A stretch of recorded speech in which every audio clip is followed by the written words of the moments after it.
MPL diaktifkan Kope, menambah total hadiah ratusan juta. Bonus stage, gratis 100 kali transfer kemana aja. Beli pulsa harga termurah, scan juri secara mudah, download sebelum mabarkan.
Mudah di dunia games. Pilih game, masukkan game ID.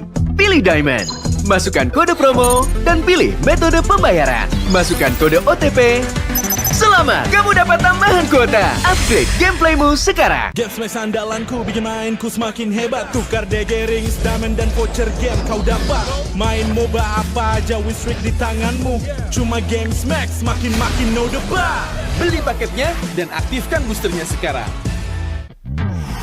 Character select. Bener. You lapar.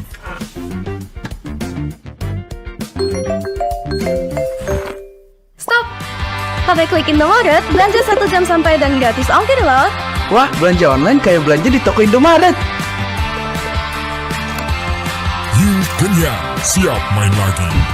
Let's go! Belanja online seperti di toko.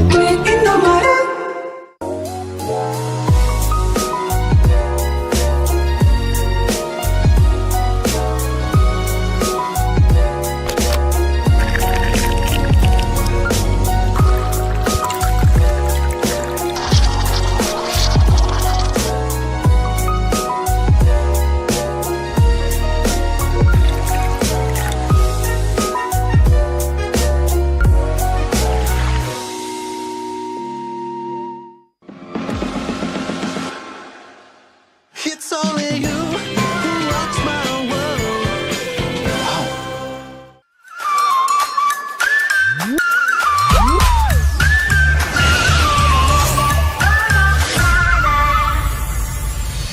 I'll be, yeah, I'll be wherever I wanna be. Wherever I wanna be.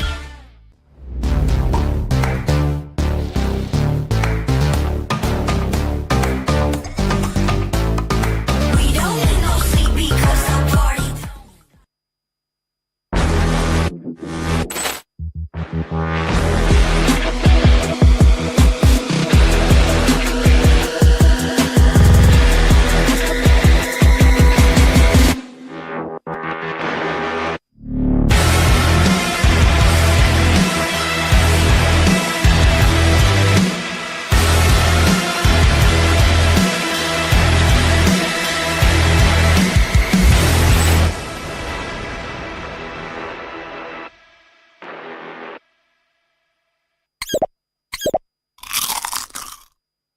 Well, I'm me, and there's no one I'd rather be.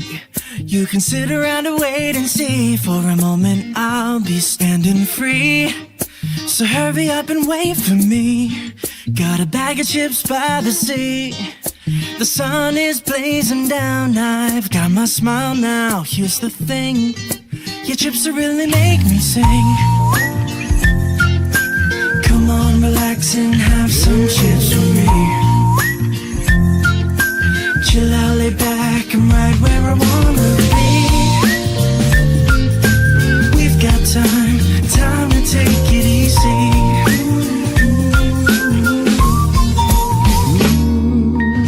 You always tell me to speed up, but slow down. I've been kicking my feet up and just going to town. in hand. I got nothing planned, yeah. Good treats by the sand. You know I wanna chow down.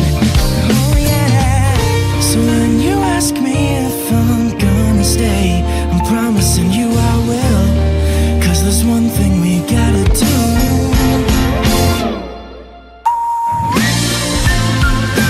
Come on, relax and have some chips with me. Chill out, lay back and right where I wanna be. We've got time to take. And I'm all that I wanna be.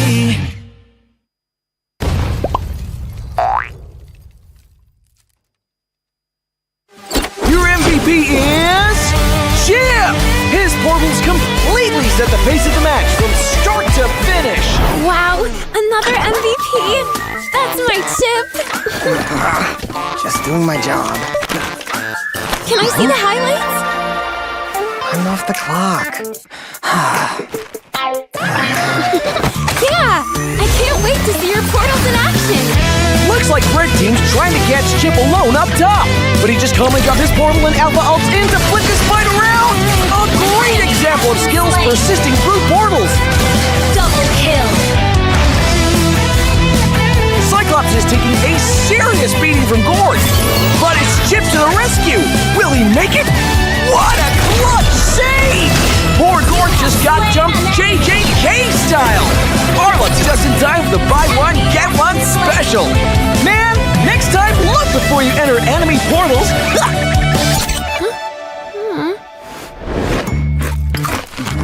And then?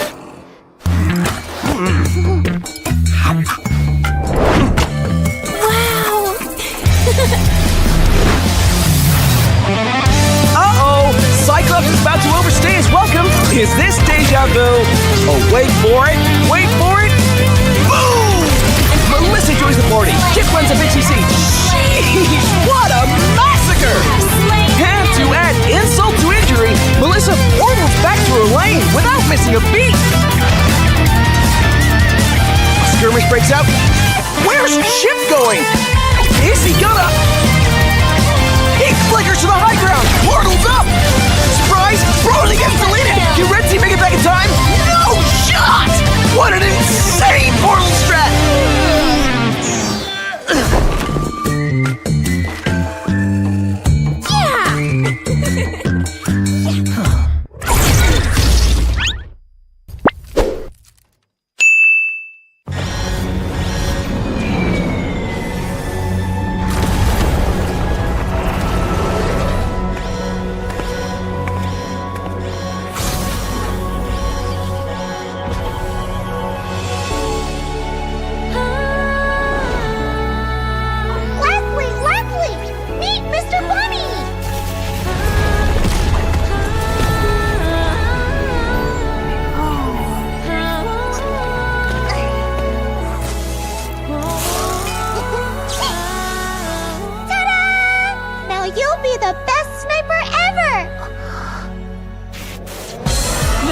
It's a decoy!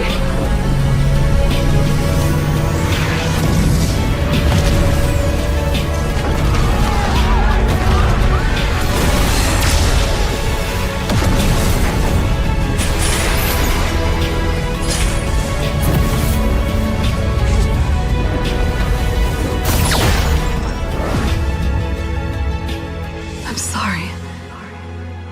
Leave me alone.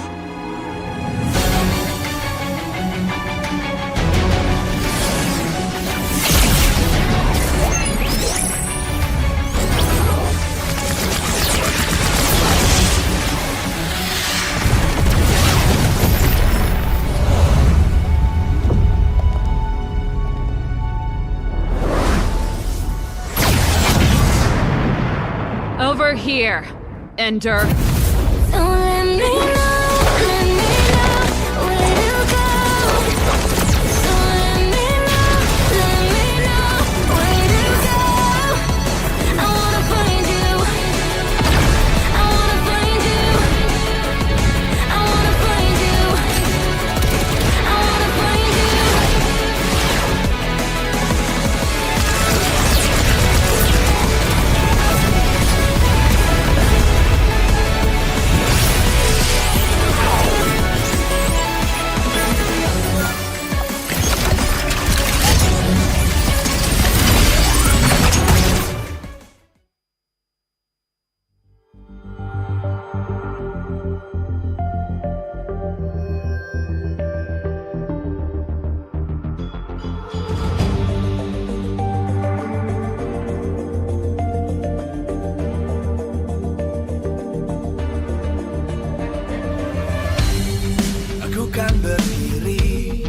dan terus berlari, terus ke arah puncak tertinggi. Ku takkan berhenti, hanya sampai di sini. Kemenangan abadi menanti. You know we won't miss if we unite our focus. And if you haven't noticed, we all live. Nyalakan apimu, hadapi semua tantangan, hadang semua serangan, jatuh bukan halangan. Bakar semangatmu, janganlah engkau menyerah.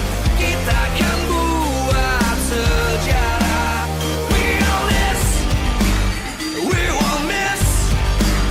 We all this, we won't miss. Saatnya beraksi, jalani ambisi. Aku kan menyawakan hari ini. You know we won't miss if we unite our focus. And if you haven't noticed, we all live. Nyalakan apimu, hadapi semua tantangan, hadang semua serangan, jatuh bukan halangan. Bakar semangatmu, janganlah engkau menyerah. Kita akan buat sejarah. We all this, we won't miss. We all this, we won't miss. We all this.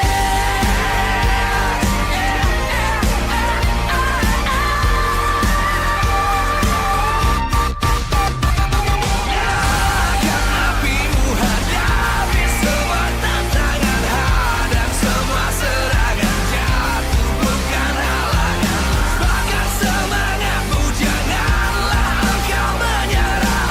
Kita akan buat sejarah. We all this.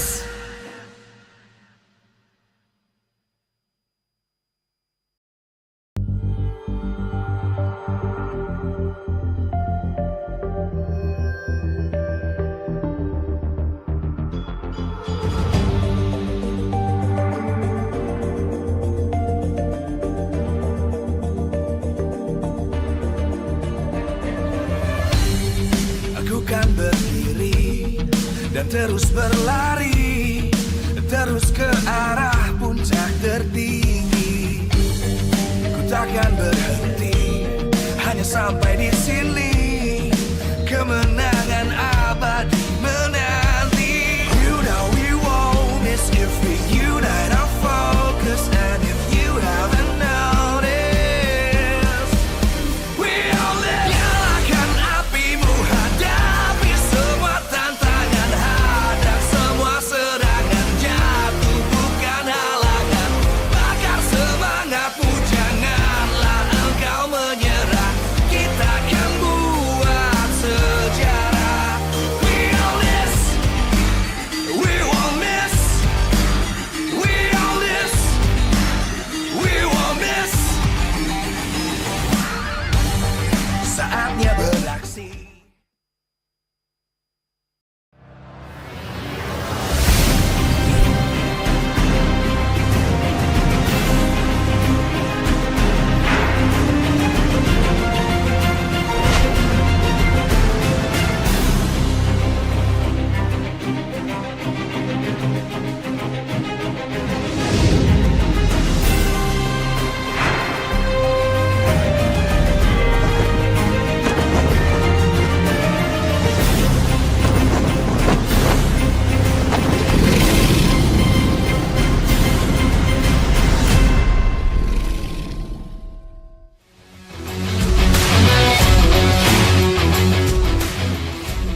Live from MPL Arena, Jakarta. MPL Season 13 is powered by Moontalk. Presented by official tournament smartphone, Samsung Galaxy. Official e-wallet, GoPay. Official gold partner, UBS Gold. We own this.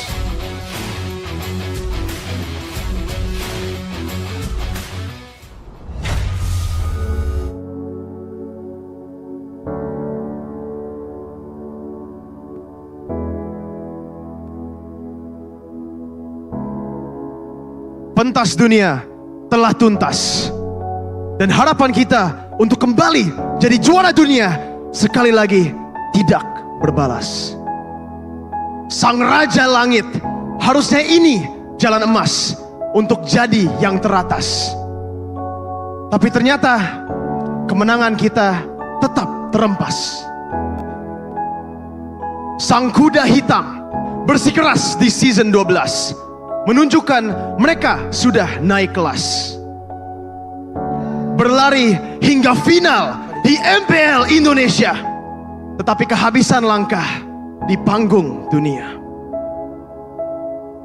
Di MPL Indonesia season 13, luka memang masih berbekas, tapi tujuan sudah jelas. Kita harus bergegas untuk segera membalas dan sekali lagi membawa nama MPL Indonesia kembali jadi yang teratas.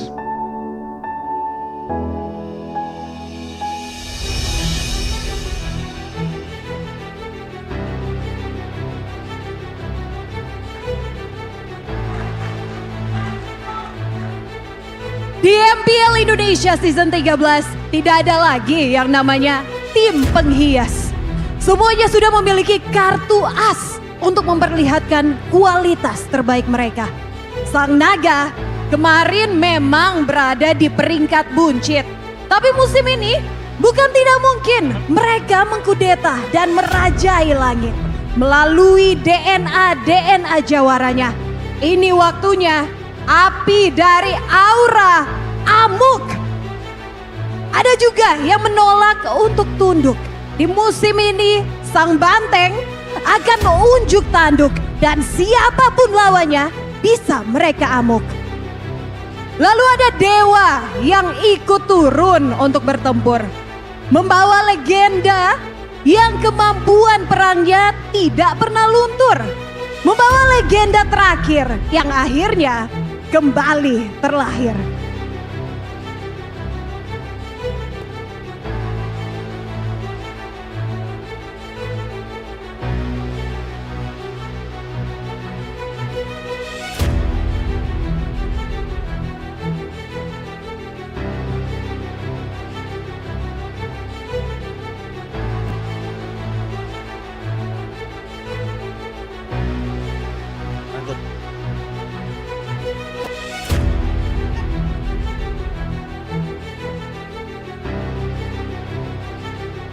Kita panglima tempur, pertarungan sekeras apapun tidak akan membuat kita kabur.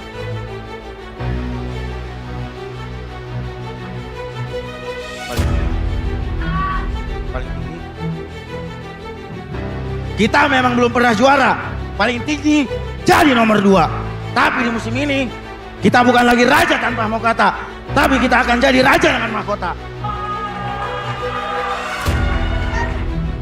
Bukan gak mungkin. Derby STM ada di panggung dunia.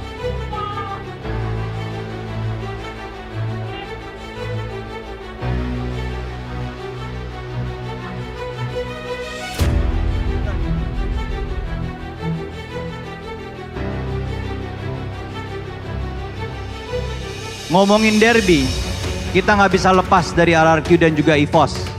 Ini adalah derby tertua yang ada di MPL Indonesia. Namun perlu dicatat, kita bukan lawan, kita rival. Bukan bahkan kita kawan. Kita jadi tim pertama dan satu-satunya di MPL Indonesia yang menghadirkan All Indonesian Final di M Series. Semoga FIFA Roar bisa kita teriakan kembali di panggung dunia. Mari kita kawal dan jadikan awal untuk menyatukan komunitas MPL Indonesia sebagai komunitas MLBB terbesar di dunia. Dan pesan untuk EVOS, sudah saatnya kita berkolaborasi menjadi satu. RRQ EVOS, Viva! Viva! Viva!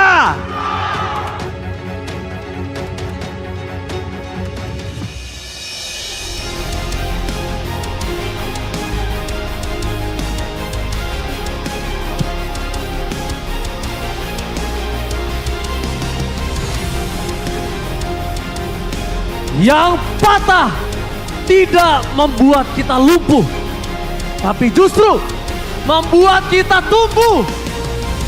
Seperti itu juga MPL Indonesia. Kalah tidak membuat kita jatuh, tapi membuat kita ingin melangkah lebih jauh. Meski gelar dunia tidak bisa kembali kita bawa pulang, kita telah berjuang. Apapun hasilnya, kedua tim telah membawa nama MPL Indonesia semakin terpandang. Kita harus akui, kemenangan sedikit lagi Onyx raih. Tapi mereka terhenti. Bukan berarti kita berhenti. Dan kita tidak bisa membantah Geek memang kalah. Tapi perjuangan mereka mengajarkan kita apa itu pantang menyerah. Terima kasih Onyx dan juga Geek yang sudah berjuang hingga akhir. Apapun hasilnya, kami percaya kalian sudah berjuang demi kebanggaan MPL Indonesia. Kini 9 tim sudah hadir. Sudah waktunya kita kembali mengukir sejarah di MPL Indonesia Season 13. We are this!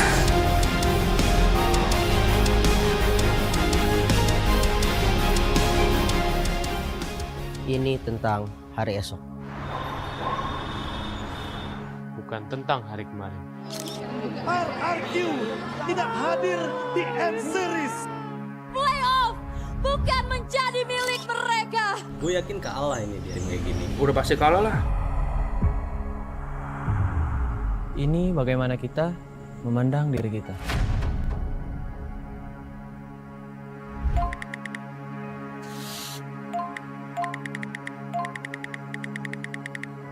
Dan ini juga bukan tentang dunia memandang kita.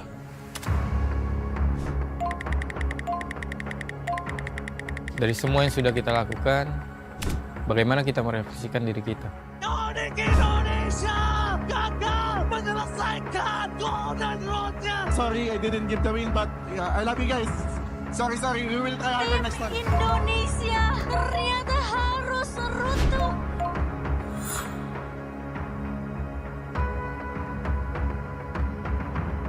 Apakah kita harus diam dan menyesal setelah semua itu terjadi? Ini bukan tentang menang atau kalah. Ini tentang kita. Kita harus bergerak maju. Dengan satu tujuan pasti.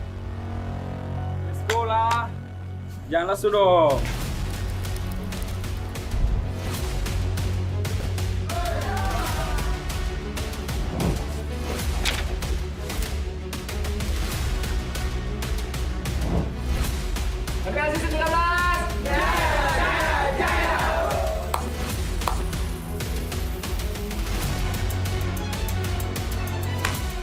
Kita semua saling berhubung demi bergerak untuk hari esok.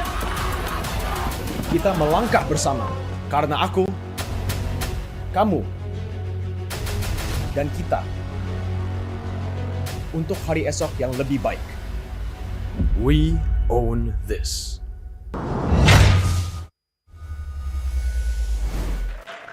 Ooh-wee, what an opening, Mirko, man. I still can't move on and got goosebumps. But ladies and gentlemen, boys and girls, welcome back to MPL Indonesia for the first time now at Season 13. And ladies and gentlemen, we got some bangers. 72 matches, grueling matches ahead of us. Amazing 72 matches, as you all know. There's been a lot of new imports, a lot of new changes. A lot of the teams have risen in that level of competition from the last time we saw them. And honestly, it's looking really, really tight. Just based on the 9 teams, based on their rosters alone, on paper, they're looking really good. I can't wait to see what they're gonna bring on to the stage later. Very much so, Mirko. So, ladies and gentlemen, welcome to the English broadcast, of course. Gani, Mirko, and Arashi will accompany you for the first day of Season 13. We heard Mirko's 2 cents about Season 13. Arashi, how are you feeling about this season, man?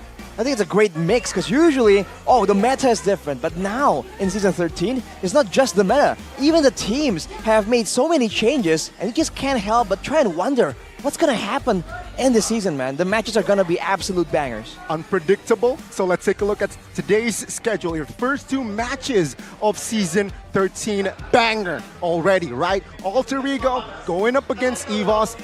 Glory now, mind you, not Legends anymore. And we got Dewa United taking on Rebellion Esports. Just the history here between the two teams at the first match. Alter Ego and EVOS Legends. We know about their rivalry, but this season is a bit more special than that, right? I mean, Arashi can go into the details, Gani can also go into the details here, but just to let you guys know, in case you missed out on the crazy transfer window that just occurred in the preseason, man, we got Taz and Krite, 2 players who were once Tigers, now in Alter Ego. You can see them there with the addition of Coach Aldo as well. The new Blue Bloods going up against the ex-Blue Bloods here, Arashi. The jungle, that is where the real heated rivalry is at. One of them trying to prove their previous team wrong, one of them just trying to make a name for himself. With all this happening, we'll have to see what's going to happen, because remember, with the changes to the jungle, those neutral objectives are a lot more difficult to contest, so the junglers have to be extra clean. That's very stacked here. You can see the locker room from the side of Alter Ego. They got 9 players in total, so that is almost 2 players in each role, except for Taz, their jungler. But on the other side, EVOS Glory, they're somehow slimmed down their roster shakeup.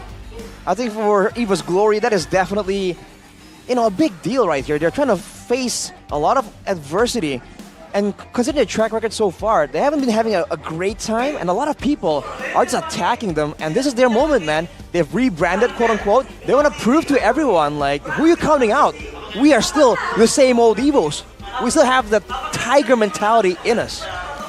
They do, right? And that is going to be a tone setter, right? Theo coming in, EVOS Glory, what will he bring to the table? And of course, Super Red. Will he play? Will he start? That's the big question lingering around the minds of many international fans, mostly, of course, the Filipino fans who want to see their player play in MPL Indonesia. We have seen the track record, back in the day. I don't think we need to mention it, but a few players were not played in the EVOS roster. I guess we're just going to have to wait and see for that lineup. Me personally, I think Super Red should be starting in this lineup. He's a monster in the gold lane. That is the case here, stat-wise, stadium-wise.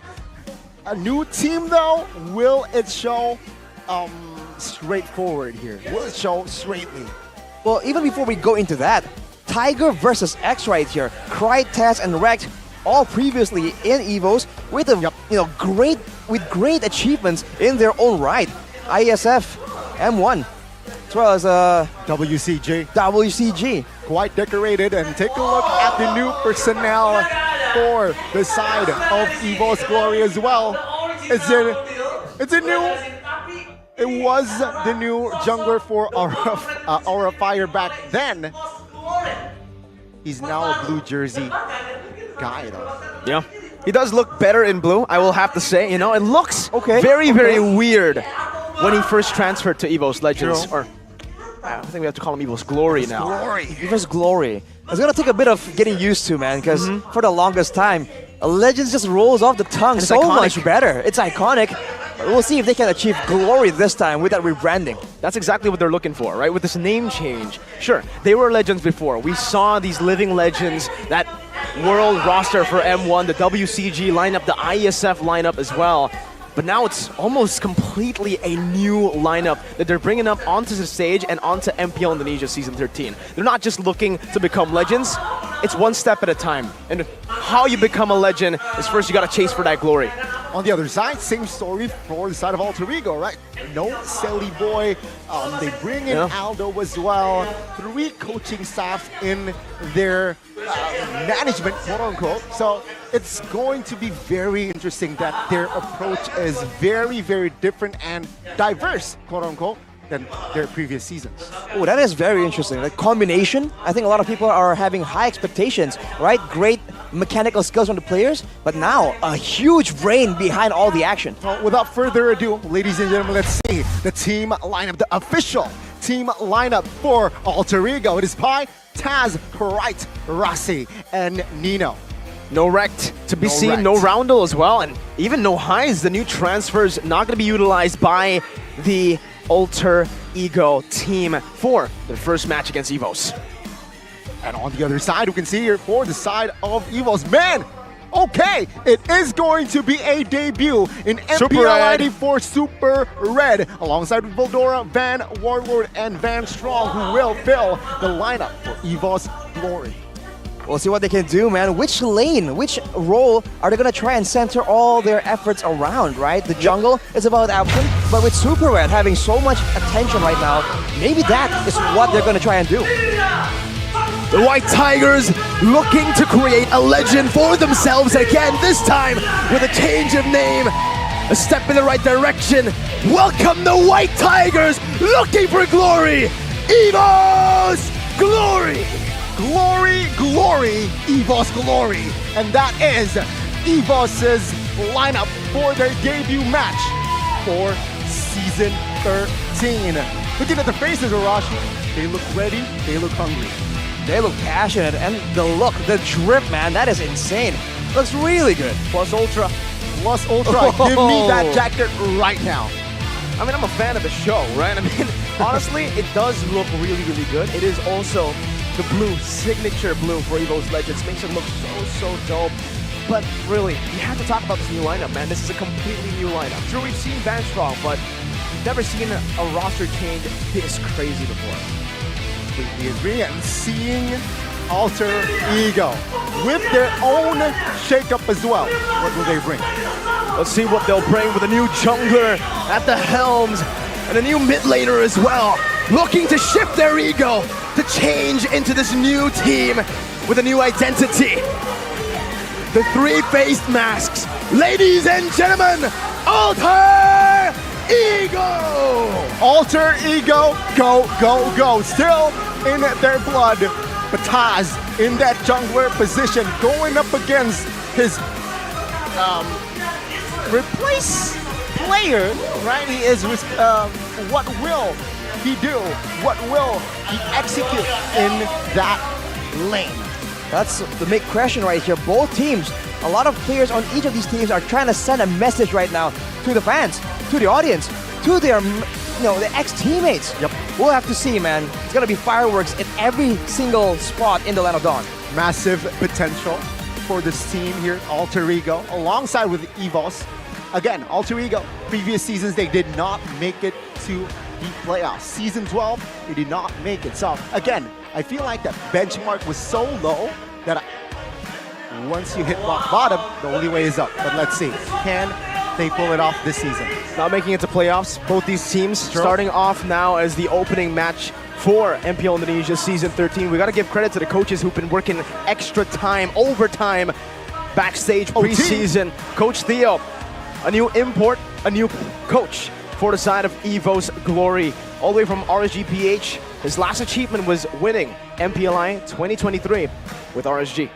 He's up against Coach Nafari, who's had a great time finding new ways to utilize the Alter Ego roster. For the longest time, it seems like they were stuck in limbo, doing the same things again and again. But under Coach Nafari, they were doing a lot of interesting things, and they've had mixed successes. Now, this is the season where he's trying to make sure that all that culminates in a great performance, in a great victory for Alter Ego. You know, I sense a new persona from Van, honestly. I sense some BBE, Bad Boy era. Bad Boy era. Yeah, for Van. Just like Arashi. Just like Arashi, we will get to that later on. This is a head-to-head Arashi, Alter Ego, and EVOS. The team head-to-head, and if you look at it, it's very, very similar. But the Lord rate right here leans more towards EVOS. But I believe the statistics aren't exactly, it's not exactly like recent, right? We're just beginning the season after all. There's a lot of past data involved in this. You can't really look at this and draw hard conclusions.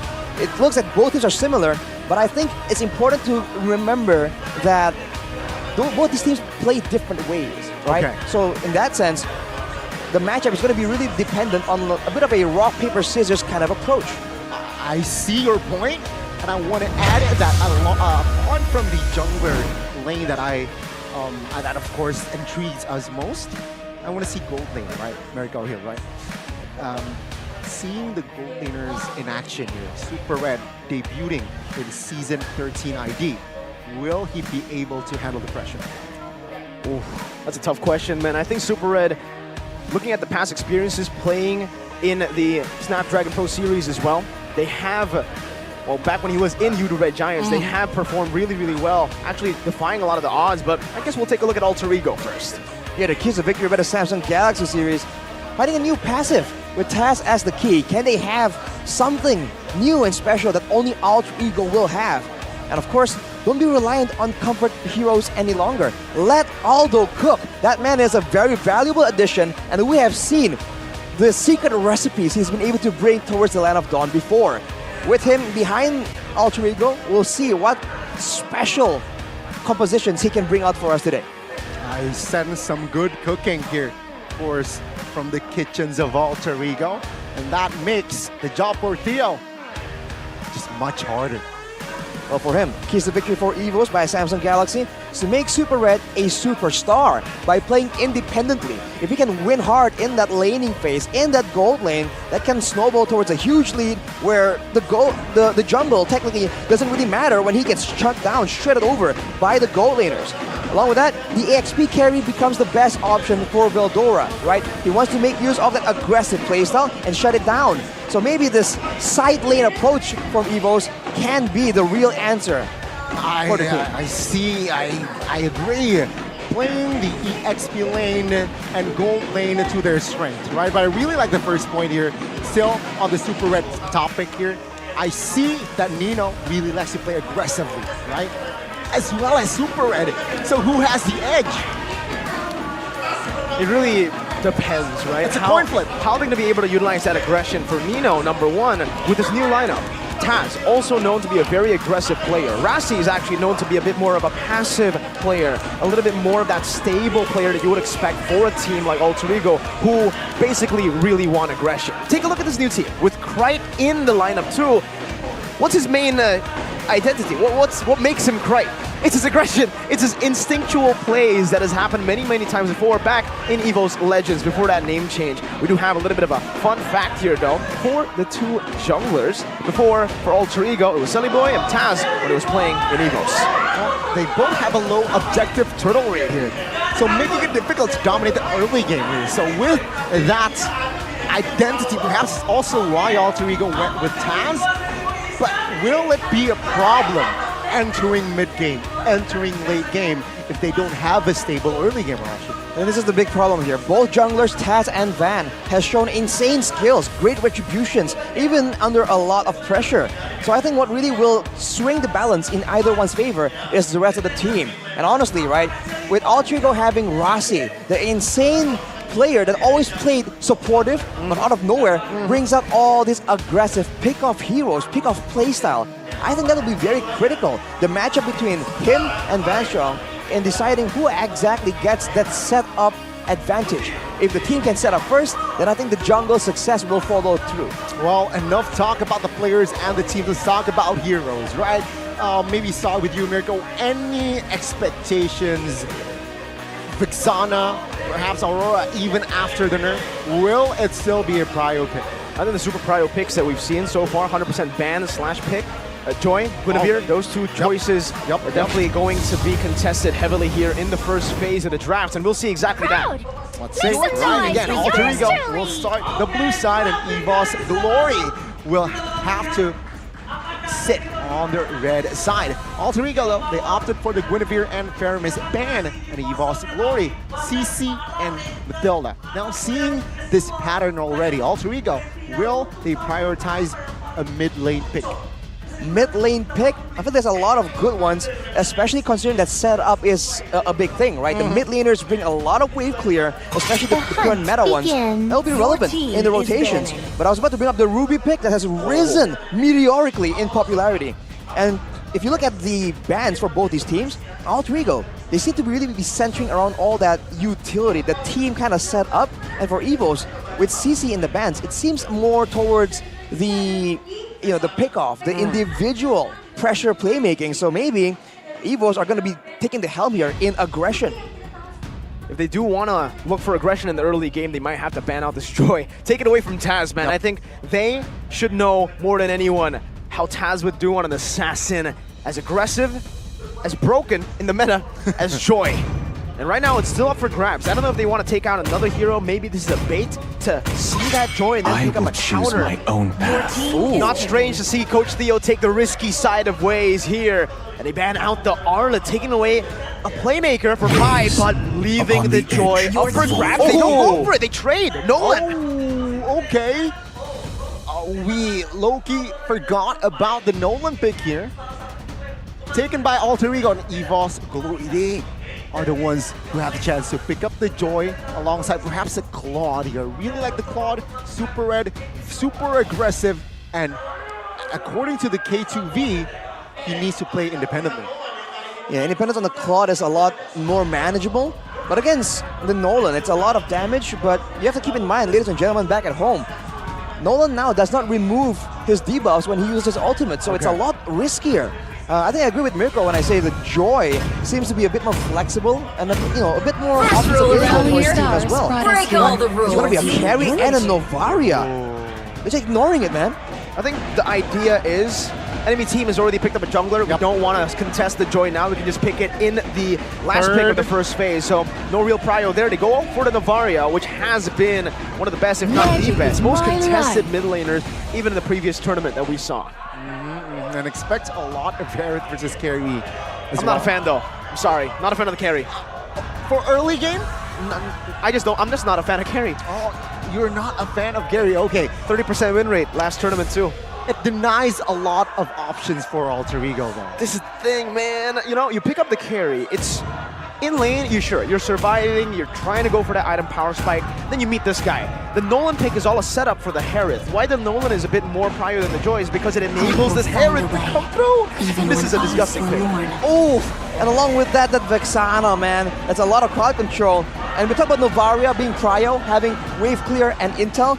Against the Vexana, it's quite even. I think the passive, where whenever you clear a minion, it blows up and does damage, that allows the Vexana to actually match the Novaria in wave clear. It's as fast, if not faster, than Novaria. It makes sense. And let's see though, Alter Ego at the second phase, they need peel, right? They need someone that can peel, but it can't backfire because on the other side, they have a carry. So let's see how will Alter Ego approach this one. Will they pick up a Kufra? Will they pick up perhaps a Chalice later on? But EVOS Glory, they opted for a Phoveus. Why? Dash heroes, right? Pretty straightforward. You pick up a Hereth and Nolan, I'm gonna pick up the Phoveus.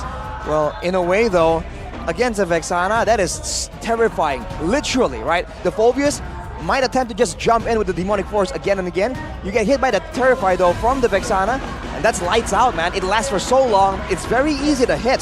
So I think if EVOS wants to go for this, they have to find other ways to try and distract the Vexana as well. Let's see here again, second phase. It's already a Grok ban, right? Somebody that can enable, somebody that can peel as well.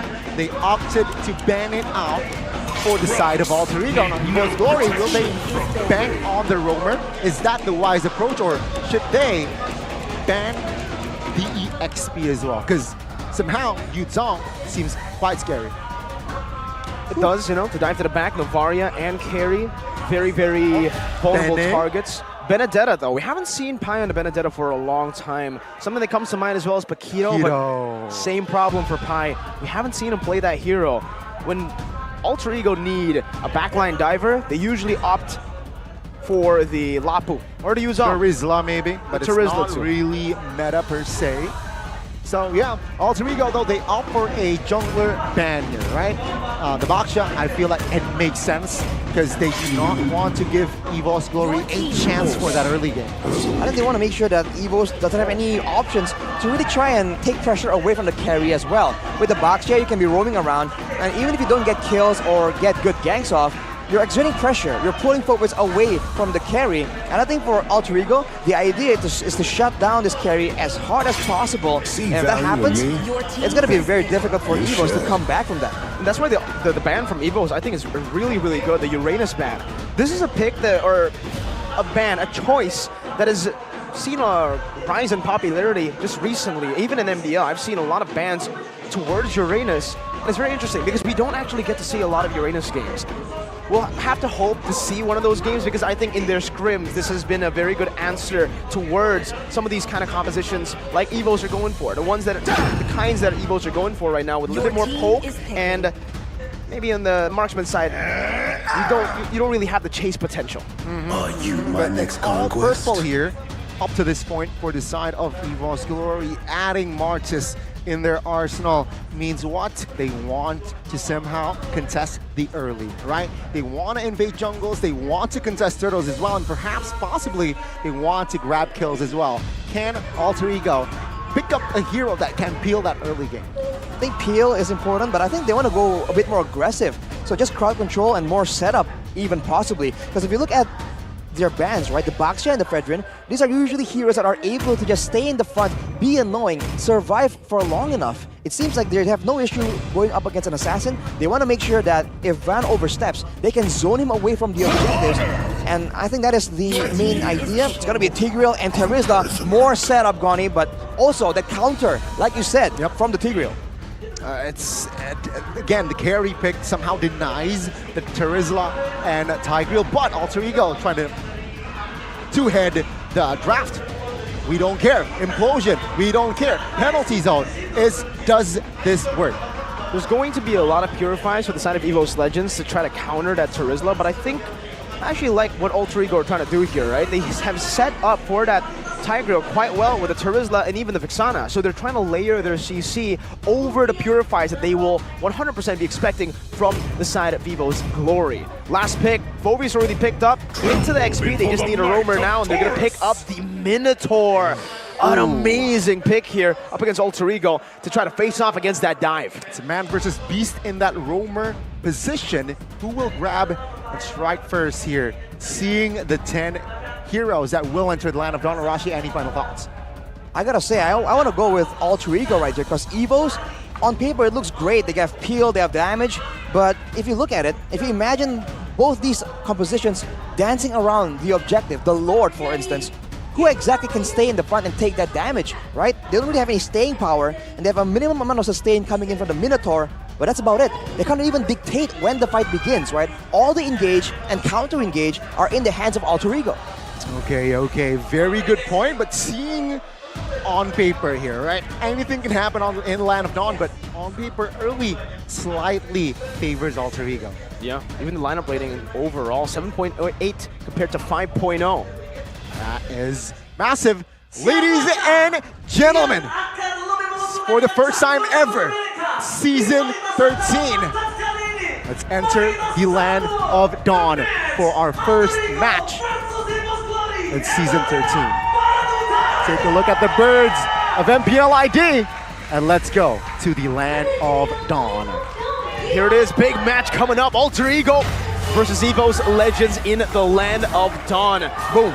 Early mid control is going to really dictate how the pace of the game is going to be, and it already looks like, for Alter Ego at least, they want to utilize that early aggression. You can see here they are trying to exploit that fact, and as expected, Mirko 3 purifies on the board for EVOS Glory. Meanwhile, Alter Ego here still just hovering around looking for an angle perhaps, but because of the Martis pick, it seems like it hinders the aggression. Oh, who gets it? Who got it? And it's Sylvan. I think Van still gets that, fortunately for him, but Rossi is just relentless right here, trying to get more, trying to be a bully in the early game. That is what Alter Ego can use to their advantage. They have a lot more beefier members. They can push away the members of EVOS. We're seeing it already also early in this game, but what really stands out is the amount of impure rats I'm seeing in the emblems, man. There's 4 of them in this game. 5 of things as well, but not much action here for the first 2 minutes, if not 1.5 minutes. Both teams just trying to feel each other, looking for the other teams to perhaps make mistake, but I expect Perhaps the first blood will occur in that first turtle. Interesting choice by Alter Ego to occupy this mid lane, bottom side river bush. Rossi Crichton has looking for an opportunity. I don't think the Minotaur will be the best target, but I think with the damage that they have, they should be able to at least bait out a Flicker. And that they do. They get out a Flicker out of Vanstrom, but they lose out on a lot of resources. Mainly, actually, just Taz and Kright's ultimate. That will be back up in a bit. So Nolan just taking the long route over to path back to the turtle. And he will have that red tree, and he will have that ult coming out very soon. Let's see here. It's a setup though. Rossi jumping in. No Mortal Coil, but the penalty zone. Koff catches them in the back. Whoa! Well, Minion's Fury slams his hammer down. Kright gets the first blood though, able to find one. Demonic Force over to Rossi. Still going to be trying to get more damage onto Pai, who's still going to be able to escape on this Terizla. One more Demonic Force proc is ready for him. He jumps in, but unfortunately, that Astral Spear does not connect. We do have a pause here, ladies and gentlemen, so please do be patient with us as we try to troubleshoot this issue. The first turtle in this season was slain by a roamer. Van Strong, whoa. Setting the that tone. Was to save them with the Minion Fury as well. Now, seeing the first 2 minutes more or less, Arashi, what do you have in mind? I feel like it's unfortunate for Alter Ego that they were able to really push Van Strong and make him like recall, and we can use his Flicker. That's going to be required to actually go for a big setup, but instead, they didn't really pressure for the turtle, right?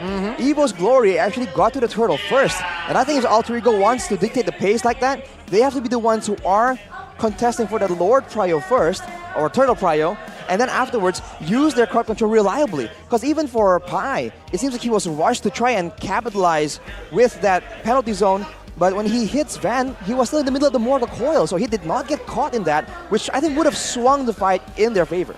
Very good mechanics displayed there by Van as well, and of course Van Strong with the timing, perfect timing to pop that Minion Fury without a Flicker as well. Yeah, that was Psychots, and yeah, for the first time here, the first pause occurred as well. Season 13. Now, I think the problem here is with Taz's phone. Hopefully they will recover it soon. But how do you feel? How are you feeling here now? Seeing the first 2-3 minutes of the game of Season 13, what can you smell? I think there's definitely some nerves on both the teams, right? I'm smelling a little bit of nerves from both these teams because there were some mismechanics. 2 red trees and a roamer gets it, you know, something you don't really see often, but seems like for Evos, they are able to find and adapt to the Lanadon a bit faster. We'll see if Alter Ego can actually come back from this gold deficit, but remember, this Phobius is a big problem for them, man. Demonic Force, that's anti-CC. You pop that Demonic Force, the Tigreal won't be able to stop you. None of them will be able to stop you. You need to just burst the Phobius down, but how do you do that when you always have to dash? Herald's gonna dash, Nolan's gonna dash, everybody's gonna dash. Well, if you time it well, you can stop him. I think how Alter Ego is gonna win this is by doing what they just did earlier, man. Control the bushes, and with the advantage in crowd control, Evos don't really have a lot of ways to really, check it out, except for the Novaria. But that's where maybe later on, Taz can try and find him and delete, because we've seen in previous tournaments, Nolan in the bush, that's definitely a very dangerous prospect for anyone that's not building full tank. I just want to see is the composition that was cooked by the side of Alter Ego. Do they have longevity here, Arashi, right? With an assassin, yeah, I mean, Nolan, sure, early, mid, huge power spike, but late game, and I'm talking about ultra late game, will they have enough damage? I think damage-wise, they will lose out to a carry technically and a Novaria, right? They can just output the damage from from far further away, and it's true damage as well from the carry. But I think for Alter Ego, it's balanced by the fact that they have a lot more bodies to throw in the front. They have a Terizla with the damage reduction. They have a Tigreal as well that can really threaten that as well. So if you're a carry, it gets very risky here to walk into range to really try and output that damage. And to make things worse for them, there's a Vexana, right? One more additional body with the Eternal Guard to try and zone them away. And we've seen it being used in previous tournaments as well. Before the fight even begins, instead of using the Eternal Guard for a knock-up, for a burst amount of damage, use it early and make sure that the team has to back away from it. And just like that, the Eternal Guard will give you vision, it gives you prio in the pit, and I think that is something that Alter Ego are definitely planning around. Well, let's see here, right? That is a very good tactic maneuvers presented by Arashi, Mr. Arashi. And let's see, will it come to a realization? Will it be evident in the Line of Dawn? For now, it is pretty much equal situation. Well, we got a fun fact here. The second highest gold per damage MM in MPL Indonesia Season 12 with 5.05. Who is it? Okay. Okay, that seeing this fun fact, what do you, I see you're making faces, Arashi. So it's What is that? Is the team with the highest? Yeah. The second highest. They play with their gold lane, man. They play their gold lane the most. lane. Well, I think it makes sense, and you're seeing it in the draft as well. The fact that they have a carry, right? You have to have absolute confidence that this guy will be able to dodge crowd controls, output damage, and put himself in a risky situation, and yet stay alive. I feel that with the Minotaur, that's what they're aiming to do. Again, I'm just concerned with whether or not they can dictate when it happens, because later on, with the macro game in mind, right, the wave manipulation, right, the control of the map overall from both teams, I feel like the marksman's success also relies on that as well. Oh, very good point. But it seems like Taz, the problem hasn't resolved it. So I'm gonna bring the topic a little lighter here, folks. Right? Super Red or Browns? Ooh, man, we haven't seen Super Red play. We've seen 2 minutes, Gani. I don't think it's fair to say Browns are Super Red yet. But so far, Evos are winning. So Super Red, comma or full period? Question mark. Question mark. Okay. Mirko done. Super Red or Bronze Arashi? Super Red exclamation. Just kidding. There you go. That's the exclamation Apostrophe. mark. I just think apostrophe. Apostrophe. I do think that like at face value, it seems like Super Red has more momentum, right? Okay. People have more expectations for him to be doing great. Because for Brands, it's been a while, man, since the Brands has made an appearance. Season 11 was the last time we saw the Oof. Brands. ISF, him. The Brands, that was him. That was. And then we saw different Brands. Yeah. For a while. Stranger. Okay. Who is that? That was a question, okay, from the side of EVOS, right? EVOS Glory. I want to ask for the side of Alter Ego. A. The man on your screen or Rect? That was Rossi, by the way. Nino. It was Rossi, no. No, okay, yeah. Rossi or Rect, I think Rossi it's or clear. Rect? We saw both Yeah. of them play last season. I don't know if Rect has, improved. I don't know significantly? the progress about of his improvements behind the scenes of his development as a pro player coming back into the pro scene, but I think it's safe to say Rossi, based on last season, based on all the tournaments that they participated in, Rossi has been the more reliable roamer. You, Arashi? For sure. I think it's Rossi because, his name rhymes with Arashi. I'm just kidding. No. He's actually good, man. We've seen him just improve so much as a player. This is your BBE. Just stop it, Gani. Bad boy energy. Arashi now, ladies and gentlemen. You can't see him, but his persona changes this season, right? I got a different aura. That's what Gani is saying. And he's not even a fan of Aura. Yeah, wow. Who would have thought? But yes, I think Rossi is just a lot more flexible. And I think now in the meta, we're seeing a lot of set-up heroes, but we're also seeing, like the Mathilda, for example, being prioritized. So I think that roam position has become so much more flexible, right? We're no longer in a engage, pick off, or sustain meta, and Rossi has shown that he can play both. So I think his expertise lends itself in the hands of Aldo, right? That wants to be confusing, that wants to be flexible. So I think I have to go with Rossi, man. Yeah, it is safe to say if you compare Rect and Rossi, Rossi is the more versatile player, can complete, can also lead team in and perhaps outside of the game. But of course, Pai has been the captain, quote unquote, given captain with a fresh team, quote unquote, as well, right? With some new players, new faces. Can he give the same impact? We'll see. No we'll Selly see. boy. Here's a fun fact. Throughout all different rosters, you know who has stayed in this roster? The Sir himself. The Sir. The Sir. Sir Pai is the last active player in the Alter Ego family roster until now. After bringing home the MPL Line 20. He's the last remaining Sir. Udil's left. Selly Boy's in the MDL. Yeah. Ahmad is, I don't know where Maungzi is right Where now. he go? He's watching. Sitting front row. He's in the stands. So just Sir Pai. Sitting on the bleachers. I mean, for a team that's well known for being, all about that family, right? All about that unity. El Familia. El Familia. That's their motto. The fact that he is the last one from the quote-unquote family roster, it is quite a bittersweet tale. Yeah. But, whoa. Oh, As we say that, though, there's a shout bold out to the statement. couple here. MPL dates since Whoa. before. Since... Oh, they're married now. They're married now. Since before they were married, since they were dating. This is the MPL marriage. The El Familia. The El Familia. And they're also alter ego fans. They started El Familia by supporting El Familia. Let's go. Man, the arcs, man, the arcs. Oh, he's still riding here. He's making all right. things. Come on, He's man. riding. Speed He's one. we don't have all day, sir. MPL. Oh, man, he should have had it ready. It's over. Listen, dudes, okay? Everybody who wants to come to MPL, we love you guys. But if you want to say something, write it quick, man. ASAP. The cameraman has other people to record. We all know. Yep. We have the best cameraman. The best. They know who to target. Who, Arashi? Alter ego. Alter ego. The Familia. On the screen. El Familia. And seeing this team, massive potential, right? A very, very young-blooded. Young-blooded?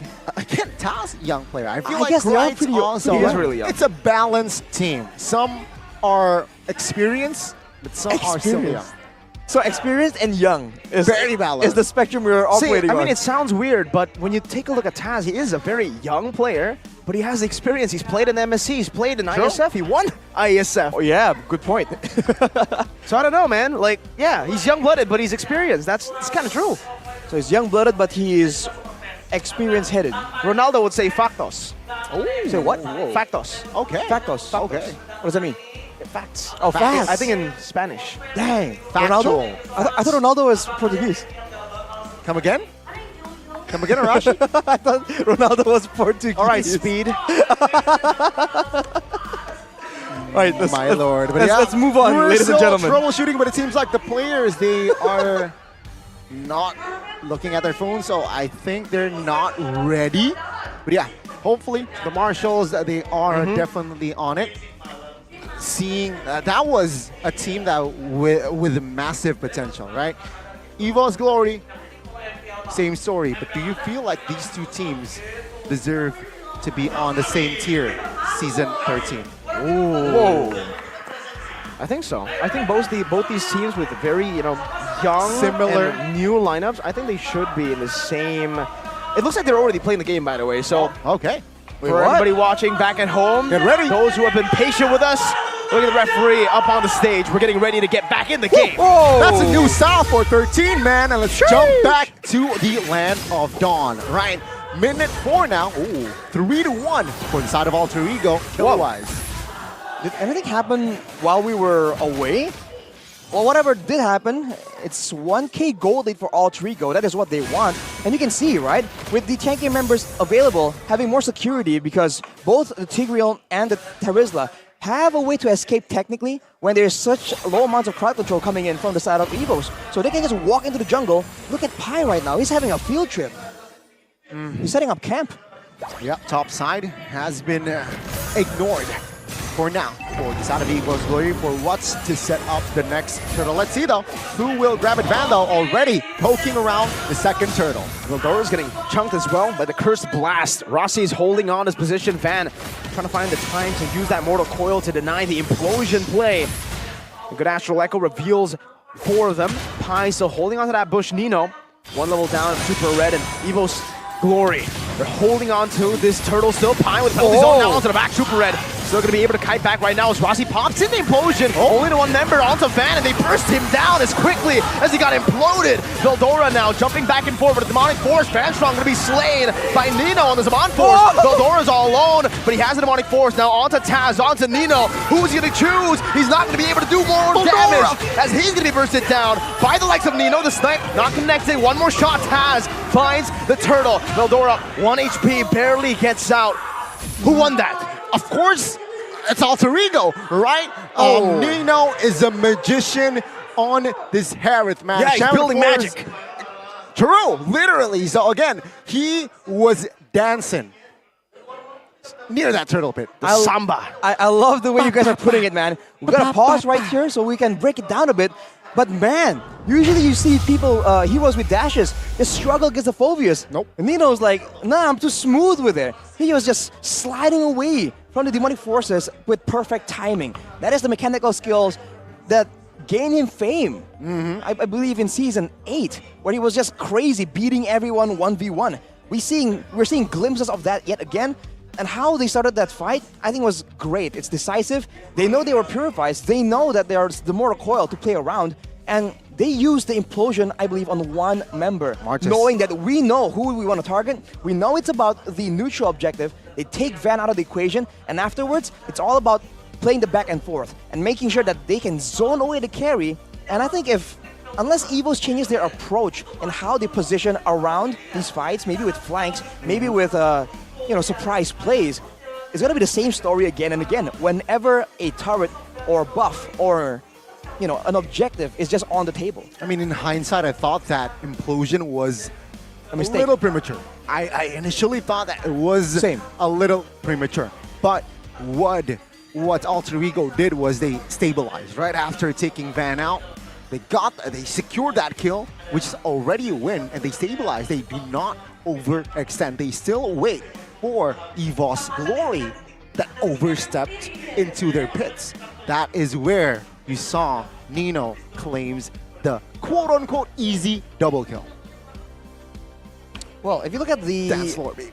The matchup in the Take to the EXPN tango. as well, by the way. I mean, both Phobius and Terizla aren't very mobile, but you can see that Pi actually made his way to the turtle pit a lot earlier. So even if they didn't get it, there's really extra value with the turret just getting hit on by the minions on the top side. Of course, it's still the gold plating, so it's not exactly an advantage. But if you keep repeating this, I think this is the difference in wave clear. It's allowing Alter Ego to move a bit more proactively compared to EVOS. That is something that EVOS still have to try and find solutions for. Maybe they might want to consider letting go some of those objectives because they do have the stronger late game technically, Goni, like you were mentioning earlier. I really like your point, right?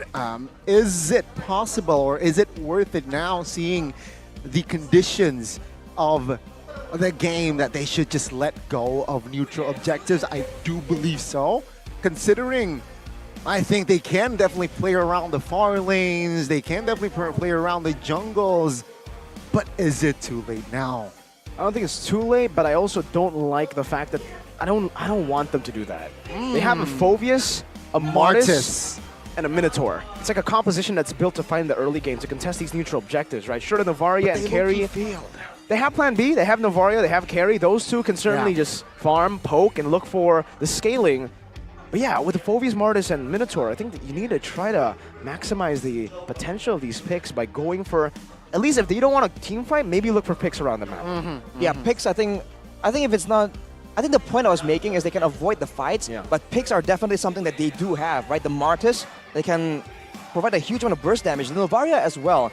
In a fight, the damage from the Novaria is actually quite lackluster because you have only two spells that do damage. Your ultimate is utility, and they don't exactly do that much damage, especially if it doesn't land on the right targets as well. So I think pickoffs definitely serve the Novaria a bit better, but like we said, you can transition that pickoff into a neutral objective still, Gani, so both are still a real possibility for these teams. Yeah, I think their plan B or even plan Z is just to drag this game out. What about C, D, and E though?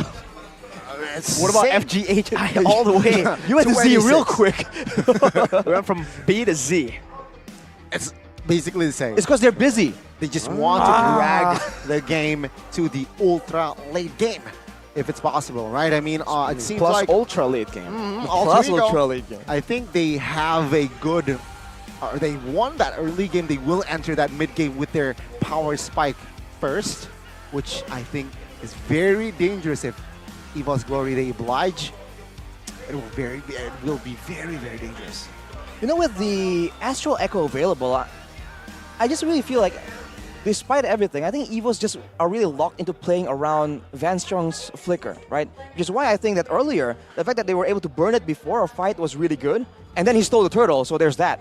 But without the Flicker Minu and Fury combo, like we said earlier, EVOS don't really have a way to really dictate how the fight begins here. We saw earlier that even when they were conserving their spells and there was a back and forth, eventually Alter Ego just pulled the trigger with a one-man implosion, and then they get momentum from that. So I think Vanstrong's flicker is something that Evos have to try and play around, and that's something that Alter Ego have to time if they want to go for a decisive dive-in without the fear of, you know, a surprise play from Vanstrong. I like your point about the one-man implosion. I think in a world where sets must be more than 3 people, it's very refreshing to see that Rossi will just go for 1, right? If you're With the Mortal Coil as well. Yeah, if he doesn't find 3 people, he's not going to force it. He's not going to hold on to that ultimate forever. He knows that the main target here is the turtle. If they are able to get just Van there, and you saw definitely that it was a good kind of subversion of Van's expectations as well by Rossi. Van was not ready for that. He didn't know. He wasn't expecting a one-man ultimate, a solo ult to the Martis of all people. And things like that, you know, that's the mind games that you need to be able to give out. Yeah, give out here in MPL Indonesia. You need to be able to subvert the enemy expectations. Well, in Olive Branch for Evos, earlier in that fight though, Taz was taken very, very low, and he narrowly missed getting taken out by an Astral Sphere towards the end of the fight. So definitely damage is available on the side of Evos, and Taz is still always in danger, more so than Van on the Martis. So Evos can still try and find ways to try and punish the fact that there's a squishier jungler without card control immunity, because again, that was removed from his ultimate. I mean, to recap, right? What Evos Glory needs to do now to stabilize is just give farm to Carry and Novaria. Ooh. Oh, is that true? But oh, we got a call as well from Professor KB. Alter Ego. KB is waiting for Alter Ego basically to perform. Yeah, well, it basically translates to the rejected can be elevated technically if you're trying to get it to rhyme, but that's what it means, right? He's saying that he is very excited that people think that Alter Ego is a team that just accepts rejects that other teams don't want. Okay. And he's saying that, hey, that's not true at all. And now, you know, with some changes here, that might not be the case, right? Even though individually, some of these players have a bad reputation, let's say, it does not mean that with the right composition, with the right teammates, they won't just skyrocket into success. All right, who's the reject? Ooh, hang on. Who's the reject? I think he means the vibe overall, or is he talking about a person there? I don't know, but I know that Taz is definitely not a reject. I think he was I think he was absolutely not rejected there. It's a great addition to the team. Who's the reject, Gani? Who is the reject, ladies and gentlemen? Push it over to the chats to decide. Exactly. You all know the answer. Whoa, That's your whoa, answer. whoa, whoa, wait a minute. Wait a minute. Yeah, the man on your screen is right. The new addition. The aggressive mid him. laner. Yeah, him and Roundel, right? The 2 new mid laners. But they also have a new mid laner. I think he's a very young prospect. I think they call him the Miracle Boy in MPL. That's crazy. Miracle Boy. Miracle Boy. Not Miracle Boy, Miracle Boy. Miracle Boy's kind of catchy though. Miracle Boy. Do you... He looks young. The Miracle Boy in MDL, he looks young. He was backstage with the team. I think his name starts with a C. With a C and ends with a Y? Yeah. Just C? C-Y. I think he's, I think like he was a jungler before and he now is a mid laner. Heard that story before. I know, Sans! Sans! Yo, hey! Jungler victim, mid lane for Onyx. Will it repeat again later on for Alter Ego? For Alter Ego specifically. The rumor is he is going to step up and get promoted to MPL. Ladies and gentlemen, we have news that we are going back. Let's see it. To the land of Dawn. Ooh, the new style of the Marshall. We like it. Let's just jump to the game. Minute number 6 now. It's 5-2 kill-wise economy. Just 2,500 gold lead ahead for the side of Alter Ego. Small beginnings, but they're opening the map now with Kai and Rossi Van. As you can see, just not enough damage. Whoa, that is aggressive from the Sir himself. But now everyone's rotating, and I think they'll back away. What was that? That was... You talk about mind games, Miracle. I mean, Evos are definitely worried now. Well, Purify, very early Warlord, gonna be chased down under the turret of the Fracture as well. Taz takes Warlord down, even Van falling up top. Zaman Force to be popped in, Van Strong, 3-man Minion Fury. But it's all just a disengage to get Super Red to the safety of his tier 2. You can see EVOS, they are lacking in that firepower, right? As we expect here, as we are about to enter that mid game. Alter Ego, they don't mind, right? They want to fight, seeing their power spike, seeing whatever is happening in the map. They know they have the lead. Map control, power spike. Yep. So they don't mind engaging huge or big team fights. It is actually side of EVOS that they need to avoid. All right, firstly, let's address the situation, ladies and gentlemen. We're very, very sorry for the pauses. Please be patient with us. Be patient. Another one. We want to give the players enough time to troubleshoot the issues that they are having right now, so please do be patient with us. I know it gets tough watching this. I know Trex is watching this as well. Calm down, brother. I don't know if he's actually mad at it, but I just want to... I mean, he's the most emotional caster. Is he? You know, in I'm just slandering him. Mr. Fear. Fear Wagner. Wagner. Mr. Fear Wagner. Yeah. FV. Just chill. Just chill. Just chill. Relax, man. We are trying to resolve it still. Seems like there's still problems for the players, which of course happens. So just, let's talk about lighter conversations. Oh, wait. Let's talk about deeper conversations here first. Arashi, what do you want to say? I thought you were going light. Now we're going deep.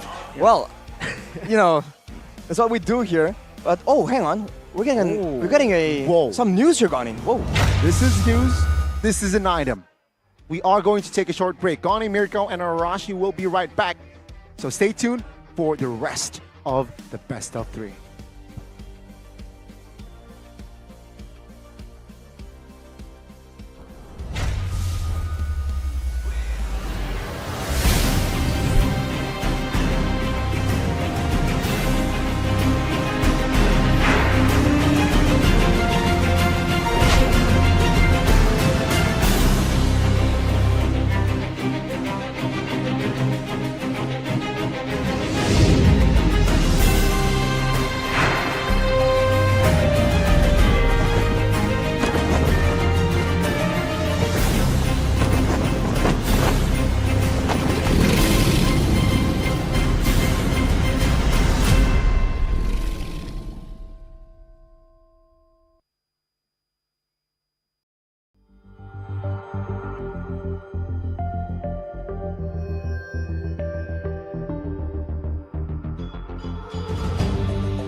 Terus berlari, terus ke arah puncak tertinggi.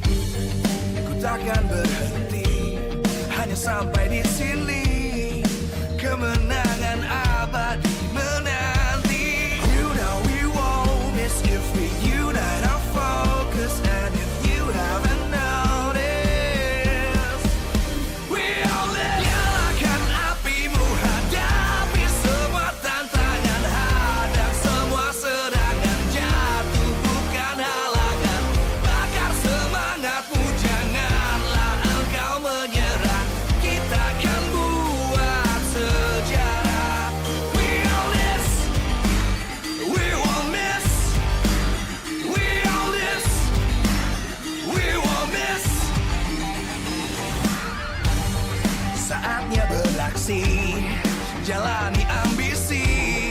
Aku kan menyawakan hari ini. You know we won't miss if we unite our focus. And if you haven't noticed, we all live. Nyalakan apimu, hadapi semua tantangan. Hadang semua serangan, jatuh bukan halangan. Bakar semangatmu, janganlah engkau menyerah. Kita akan buat sejarah. We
terus berlari, terus ke arah puncak tertinggi. Ku takkan berhenti, hanya sampai di sini. Kemenangan abadi menanti. You know we won't miss if we unite our focus. And if you haven't noticed, we all live. Nyalakan apimu, hadapi semua tantangan, hadang semua serangan, jatuh bukan halangan. Bakar semangatmu, janganlah engkau menyerah. Kita akan buat sejarah. We all this, we won't miss. We all this, we won't miss. Saatnya beraksi, jalani ambisi. Aku kan menyawakan hari ini. You know we won't miss if we unite our focus. And if you haven't noticed, we all live. Nyalakan apimu, hadapi semua tantangan, hadang semua serangan, jatuh bukan halangan. Bakar semangatmu, janganlah engkau menyerah. Kita akan buat sejarah. We all this, we won't miss. We all this, we won't miss. We all this.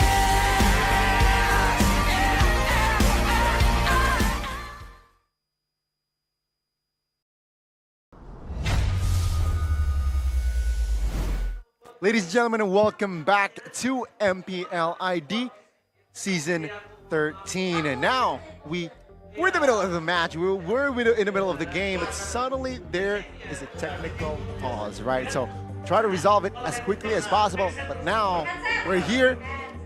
Good start. Good start of something new. Oh. But yes, now Alter Ego and EVOS, they were entering the mid game. Seems like Alter Ego showing power, showing aggression, entering minute number 8. I think what's noteworthy there in that final play, if you guys remembered, right before the pause, it was such an insane play by Taz to just chase down the Novaria all the way throughout the jungle.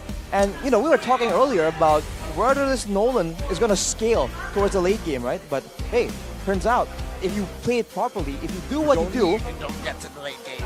it goes, well, you can still be a menace in the late game. And I would even add that a good Nolan pressuring you from the sides, from the flanks, kind of corrals you towards a more concentrated position, and that's where the Terizla and the Tigreal can really punish that. So it's a multifaceted approach coming in from Alter Ego. And you can see here already, all the tier 1s for the side of EVOS Glory officially taken out by the side of Alter Ego. They already control the jungles of EVOS Glory. Things are slowly going bad to worse here. I mean, that's how the snowball works. 5k gold advantage. Taking out of the emblems by GamesMax. And honestly, for the most part, I'm still impressed with how many Impure Rages are available on this game. It seems like EVOS in particular are trying to go for a sustain heavy strategy, use the Minotaur to sustain some damage, and then just slowly but surely chip away the health bars before they go for a decisive fight. That works, but I don't know if they can work as well against 2 massive engage tools, 3 if you include the Vexana. 3-level gap 2 for the junglers. Vanis 3 levels down on a Martis against a Nolan. It's definitely not something you would expect or something you would want actually for the Martis being that far down. A 5.7k gold lead and the Lord is about to spawn. This snowball, what time will EVOS need to stall this game to be able to actually fight back again? Well, it depends. If Alter Ego can deny all the gold income, deny everything in the jungle right here, they're pretty much prioritizing clearing EVOS' jungle instead of their own, just to ensure that EVOS gets strangled that much harder. So, the better they do that, the longer EVOS must buy time, for sure. I think that was the plan B and also the contingency, right? Just to drag this game out as long as possible. As Alter Ego, okay. Uncontested Lord, of course, the first Lord But Alter Ego, they just want to end this game ASAP. Now he's 4 levels up. Taz, Warlord, if he walks up, he's gonna be dead. Fracture instantly taken out inside of the tier 2 in the range. Doesn't matter. Holy moly, that damage. Nope, no. Can't do that. Action whatsoever. That was dirty there by Taz. And with the Lord now marching, sure, it's the first Lord, but with a man down, it seems like they will let go all of the tier 2s as well. And that's what you love from Taz, right? All the way since the beginning of his career. He just knows how to play aggressively, and he's relatively consistent, man. Going for all these risky plays, and still, when it goes south, he is still relevant at every point in the game, unless it's just way out of control. So with that play right there, you can see Evos, they are fearing for their lives. They have no idea where this man is. They don't. It seems like both teams are just hovering around. Alter Ego, they're trying to suffocate Evil's Glory more. Base turret passive downstairs, taken out, or triggered.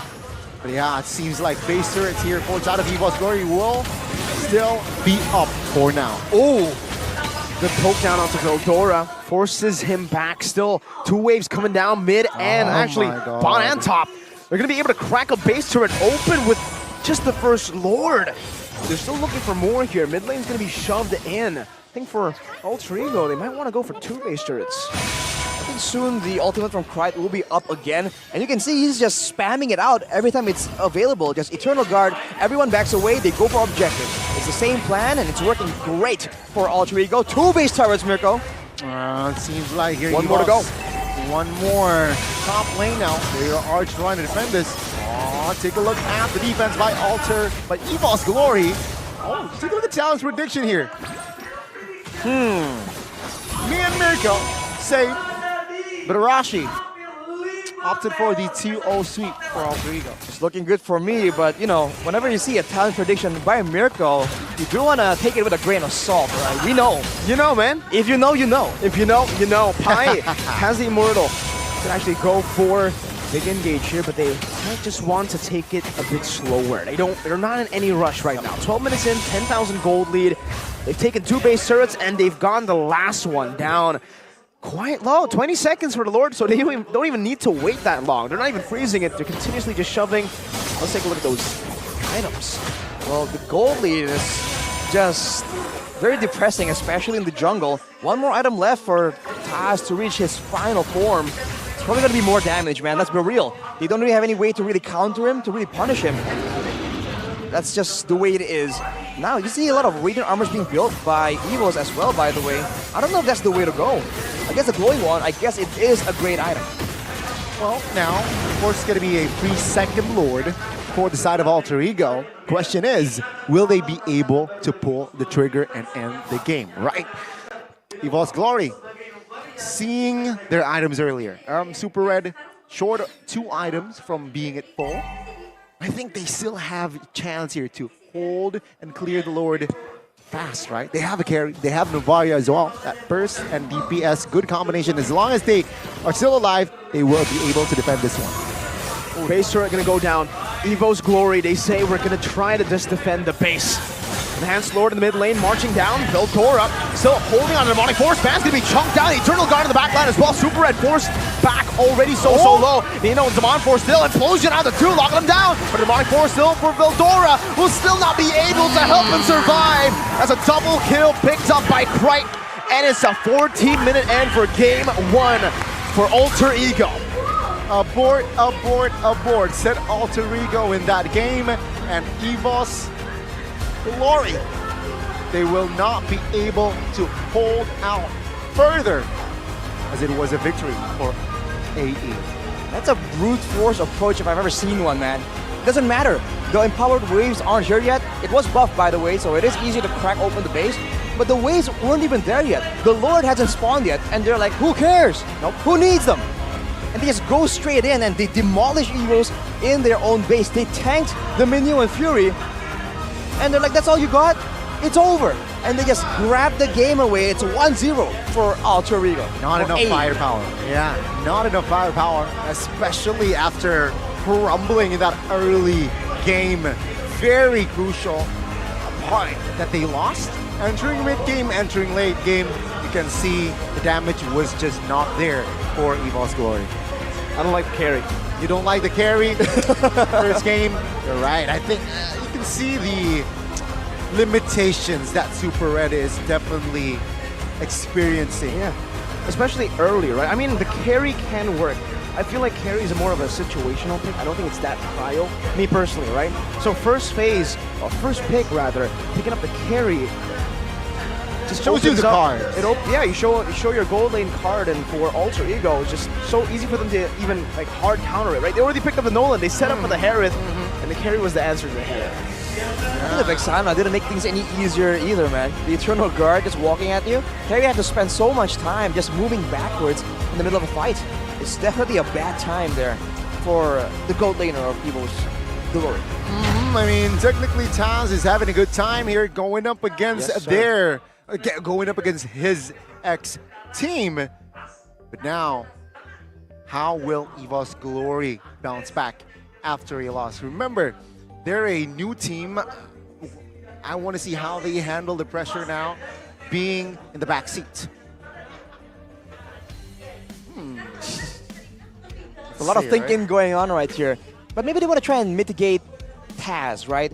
I mean, the highlight of the game earlier was that Taz's aggressivity, right? That's a new word we're creating right here. Bear with us. Aggressivity. But the aggressivity just caused EVOs to just lose control right there. And we were talking earlier about this, right? Van is a very good jungler, although we haven't seen him in a while, but he has shown that he has the skills to back up his reputation. So when he's put in a position where he's a Martis, doesn't get the opportunity, he doesn't get the setup and the kills to get the resets with the Decimate, he doesn't really get the ball rolling. And against Taz, that just makes that matchup just so much more difficult. So maybe they want to play and give him a bit more control, you know, a stronger hero, some more backup from the roam or mid lane possibly. And I think that's a valid way to try and shut down this Alter Ego momentum. You can see the switch, I feel like, from the side of Alter Ego, where they were just hovering around, looking to play it safe, looking for the right calculation, but after soon, they got the momentum. After soon, they got the first strike, right? They got the home run, they went home. Mid-game, it was just all textbook. Very disciplined, they played it tight, which of course I very like. And there's no chance, there's no gaps for the side of EVO's Glory to poke around and find loopholes in that tight formation of Alter Ego. Yeah, I mean, they played the pace. The pacing of the game was really, really fast, and they had to have that pace because if the Phoveus Novaria carry scaled towards the late game, it could give them problems, though. Even then, I feel like Alter Ego had the right lineup to take the Novaria down, to take the carry down. Maybe not even take the carry down, but to split the carry from the rest of the team, isolate and zone her away. One of the big problems for the carry, in my opinion, right? The reason I don't like her as first pick is because, well, sure, you have pretty good damage. Your laning is safe enough. You should be able to hold down the lane yourself. But your range, man, like this is why usually when we see carries back in the day, we need a roamer that can lock someone down. They can hold someone down, right? A Franco, a Kaja, suppress, well, where the carry can just free hit. Or get him closer, right? Yeah, kite back even. But in this kind of lineup, when mobility is so potent, I'm not too sure about that carry, especially considering the Nolan's going to be zoning you away completely, and I think Taz definitely deserves this. He was the proactive player, man. After the initial, you can call it a blunder, right? We weren't expecting the Minotaur, of all things, to get that first turtle. But afterwards, man, he was just great. And, Nolan, he was playing it a bit safe in the early game, Guani, you were saying. And I think that's because right now, if you feel hit neutral minions with your Rift in the jungle, it does reset, so you clear jungles a lot faster. But here, let's take a look at some of the highlights of that game. Initially, as we said, the fight was kind of evenish, and this was unexpected even for me. I thought that Alter Ego was definitely going to take it, but afterwards, it's always, EVO's trying to get something, and Alter Ego just getting the trade back so easily. They can't get away, right? Yeah, I mean, that position right there, I think Van got a little bit overzealous, and here was a turning point, I feel like, critical turning point where and Nino got the double. And man, we talk about matchups and having the tools to deal with the problem. The fact that Harith regenerates a shield every time he dashes means that in a pure 1v1 sñario, Veldora just can't really get a lot of things going for him against the Harith with the Phobius.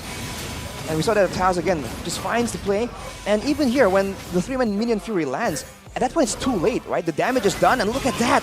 It's so quick, man. Even when Nolan just first came out, everyone was complaining about this. The damage comes out so fast. This is Nerf Nolan. This is Nerf Nolan too. It's insane. So insane. That is why they do not even think about the joystick right in the drafting phase. They saw Nolan open, they picked it up instantly, and they made it work. That was the first game, ladies and gentlemen. Taz was the player of the game, in case you missed it. Strike 1 for EVOS Legends. Another chance, of course, to see and perhaps force the series on towards a Game 3. Told you he's not the reject. Yeah. BMT. What? Big Man Taz. Big Man Taz with a big boy performance here. Absolutely. Gentleman performance. The gentleman. If you're gonna look at the items, by the way, let's take a small gander. Cry went for the Demon Boots, so he wasn't rushing the Enchanted Talisman. He wasn't going for a lot of sustainability on that mana pool, and he wasn't going for a lot of cooldown. He's just trying to get relevant as fast as possible, rushing the Glowing Wand, rushing the Divine Glaive. And that means that if you're a carry with an item disadvantage, it's just a lot harder for you to deal with him because you have to keep moving backwards, right? When you already have such a short amount of range. And on top of that, he went with the Athenas as well. So I guess he's really concerned about getting chunked down by the Novaria. And on that side, Warlord going for the Nuggets of Durance, knowing that there's a lack of damage on their team, trying to make sure that he does that extra bit of utility, and then going for full penetration and the Lightning Truncheon. But again, it comes out so infrequently that he doesn't match the damage output that the whole team from Alter Ego can bring. Because even the frontliners, the like Pi on the Terizla, he's doing damage, man, in the front line. He's not just there soaking damage. Again, that is why Pi is just, I feel like, one of the, if not the only perfect EXP later in the season alongside Votes. Thank you very much. But yeah, 14-20 was the duration for the first game. Nice. EVOS Glory. How do you bounce back from a game that was somehow a smooth sailing for the side of Alter Ego? How do you bounce back? Well, maybe it starts in the draft, right? Maybe in the prioritization. The fact that the Nolan was left up for grabs with the Joy, but the Joy wasn't taken, I would have expected. If, yes, sure, the Nolan gets chosen by Alter Ego because they want to be able to utilize a mage in the gold lane, I'd expect maybe a Joy. Someone who can actually handle that pressure, has mobility, can dictate some ways in how you take a fight as well. Maybe that could be a good trade. Maybe go for Joy Angela instead of the carry Novaria. Joy Angela, that's definitely a combo that's still so dangerous right now. Especially with, especially in the early game, with the lack of damage available to burst through the hard guard, on top of the card control immunity that the Joy can kind of have, the mobility as well. That could have been a real option for EVOS. I agree. Could have been. So let's see here, what will EVOS Glory, Coach Tio, cook for their losing team, right? It's a cook-off. It's a cook-off. Against Aldo. Aldo. Difficult. We're really cooking up some... Both not real chefs, but both can cook. Major thing, right? But yes, seeing what Alter Ego did on that first game shows, it sets a tone for this team. I feel like gives them confidence, gives them morale boost if they do need it. And what they need now, give it consistency, right? They need to really stabilize, not get too overzealous, especially the series is not over. It's far from over. So I expect the same approach from the side of Nefari. And of course, with the same approach, how to get the same outcome? It's with their device. Samsung Galaxy S24 series, ladies and gentlemen. Win the game with the new Samsung Galaxy S24 series. Your gaming experience is guaranteed to be more exciting because it's equipped with the fastest 4nm processor with Snapdragon 8 Gen 3 for Galaxy. And of course, Arashi knows about the details. Well, you got a large vapor chamber ready to support the performance, man. What's even more epic, it's also equipped with a large 5,000 mAh battery. At this point, you gotta go with 5,000, man. Anything less, you're gonna run out. Don't settle for less. Like my phone keeps dying all the time. It's because I'm not running that Samsung, man. And they have that insane refresh rate. They have a wide screen, right? And still, it's a 120 hertz refresh rate. So you can see all the details, making your gaming experience comfortable and smooth all day, every day. It's just epic, just like that. With Samsung Galaxy S24 series. Now, with the new device, fresh, right? What do you need? Application. Yeah. If you ever come to Indonesia, right? I know a few of my friends are coming over to Indonesia. You guys can pay with GoPay. Very simple. Whatever you need here, you can get with GoPay. You want to go to, get groceries? Pay with GoPay. You want to go to MPL ID? Pay with GoPay. Is all very simple. All you need to do is scan the QR code down below to download the new GoPay app that is loaded with benefits. There is a free transfer fee. You know, we usually have a transfer fee when you transfer to different banks. GoPay, no problem. Up to 100 times a month to any bank. 100? I don't know what you're doing transferring 100 times, but people have those needs sometimes. And you can get it with GoPay, bro. Vote for your champion in every match as well. Vote for the winners of every match. And you guys can get a chance to do what? To get exclusive GoPay rewards. Exactly. What stuff? Check the app, man. Check the app, answer the daily quiz starting at usually 10 a.m. on our time, of course, on the GoPay app, and of course, collect points and win big prizes. And ladies and gentlemen, that was GoPay, right? I just want to give you one more, Rashi, Mirko. One more. Invest not just money, invest in gold. Gold. Coming soon, there's an epic collab, limited series UBS Gold X MPL Season 13. And stay tuned, May 2024 on where at ubs.gold and or at ubs.lifestyle. Or check their websites, ubslifestyle.com, ubs lifestyle e-commerce as well. Check it out, Arashi. Last season, their collaboration was a banger. They never miss. I mean, I got my hands on some of those, and I gotta say, man, I mean, it impresses everyone who comes over. They look at it like, whoa, what is this? That's that UBS Gold collab, the limited edition. It's a flex. It is a flex, and it's also a good investment. Exactly. Killing two birds with one gold. With one gold? Oh, yes. Some violence coming out of Goni right here. One stone. Interesting. That's something that Evos need to do, though. Yep. They need to be able to come back and kill two birds with one stone. I wouldn't say gold, though. And get gold. Get the gold. In-game, yeah. Yeah, in-game. Be more steady with financials. In-game, I agree. Yeah, also out-game. That deficit was a big deficit. That was a big gap. Like they were really letting the financials go crazy in game one. You gotta be a bit smarter with those investments, man. 12K gold lead for Alter Ego? More or less. Yeah, something along those lines. Definitely not the outcome that we're expecting with that investment. We'll see if they can plan a bit more strategically here, a bit more economically in game number 2. What do they have to do? What do they have to do? Arashi, steps. Provide the steps that Evos need to do. All right. I mean, this is a humble opinion. Okay. I have to disclaim it first. But you gotta, as we said, get your priorities straight. Do you want to play for the jungle or do you want to play for the gold lane, right? If you think that you're a gold laner, I want to play for both. Independent. Well, see, sometimes you can't get both, Goni. That's why you gotta prioritize. Yeah, Jaden Smith, calm down. Well, you want to make sure that you focus on what needs to be done first, and then, if possible, you start steering it in that direction. So pick one, the jungle or the gold laner, and then from there you can build on it and try and come up with a winning situation. But look at this. Aura Shop. Oh my god. Aura Shop. Welcome to the Aura Shop. What do you want today? You want some new players. Van becomes the 5th player. 5th Goni from Aura. To Evos.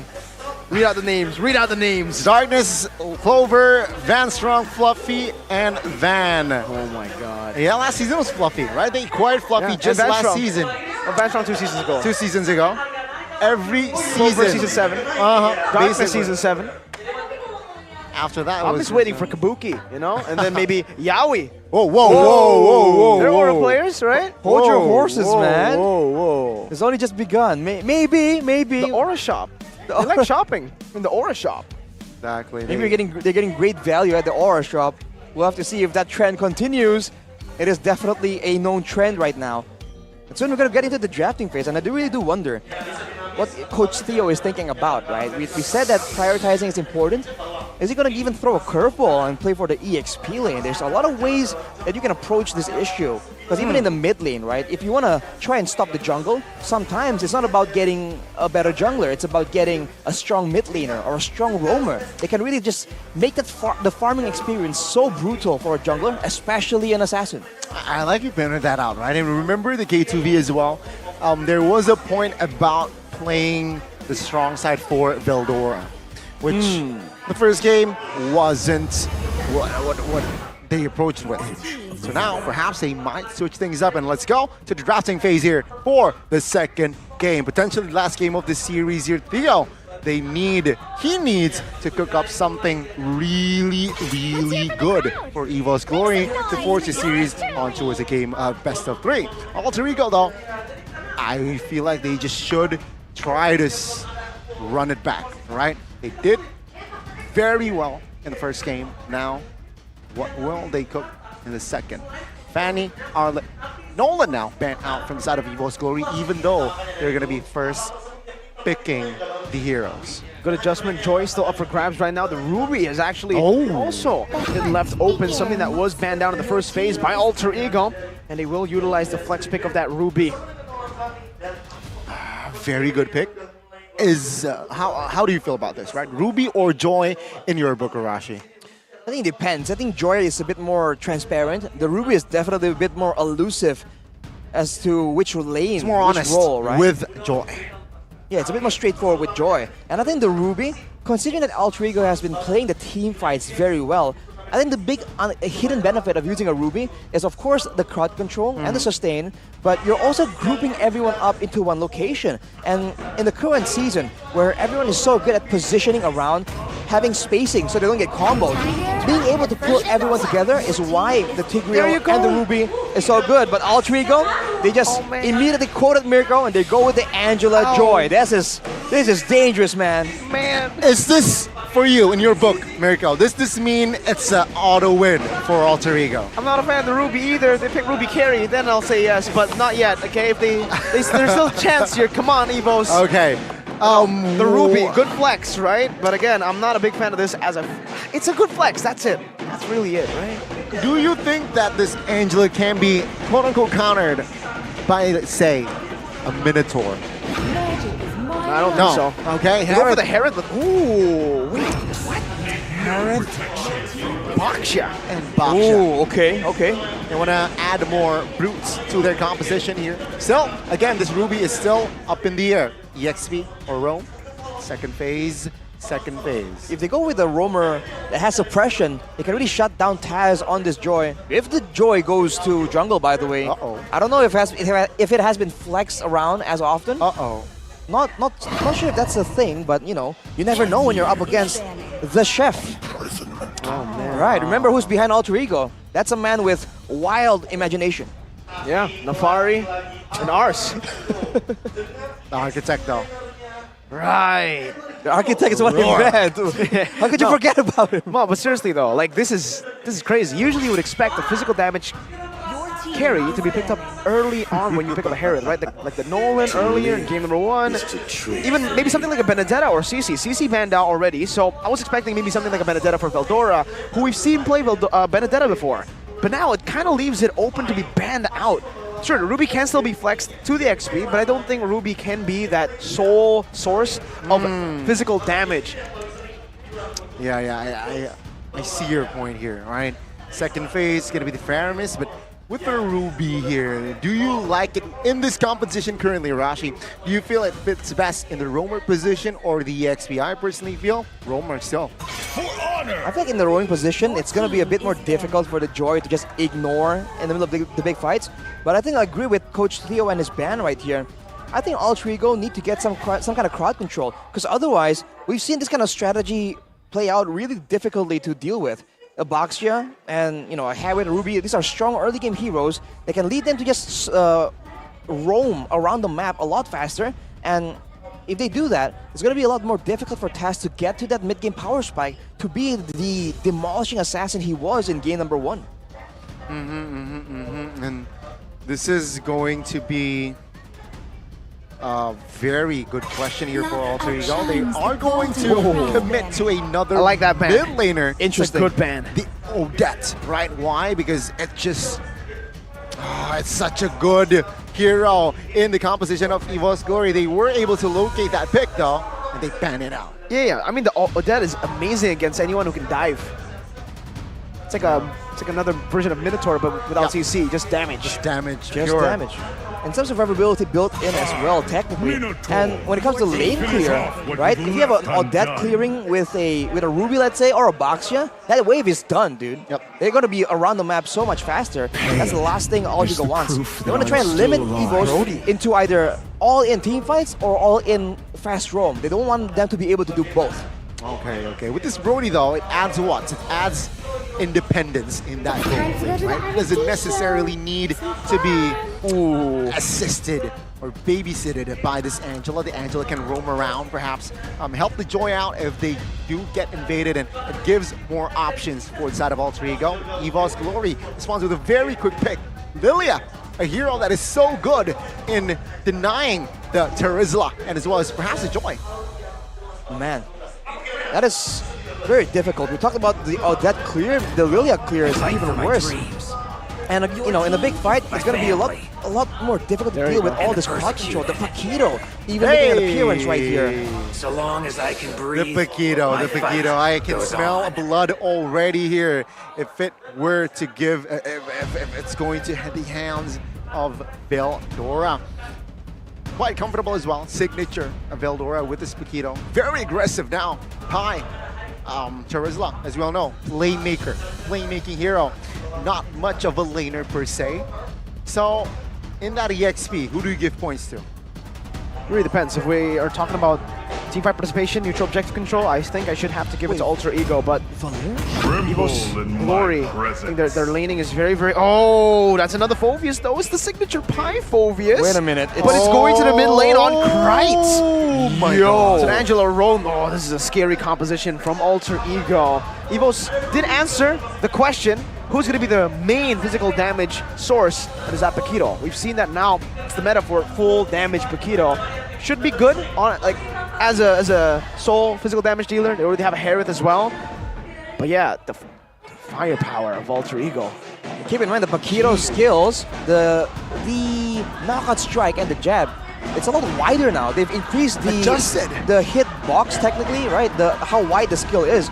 So he can completely just knock up the whole team of Alter Ego. So yes, there's a Phoveus. Yes, there's a lot of dive-in potential damage as well. But can they withstand the crowd control? Can they survive long enough to get hit and then hit back? Well, let's see. Will this Paquito create significance for the second game? Remember, Alter Ego, they just need one more point to secure the series. Ladies and gentlemen, welcome to the land of Dawn, where Alter Ego, they will try and find a sweep in their debut match for MPL Season 13. Now we have a very interesting matchup in our hands, man. The Baxia against the Joy. Good clear for both, but one significantly tankier and more mobile than the other, technically in the rotations. So I think this is where the side laners again will make a difference. But looking at the roam's priority right now, you can see mid lane for the side of Alter Ego, whereas for Van Strong on that Ruby, he is trying to be as annoying as possible, man. Leveraging this early game power that they have secured in their draft. Very good. Balanced here, right? Spell check, it's all flickers, no purifies here for second game. Right though. Bursted almost towards the 30% of his HP, but now still surviving. Well, the presence of the Angela really makes the lane a bit more bearable, that's for sure. We'll see what they can do afterwards though, because the Phoveus isn't the best of roamers. He's going to provide a lot of magic damage, but he won't be able to actually impact the fights in the side laners, and now Taz in the scope of EVO's Legends. Oh, I don't think it's a roamer though. I think it's a mid Phoveus. It's a Rasi Angela roam, right? So, yeah, but you can see here with the peel that perhaps this Phoveus can provide. Are you saying that it's not enough? The eye of the... Well, the eye, right? The pullback from the second skill. That's the only real contact he has, and now Pi. EVO's, they're just making aggressive moves around the side that the turtle is spawning in. They're trying to make sure they have all the control so that Taz will not find a foothold to be able to just wiggle in and maybe go for a big play and steal. Look at the level 3. Oh, very low. The turret 1 HP now forced to recall. That's where Evo's Glory make their move on the turtle. Rossi gonna be able to flicker out of the shield unity there. Evo's Glory will control this. Rossi knockout strike by Veldora. Doing a lot of damage. Manstrong trying to invade right now. Taz will just be focused on. No. Goes back, knockout strike, knocking him up. Electrifying beats onto Van, onto the turtle. Retribution battle. It's gonna be Taz who wins it. 50-50 on the board. Great. Demonic Force onto the back. Manstrong gonna be taken down. Oh, one more hit. And Krite gets first blood. Taz gets the first turtle. Everything goes perfectly for Alter Ego. Right on the board, and yes, Alter Ego winning this important early game there. I can see here, Evo's Glory, they were able to somehow find momentum with forcing Pi using the flicker, but they weren't able to punch back or punch further. The two ex-Evo's members were the two members that shined in that team fight. That's an oof. It's a bitter pill to swallow for Evos right here. And this is, again, showing that they're all in on the aggression, but their team doesn't really do well moving backwards, right? That's where Alter Ego actually has a huge advantage. So if Evos have secured so much crowd control, they have to make sure that this time they're the ones that make the fight decisive, instant. If they're going back and forth, the Joy, the Phobias, the Angela will make this a lot more difficult. It's almost like the shoe is on the other foot. Now, Alter Ego are the ones moving back and forth with sustain that the Minotaur provide for Evos in the previous game. Unity onto Rossi still has a bit of potential here. That's going to be a lot of damage placed down back onto them. With the Demonic Force now, it's Taz with the Electrifying Beast, torn apart memory. Not dealing enough damage there, but he still got one kill over with a few basic attacks. Warlord is down for Rossi, and I think Alter Ego will take that trade any day of the week.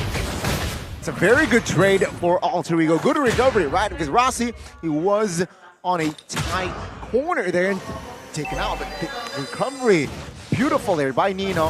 Evo's Glory there weren't able to really find an effective trade from that fight.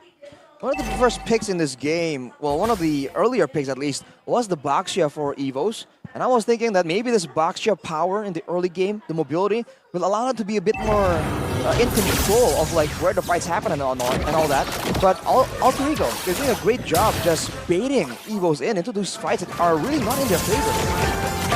Take a look at the mid lane here, right? Evo's Glory, they're trying to show intimidation, trying to find more control here in that turtle, but it seems like you're in no rush, considering that the Angela they notice is missing. Right? Of course, they will hesitate here in trying to commit on towards the turtle. As Alter Ego, though, they will not give this turtle freely. Shield Unity onto Pi this time. Krite, Demonic Force still there. Penalty zone onto 2, locks him down, and flickers out to safety. The Demonic Force is still ready for Krite as he's going to be able to pop it in all the way onto Veldora. That's a 50-50. Van wins it this time, but it's going to be super low. Van's going to be bursted down by the rhythm. Now just the electrifying beats necessary, but doesn't have it on cooldown. Van's going to be chased down still, though, and Rossi picks up the kill. They lose out on the turtle, but they win out in the fight, and now they transition into the mid push, where they're going to be able to find a tier 1 for free. That is a huge win again for the side of Alter Ego. They got the mid, another pause occurred, but yes, Evo's Glory. It seems like they're crumbling here, entering not even mid-game. It was just so difficult. I mean, Alter Ego got a bit lucky, I would say as well, because initially they are... Wait, the Joy Angela is useful? Wow. Wow, who would have thought? That's such a wild situation we're in right here. Wild land of dawn. As I was saying, the Teresa was bursted down, but Pi was able to survive just long enough, barely, to land the penalty zone. And I think that did make a difference. And once again, when they're running away, just like that, after getting bursted down, grouping together to try and secure the turtle, right? They just took a lot of damage from Taz, who just exploded with the electrifying beats onto like 3 members. Everyone was just way too low to fight, and when you're running against a Phobius, it's just a bad time, man. This is something that Evos need to acknowledge. They have to spread apart. Even though they want to try and secure the objective, they have to let Van do his thing and let everyone else just focus on what comes after the fight, not just the fight itself. Very great point there. I'm starting to see, or trying to see a pattern here, right? Especially comparing with the first game. Alter Ego, once the ball is on their court, they will not hesitate to exploit. You can see here, again, similar story. They got the ball, they got it rolling, and it's just very hard for EVOS Glory now to look for an opening, look for a play perhaps. Exactly. Now they have more options though, so I do expect something else later on. Because remember, in the earlier fights, for a bit, it looks like EVOS Glory, my bad, was the one that was in control, right? They were able to use the Paquito to be a real threat. And when the Angela was still along with the team, he was zoned away again and again. So EVOS definitely have a bit more fighter presence in this game. They should be able to use it to try and make flanks and stuff happen. Because later on, I think Alter Ego are going to be less dive heavy, considering that they have an actual marksman compared to the Harith that is, you know, a gold lane, but technically can perform in close ranges, right? Just keep dashing, having more mobility, more survivability with the shields as well. Brody cannot match and do the same thing. So I think flanks and the like is going to be what EVOS need to use later on. Okay, so yeah, I think flanks and whatnot, but let's bring this topic to a lighter conversation, right? While we're waiting again. A minute around, seeing, I don't want to say 2 samples, just a sample from the first game here, Mirko Rashi. Alter Ego, very solid. Do you believe now in their roster, in El Familia this season? Do you believe that they can go far? Couldn't go. What does far mean? Far meaning top 4 or far meaning playoffs? Far meaning top 4. Ooh, top 4, man. Oh, I think there's a chance that they get top 4. I think the top 4 teams, though, on paper, should still be Onyx, Bigatron RRQ, Aura. Those are the top 4. Not in not in that order, by the way. It could be any order. Because Bigatron... Surprised you put Aura on that top 4. You know, Aura has the potential to be top 4. Gotcha. They have Yaoi. Let's move on. That's a big deal. Sorry, let me just make my voice a bit more like the person. They have Yaoi. Okay. Have Yaoi, no. Sorry, go on. That's not. That's, go on. That's a bit sussy. Arashi, what happened? They turned and just swapped places with you? That's a bit of... That's unlike the BBE personas you're trying to build. But yeah, there's a bit of malice in that statement there. But yes, go on. Arashi, let's ask you. Do you believe in Alter Ego, in El Familia this season? Will they go far? Top 4, even more? I think they have all the pieces of the puzzle, technically, right? A lot of the problems they had previously are kind of alleviated. Now we just have to see how well do the pieces fit, right? If they fit perfectly and the synergy happens, the draft happens, that's very possible, but Ronnie, right on cue, right on time, and Land of Dawn, here we go. Minute number 6. Yeah, we will continue the match here as Nino, as somehow as predicted, quite independent here, but EVOS with the conceal. Shield Unity, hard guard still there. The 3-man penalty zone is actually going to be able to help Nino survive. He flickers down and torn apart, and every fadeaway finds a kill. And Pi capitalizes on that Nino damage to find another. Nothing is going EVOS Glory's way. EVOS Glory, they weren't ready for that play. They weren't ready for the counter setup. And Alter Ego, they read EVOS Glory like a book. Like a kindergarten book. Like a picture book, man. I think they were really expecting the hard guard, of course, the flicker, but I don't know if they were expecting Pi just waiting in the bushes there, man. That was sus. He just came out of nowhere, and they just ruined the whole play, man. 4-man penalty zone, stopping all the follow-up from chasing Nino under the tower. That's disastrous for EVOS Glory, but now they're going to go at it again. They have the mobility advantage. Van goes in. Shield Unity, 2 levels down. Good, I'm offended, connecting on the 2 Zamar Force as well, but the penalty zone connects again on the 2 members. Nino's just dealing free damage in the back. One-shotting, taking them out. Warlord forced to pop in the black shoes, but he only falls to the clutches of Taz.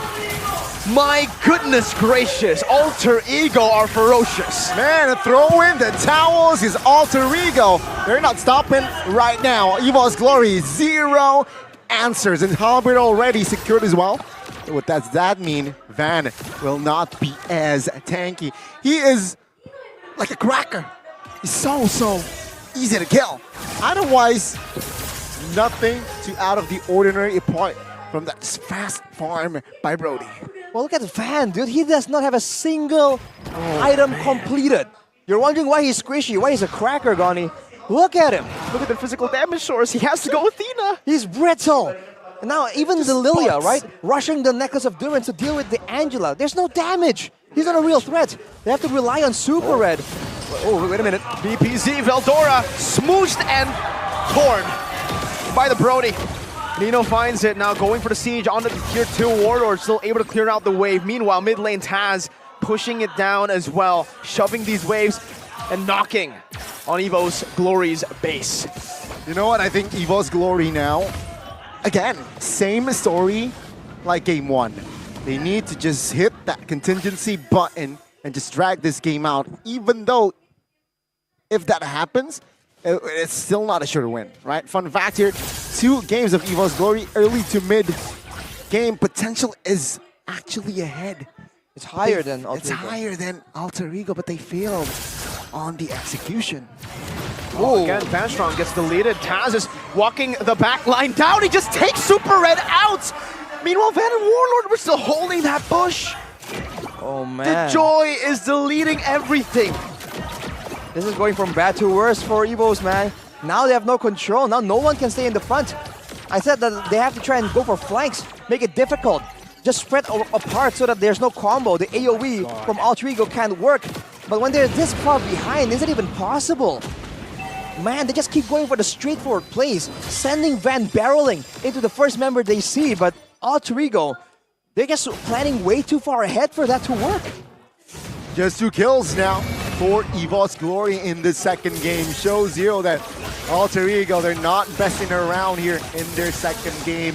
Now the First Lord has spawned here, and of course Evo's Glory with their firepower, with their lack of resources as well, they will not be able to just, you know, contest that Lord. Are they going to opt for, avoiding a team fight and going for a split push? Because now for Alter Ego, even that is something that they can do, right? They've been sending Taz to go alone. They can send Rasi to clear waves. And for Evos, the only real feasible play is to send Veldora on the Paquito, going aggressively, and maybe going for a dive and taking out Rasi in order to get something massive, but he might get taken out instead. Penalty zone, just 1 shot and a flicker! Oh! With a torn apart memory, gets him to that godlike status that he's waiting for. Nino now rotating to the mid lane with the help of Pi and Krite, looking for another objective, and they will be able to find it. The tier 2 in the mid lane, almost as free as that 50% off the first 10-time draw. Go ahead and take a look at it, boys, aspirants. Call it, Mirko Arashi. Will it end before 14-20? Mirko. 14-20? I think it will end, yeah, over 14-20. Over. I think it has to be over. 14-20. Gotcha. Right. You all check the minutes, the counters for the Lord. Yeah, good. But yes, just good. 40, you know what else is good? What? Oh, take a look at Sope, guys. Yeah, you should check it out. Top up diamonds for the game MLB. That's ML Bang Bang. It's free. 100 times a month. Transfer to all banks. It's very convenient, man. I mean, it's built into so many different things. The GoPay, but right now, for Alter Ego, it's just smooth sailing from here, man. There's no real maneuver that Evos can really surprise them with. Wow. Just going in for the objective, zoning away. Look at Taz! Hold up. This bullying! Walking up electrifying beats! Oh my god, Vanstrong can't even do anything. That's the anti-CC built into this electrifying beats. So Evos can only watch as he dances. You know what? You know what I was thinking, right? Usually in football, whenever you score against your former team, you don't celebrate. Will Taz celebrate if they do seal the victory? Will Taz and Krite celebrate? Oh, sure. Will Rect celebrate in the back? Oh my god. Oh my lord. And now, again, ladies and gentlemen, quite one-sided the situation that we have here. 11K on the deficit of that gold, right? So Evo's Glory, they're throwing punches, but they're punching air. Pi again. Bro. Oh man, the disrespect. We got the recalls happening already. This time, Van tried to open that bush. The last time I saw a player open that bush, they got Shotgun, bro. Point! They got deleted. Point. That's a scary burst to be in. And Pi just stood there menacingly. Look at Van, dude. He's getting zoned away by a quote-unquote assassin. But on the top side, though, good value for Evos, and they have control here. And they pressure Alter Ego into losing control over the Lord. Never mind. They go for a trade, which is, again, the best thing they could look for right now. I don't think they have an opportunity to actually walk up and go for the Lord. So they'll pick up a tier 2. It's the best trade they could ask for. And also bad news for EVOS Glory. Taz has picked up the Genius Wand, which is a nasty, nasty item as well, considering, take a look. Lilia, of course, Harriet here, no magic resist items whatsoever. It will first Athena, of all, Athena what? Athena what? Electrifying beats. My god, the damage and the tie-up as well. That's an Athena, brother. Holy moly. It doesn't matter. Doesn't matter. It's just Gone. way too squishy, man. Just gone. This potentially may be the final push of the series, ladies and gentlemen. 15-2, 12,000 gold lead. Let's see, can Alter Ego pull it off? Well, that's your answer. They just broke the turret now. Penalty zone to the front. Super Red. So holding on to that flicker. Van holding on to the Lord, but Alter Ego are not concerned with the Lord. They're actually going to go for the base turret in the mid lane. Taz still posturing over, getting a position to possibly dive in. They're waiting for another wave. They still are in no rush. They have the time to play with, and it's over 14-20. Hey. Well, Alter Ego needs to be a bit careful, though. They're moving very aggressively, but they're not all grouped together to back each other up. It's almost like they are expecting Evos to chicken out when they're called on their bluff. But if Evos realize that, they can possibly get like a 5v3. Hard guard, electrifying beams, penalty zone. With the flicker, only catching Van. Van strong in the back. I'm offended with the flicker as well, bringing Pi back all the way to the pace. He's still going to be able to tank out so much of the damage. Total Power member used up. No members killed just yet. Krite forced to flick around, and Alter Ego. If they get this base turret up top, it should be extremely value. But EVOS Glory are still able to hold their ground and finally are showing some signs of life. Very good defense here shown by EVOS Glory, but again, technically Alter Ego didn't go all in, right? They still managed to save some flickers, which might be useful for their next offense. And in the next minute or so, there will be a Lord. Should EVOS Glory move and advance forward, it's nothing to lose, do or die, should they contest. I think if they don't contest, I feel like it's going to be a bit difficult for them to defend. Right now, they've kind of caught up, as in they have some damage now, right? No longer are the damage dealers of Evos ignored by Alter Ego. And Taz, again, just boom, might be overextended. No, never mind. I keep saying maybe, but they just keep showing me like, nah. Nah, man, that's not it. That's the Taz way of electrifying beats. Man. Let's see here, 10 seconds to the not yet evolved Lord. But yeah, Alter Ego. Seems like still, of course, holding the map control here again. EVOS, do or die. Should they contest here as Veldora is still top side? No. Seems like they will not have enough time to contest, but they are marching onwards. Reno's still holding on to it. Warlord walking up very aggressively. Black Shoes already popped in as well as Krite jumps into the back line. Fan is in the midst of it all right now, but I'm offended is going to be able to connect, but Taz is still going to be able to be the one to secure it, and they kill as well. Veldora 1 HP, but Rossi with a flicker forward. Double. Finds a double. The Angela in game number 2 with a double kill in the 17th minute of the game. 3 members left standing with an enhanced Lord in the mid lane. El Familia, baby, and an Alter Ego now. That was earlier, that last Lord was potentially his last push, but this is surely their last push in the mid.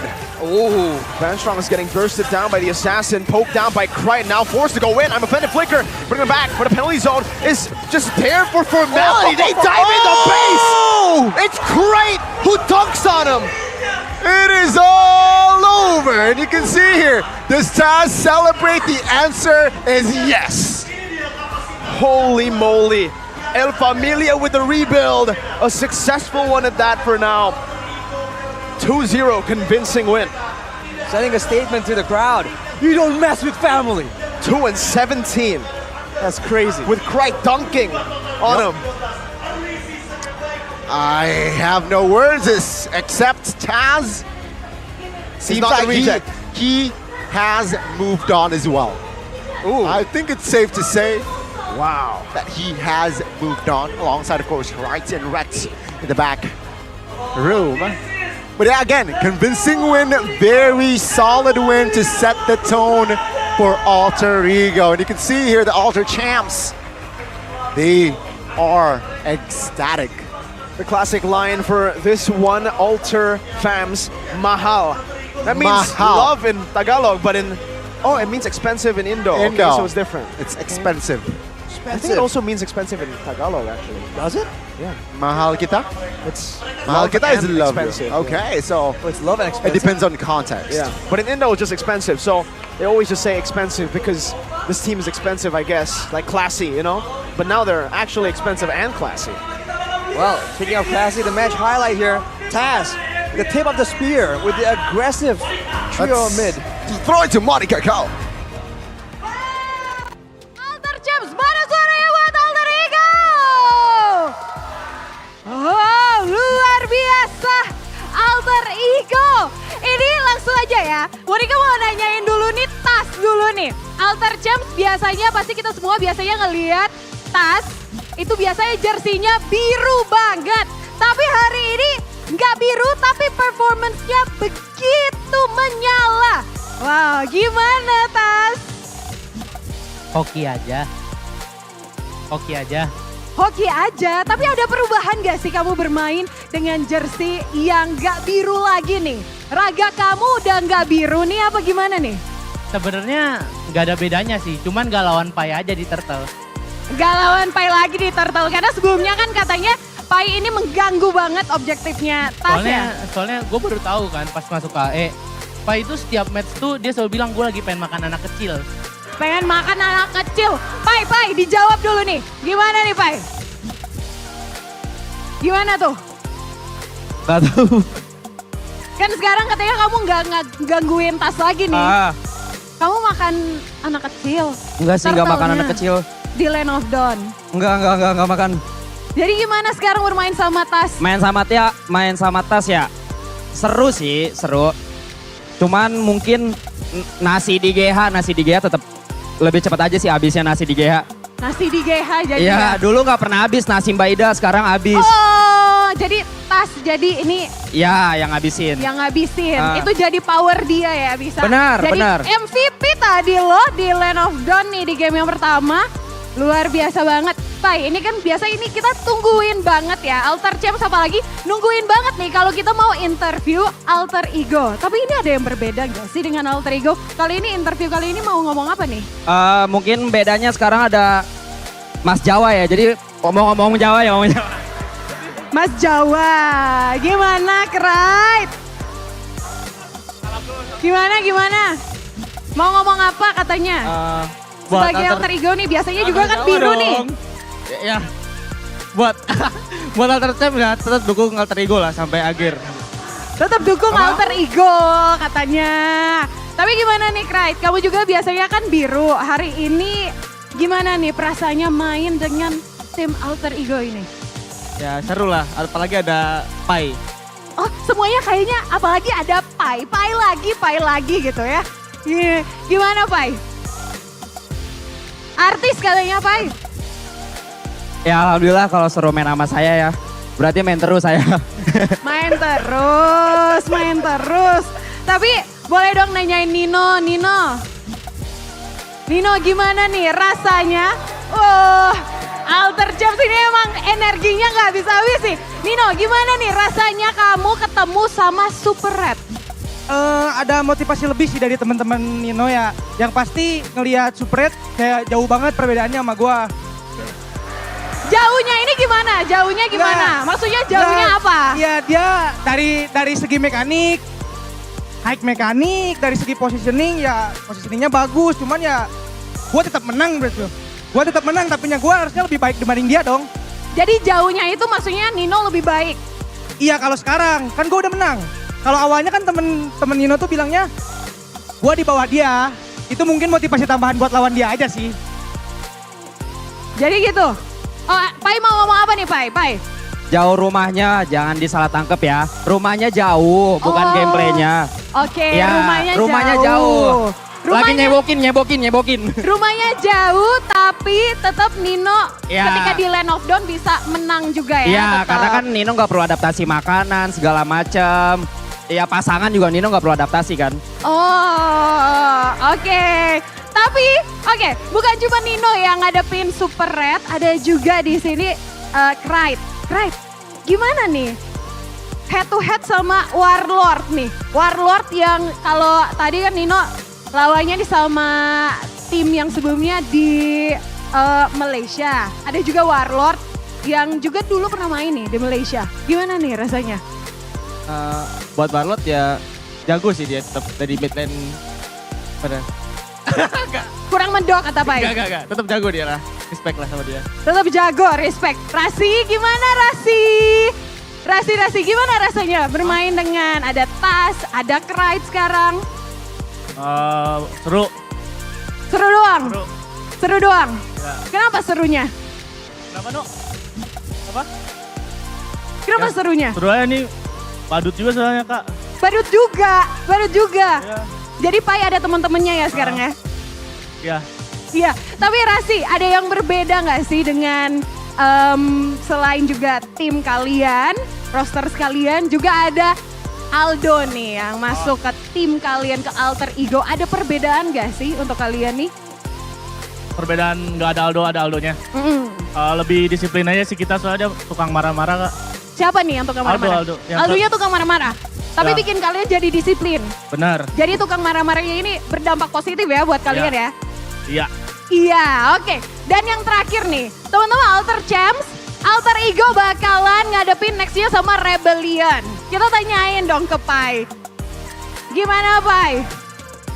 Nanti mau ketemu Rebellion, kira-kira prediksinya bisa ngalahin berapa poin nih? Atau sama sekali nggak mau ngasih poin? Semoga 3-0. Semoga 3-0, kan best of 3, 2-0. Ya berarti menang dong ngebantai Menang semoga. dong. Oke, tapi mau nanyain Nino juga. Nino, mau ngasih heist main gak nanti ketemu Rebellion? Siapa tahu biar versus mantan gitu. Keputusan tergantung coach sih. Kalau misalkan Hais main ya main aja. Nino juga tetap dukung kok siapapun yang main. Oke, bagus banget. Pokoknya ini namanya sportivitas, saling mendukung juga. Dan nanti kita bakalan lihat bagaimana performance dari Alter Ego Esports nantinya kalau di yang permainan pembukaan ini memberikan hasil yang begitu menyala. Bagaimana nantinya kita tetap dukung Alter Ego. Sama-sama mana tepuk tangan untuk Alter Ego Esports. Dan langsung saja kita akan mengupas bagaimana game tadi, match kemenangan dari Alter Ego Esports. Langsung saja, caster silakan.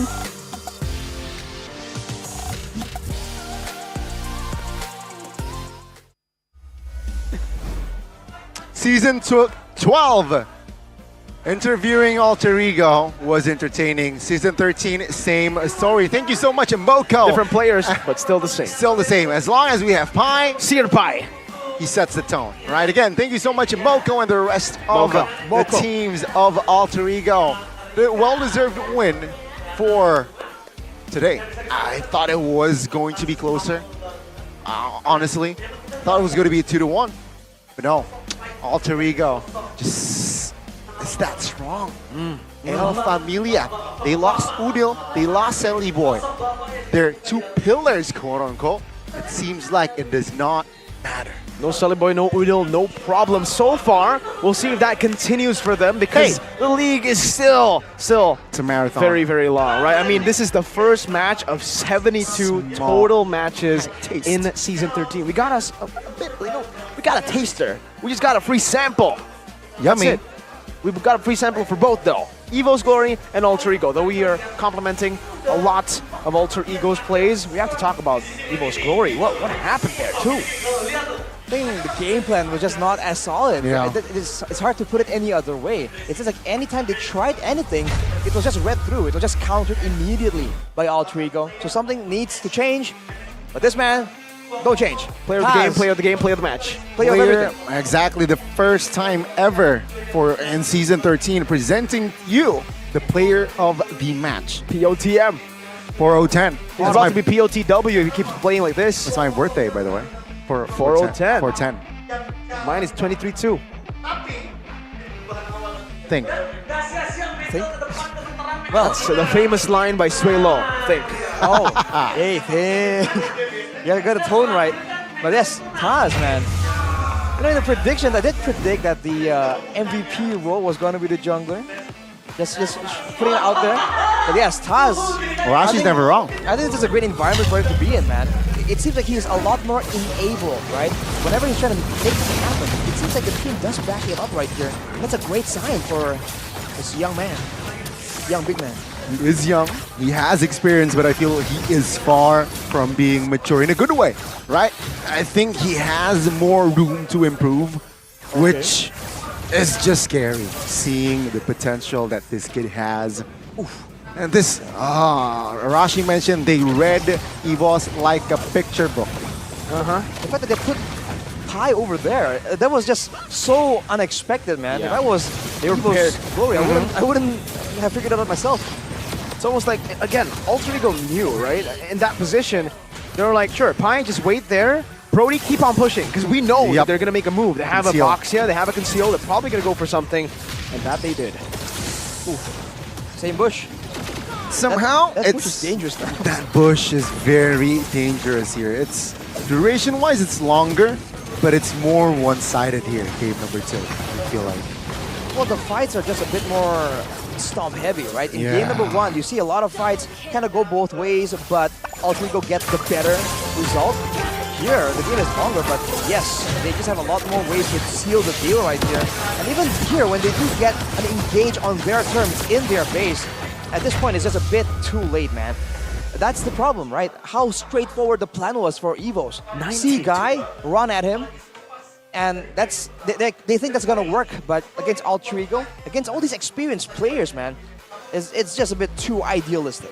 It's a big problem when your sole source of physical damage needs to build a tank, because the early game went so bad. Arashi, me personally, looking at that game, they lost the first few fights. Why did they still commit onto more neutral objective fights? Why didn't they look for a trade, do something to minimize their losses? They were just like, they were there to take all the risk of every single team fight. I think they were afraid of going for the macro-heavy play due to the Angela diff, right? And the fact that the Joy is just a lot more maneuverable in a way. So I think that's what the issue was. They want to make sure that they use this Baksha pick that they seem to really want to try and roam around and be fast and use the speed, right? We've seen this in the previous seasons, using the speed to get the pickups, to just run down your opponents. But the thing is, for Alter Ego, they just saw it coming, and so whenever the ball of death comes from EVO's Glory, it's just received with such precision. And even predicting that kind of playstyle, Pi went for the Queen's Wings as well. That's damage reduction. So for him to actually survive a bit longer, and maybe some of these fights where he survived with a sliver HP and was able to use that moment to go for a DPZ, technically, that is great optimization from Pi, showing again why he has been in the business for a long, long time. And to add to that, right, I think one word that distinct these two teams based on the match, composure. I think EVO's Glory lacked composure. Both of the games, like you said, they were just a little bit too hot-headed, right? They lost their early game, but they indulge Alter Ego in more fights, which of course helps Alter Ego in building more lead. You can see here, 17 minutes, the length that it took for the second game. 19-2 though. That's wild. You gotta feel bad for Van, man. This was supposed to be a bit of a showdown in the jungle, but with how concise Alter Ego was playing, he just did not get a chance, man. Nope. He did get a couple of retributions in this game, I believe. So they No, had one. their moments, right? Okay, there's one. Yeah. It's something, but he's showing again that he can match in the retribution battle, even against the likes of Taz. But unfortunately, it's not a jungle 1v1 game. It's a team game. And as an overall team, you can't deny that Alter Ego seems a lot more mature, more just completed compared to EVO's Glory as of right now. That may change. Let's see here, of course, what will They shake up, but oh, we got a mic check here. Golden moment. Golden moment. Belian ulti. Bak siap. Ayo lompatin.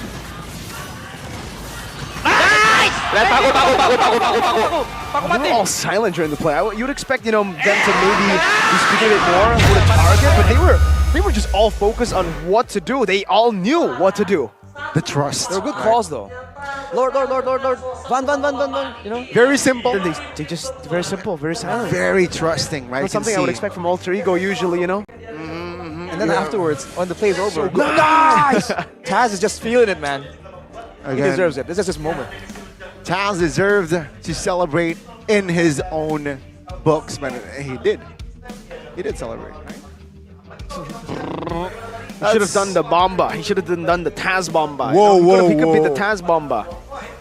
Shout out Leo. Shut up, Bomba, man. Shout out Kid Bamba. Because Leo does that a lot. Leo Bamba? Yeah. Leo Bomba. We were all part of the Bombanatics. Shout out Leo. But yeah, that was the first game of MPL ID Season 13, ladies and gentlemen. It was a treat to win. No, I did not expect it personally. I thought EVOS Glory will give more fights. But no, Alter Ego starting strong this season. Standing in the first place for now, of course. 2-0 win. 2-0 win. Of course, guys, if you want to boost your games, how do you use it? How?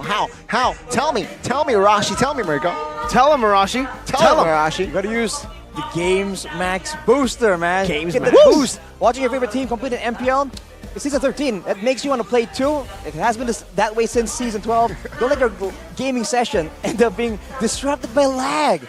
Causing you to fail and you can't get to the rank that you're aiming for in Season 13. So to make your gaming session smoother, use the Games Max Booster, man. Prices start from 25K IDR. You can get up to 36 gigabytes of data. So hurry up, get that package and activate the booster in the Dunia Games app.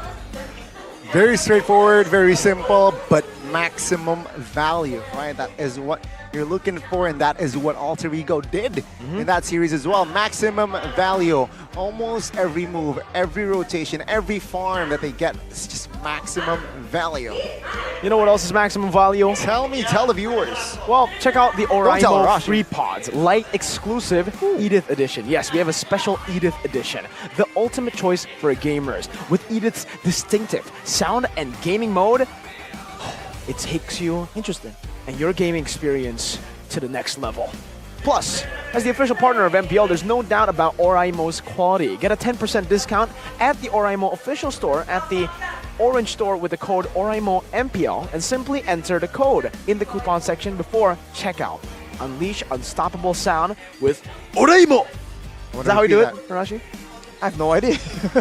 Unleash unstoppable sound with Oraimo. There you go. Arashi does it best. Yeah. The original, like OG. Excuse me, what? The original.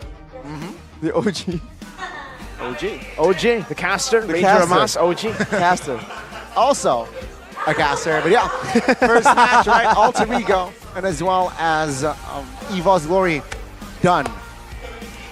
We will see them in the second half later on, where they will meet again. Will it be same story or will it be a revenge? Now, we maybe can talk a little bit more about the second match. We won't talk about it. We'll tease it though, right? We'll tease it, right? We'll tease. Dewa versus Rebellion Zion. Gods? Both teams with still full Indonesian lineups. Dewa and Rebellion. You're right. There are only 3 teams here as of yet that only have Indos, full Indos. Alter Ego, Dewa United, and Rebellion Zion. Every other team has imports. Either in the coaching staff or player or both. I see. Is that why we're seeing all 3 teams in day 1? I don't know. I think it's random, but hey, you know what else is random? The TikTok challenge. Hey! With hashtag MPL Self13. Oh, yeah, you can get phone, you can get skins, hundreds of them. 100. Other things as well. And you can check also, if you want to visit this live, check out the website, id-mpl.com/ticket. Yeah. get it. Tickets are selling like hotcakes. Earlier you saw a full house for the opening match and even just the opening sequence. And it's gonna continue because we have so many more awards to give you guys as well. If you watch over in MPL Arena, what can you get, Gani? G-Man? Skins! Skins? 130 free skins. Whoever is fast, Every they get day. it. Every day. First come, first serve. First come, first serve, and Arashi is always the first one in line for these skins. So you have when you get here, you have to beat Arashi. Yeah, we don't talk about that, dude. Arashi's here at We do. 6 a.m. our time. All right. So if you want And our those show skins, starts at 3. Imagine. Well, yeah, the cat's out of the bag. Make sure you guys don't miss out, man, because, you you can only get one. You've so got serious still have a lot competition. more. Yeah, you still have a lot more. So you could beat them. You could get 130 per day, though? 130 per day. That's ridiculous. I thought that was like per month. Yeah, me too, man. 130 is a lot of skins to give away. But hey, season 13, that means we need to give 130, right? We can't just give 13. Oh, you're right. Yeah, and that was our first match, ladies and gentlemen. Thank you for tuning in, of course. If you're still here, you know what? Shout out to you. Wait for the second match. Gani Mirkonos Arashi will take a short break. Very short. Stay tuned. See you there and be there. Or be square.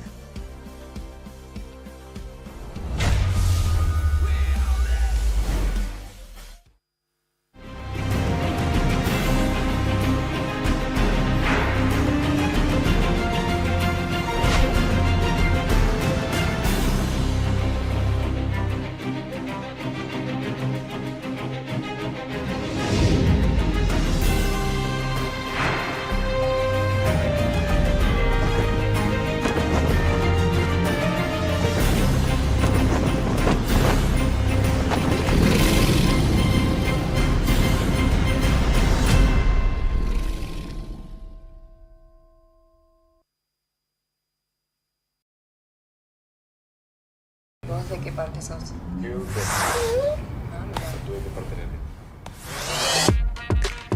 Samsung Galaxy S24 series. Get it now. Samsung Galaxy S24 series. Get it now. Pakai aplikasi GoPay, dompet andalan gamers. Banyak damage-nya.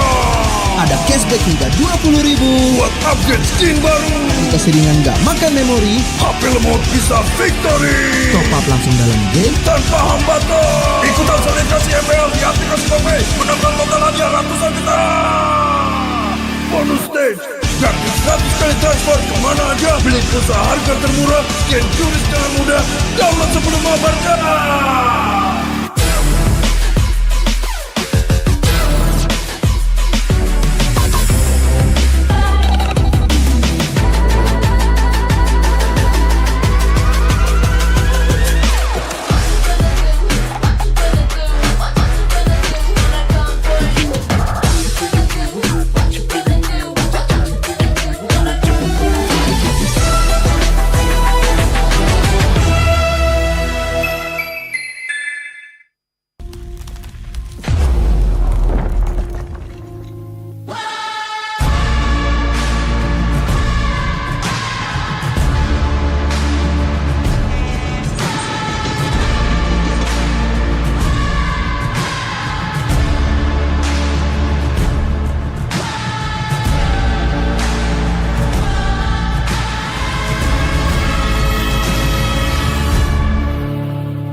Mudah di dunia games. Pilih game, masukkan game ID.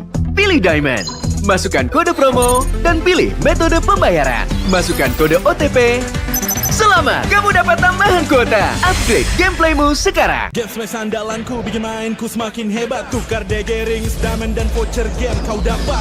Main MOBA apa aja with streak di tanganmu. Cuma Game Smash makin no debat. Beli paketnya dan aktifkan boosternya sekarang. Character select. Better. You lapper.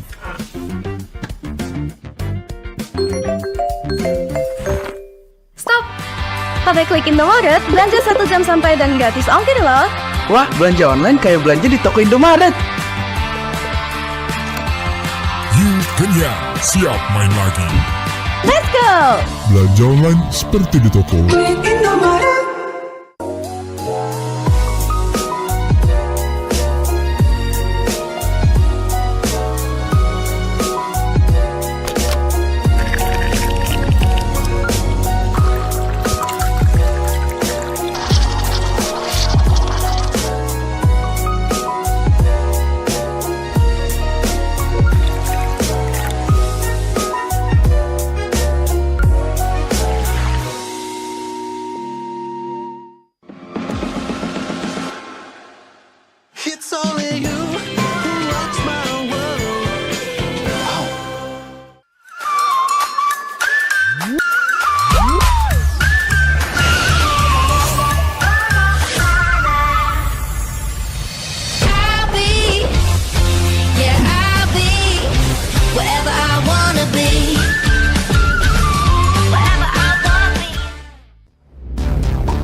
I'm me, and there's no one I'd rather be.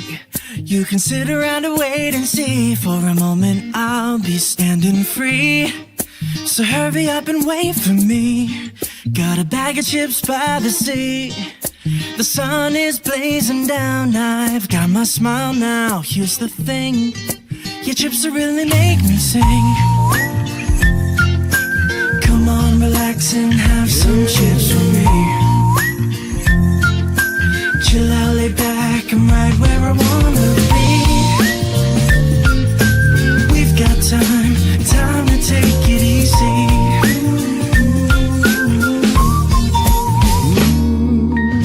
You always tell me to speed up, but slow down.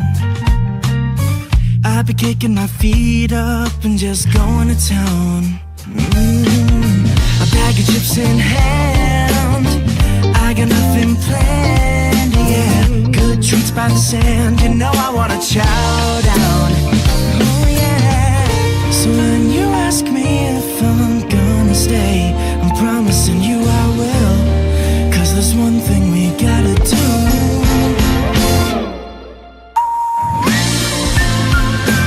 Come on, relax and have some chips with me. Chill out, lay back, and right where I wanna be. We've got time to take. And I'm all that I wanna be.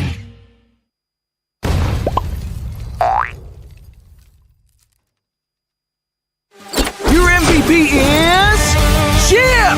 His portals completely set the pace of the match from start to finish. Wow, another MVP. That's my chip. Just doing my job. Can I see the highlights? I'm off the clock. Yeah, I can't wait to see your portals in action. Looks like Red Team's trying to catch Chip alone up top, but he just calmly dropped his portal and Alpha Alt in to flip this fight around. A great example of skills persisting through portals. Double kill. Cyclops is taking a serious beating from Gord, but it's Chip to the rescue. Will he make it? What a clutch save! Poor Gord just got jumped JJK style. Arlux just in time for the buy one, get one special. Man, next time look before you enter enemy portals.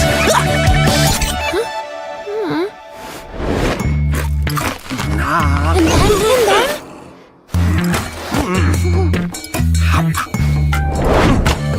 Wow. Uh-oh, Cyclops is about to overstay his welcome. Is this deja vu? Oh, wait for it, boom! Melissa joins the party. Chip runs a BCC. Jeez, what a massacre! And to add insult to injury, Melissa portals back to her lane without missing a beat. A skirmish breaks out. Where's Chip going? Is he gonna... He flickers to the high ground. Portal's up.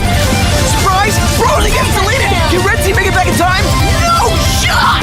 What an insane portal strat!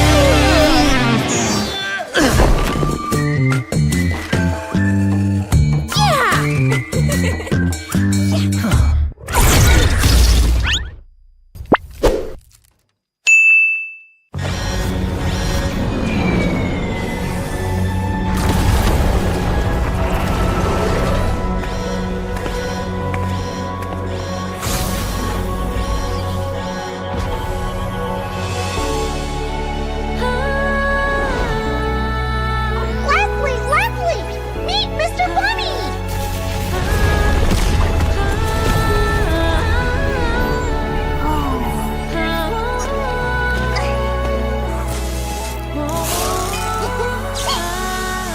Ta-da! Now you'll be the best sniper ever! No! It's a decoy!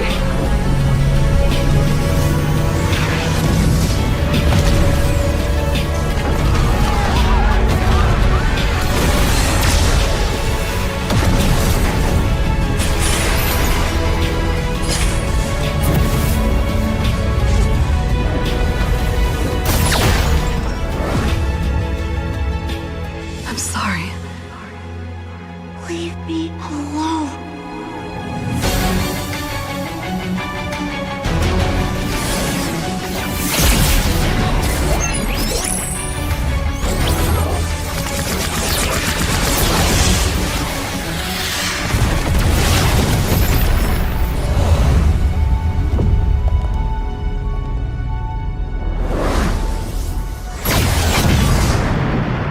Over here, Ender.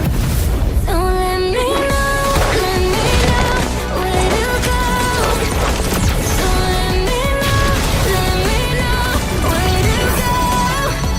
I wanna find you. I wanna find you. I wanna find you. I wanna find you.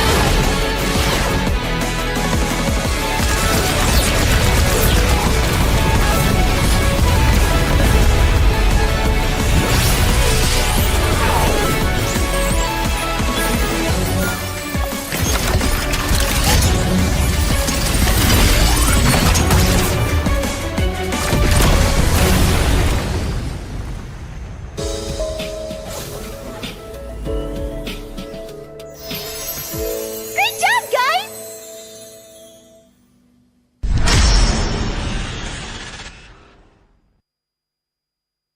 ¿De qué parte sos? Yo de aquí. Ah, mira. Tú de parte de aquí.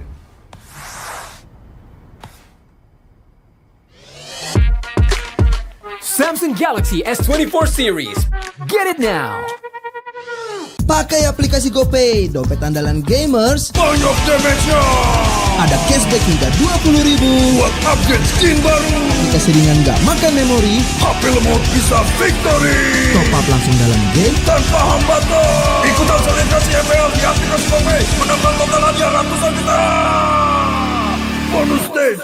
Gratis kali transfer kemana aja. Beli pulsa harga termurah. Scan QRIS dengan mudah. Download sebelum mabarkan.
mudah di dunia games. Pilih game, masukkan game ID. Pilih Diamond, masukkan kode promo, dan pilih metode pembayaran. Masukkan kode OTP. Selamat, kamu dapat tambahan kuota. Upgrade gameplaymu sekarang. Game Smash andalanku bikin mainku semakin hebat. Tukar DG rings, diamond dan voucher game kau dapat. Main MOBA apa aja win streak di tanganmu. Cuma Game Smash makin no debat. Beli paketnya dan aktifkan boosternya sekarang. Character select. Bener. You lapar.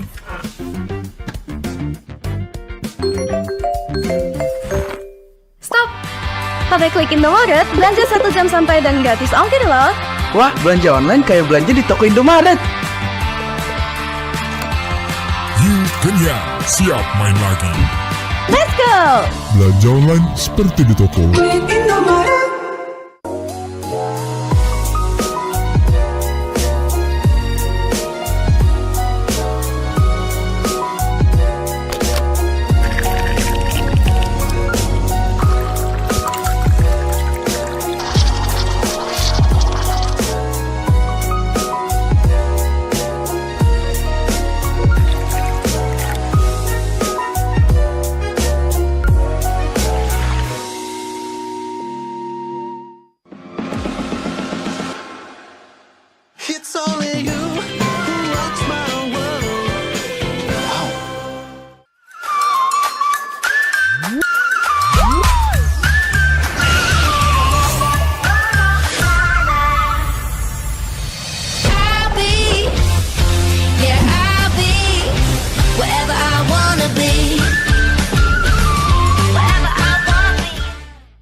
I'm me, and there's no one I'd rather be. You can sit around and wait and see. For a moment I'll be standing free. So hurry up and wait for me. Got a bag of chips by the sea. The sun is blazing down. I've got my smile now. Here's the thing, your chips will really make me sing. Come on, relax and have some chips for me. Chill out, lay back, I'm right where I wanna be. We've got time to take it easy.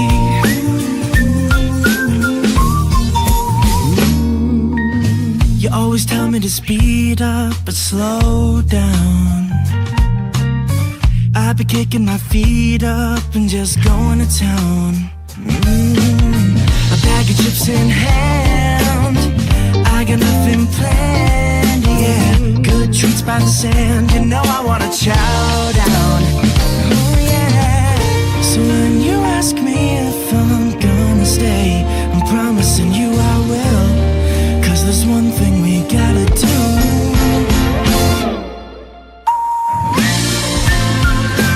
Come on, relax and have some chips for me. Chill out, lay back, and right where I wanna be. We've got time to take, yeah. And I'm all that I wanna be.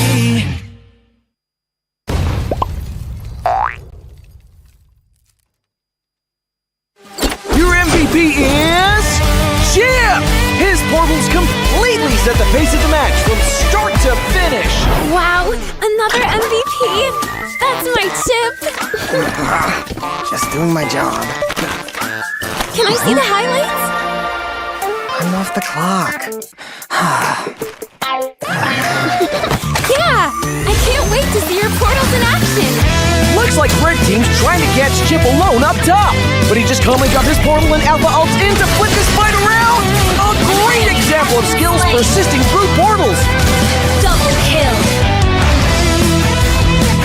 Cyclops is taking a serious beating from Gord, but it's Chip to the rescue! Will he make it? What a clutch save! Poor Gord just got jumped JJK style! Arlet's just in time for the buy one, get one special! Man, next time look before you enter enemy portals!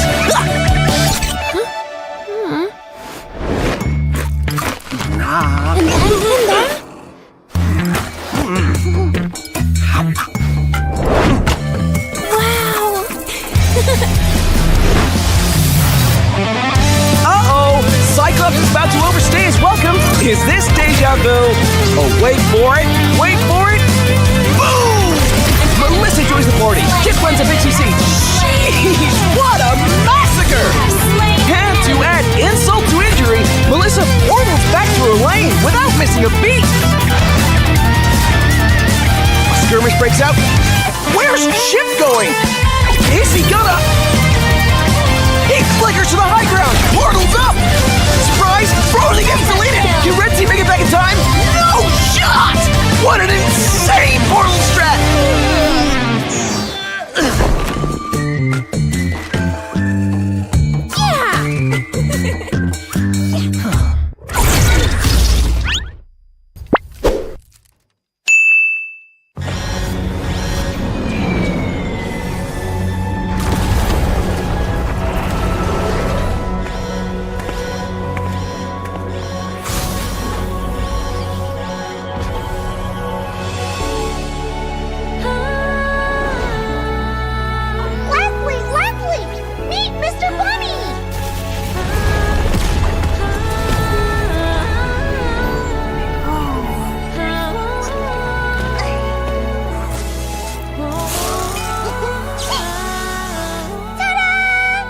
You'll be the best sniper ever!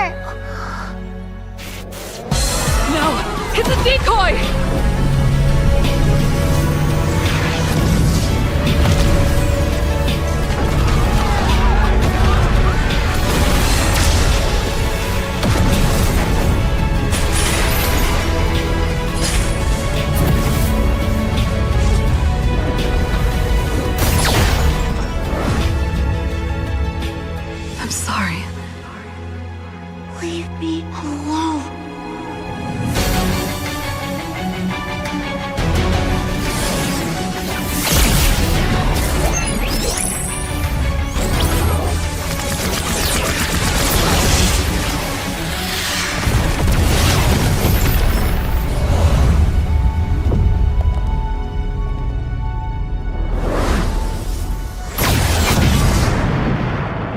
over here, Ender.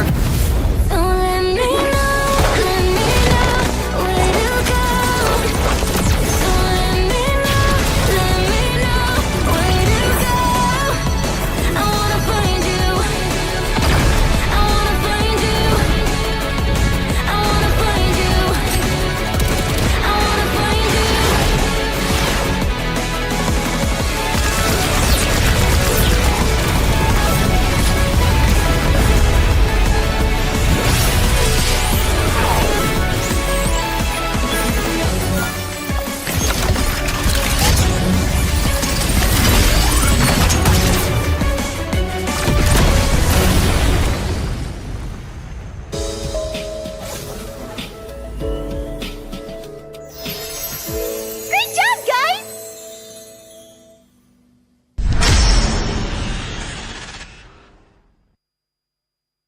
¿Vos de qué parte sos? Yo de aquí. Ah, mira. ¿Tú de qué parte eres?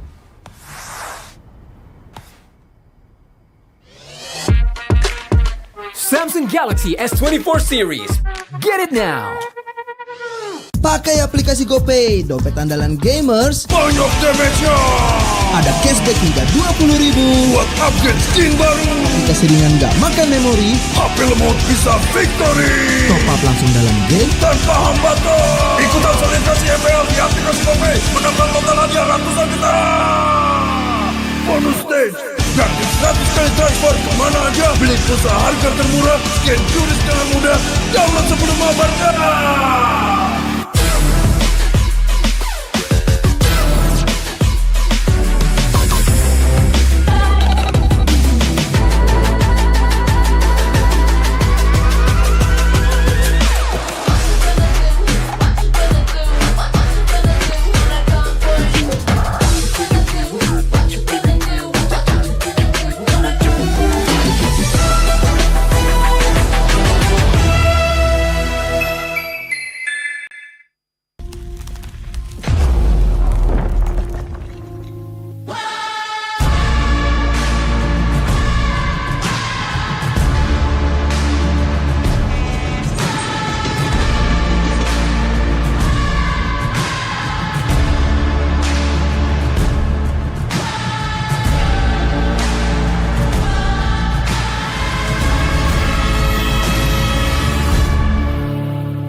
Tambah mudah di dunia games. Pilih game, masukkan game ID. Pilih Diamond, masukkan kode promo, dan pilih metode pembayaran. Masukkan kode OTP. Selamat, kamu dapat tambahan kuota. Upgrade gameplaymu sekarang. Game Smash andalanku bikin mainku semakin hebat. Tukar DG rings, diamond dan voucher game kau dapat. Main MOBA apa aja win streak di tanganmu. Cuma Game Smash makin no debat. Beli paketnya dan aktifkan boosternya sekarang. Character select. Where? You lapper.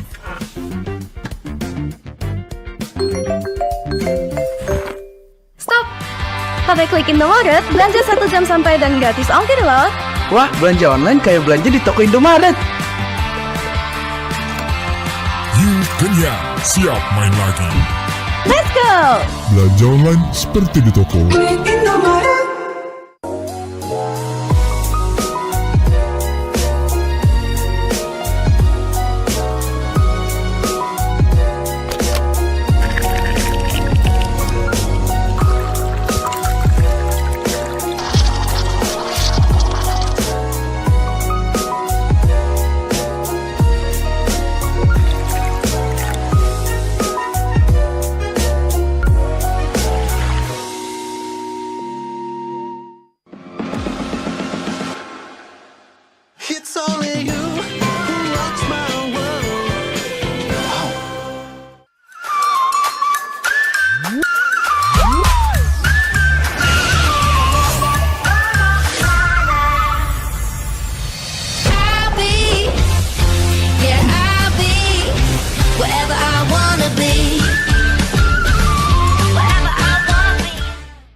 I'm me, and there's no one I'd rather be.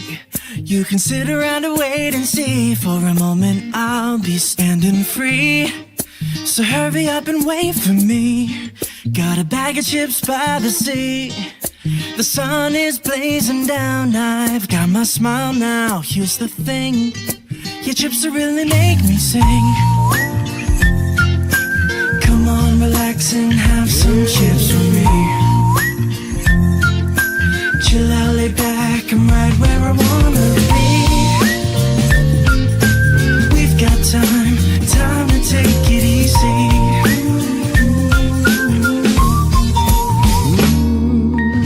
You always tell me to speed up, but slow down. I've been kicking my feet up and just going to town. A bag of chips in hand, I got nothing planned, yeah. Good treats by the sand, you know I wanna chow down. Oh yeah. So when you ask me if I'm gonna stay, I'm promising you I will. 'Cause there's one thing we gotta do.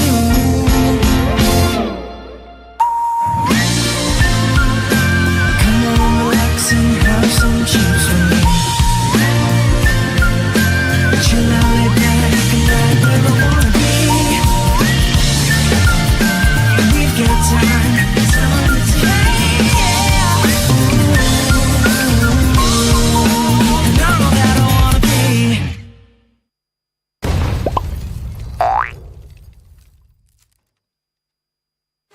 Your MVP is Chip! His portals completely set the pace of the match from start to finish. Wow, another MVP! That's my chip!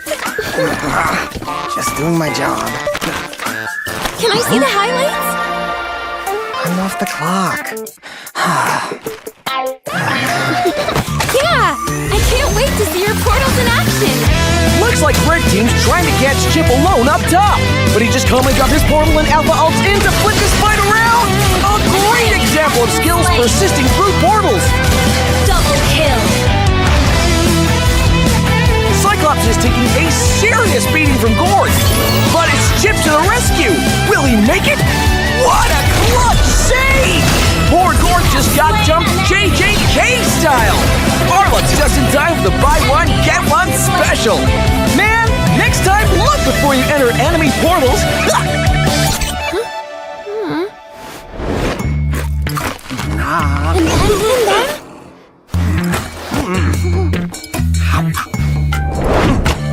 Wow! Uh-oh! Cyclops is about to overstay his welcome! Is this deja vu? Oh, wait for it!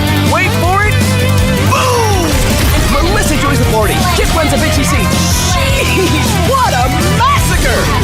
And to add insult to injury, Melissa portals back to her lane without missing a beat. A skirmish breaks out. Where's Chip going? Is he gonna... He flickers to the high ground! Portal's up! Surprise! Broly gets deleted! Can Red Team make it back in time? No shot! What an insane portal strat!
Over here, Ender.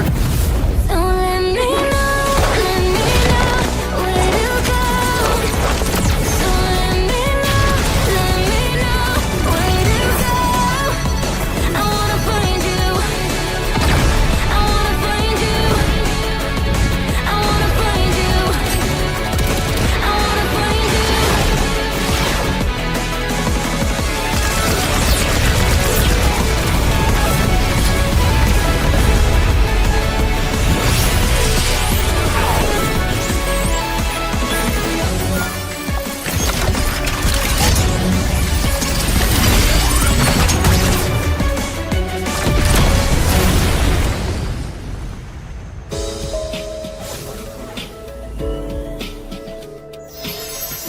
Great job, guys!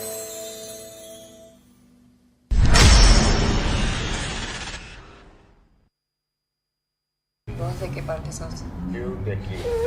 Ah, mira. Tú de qué parte eres.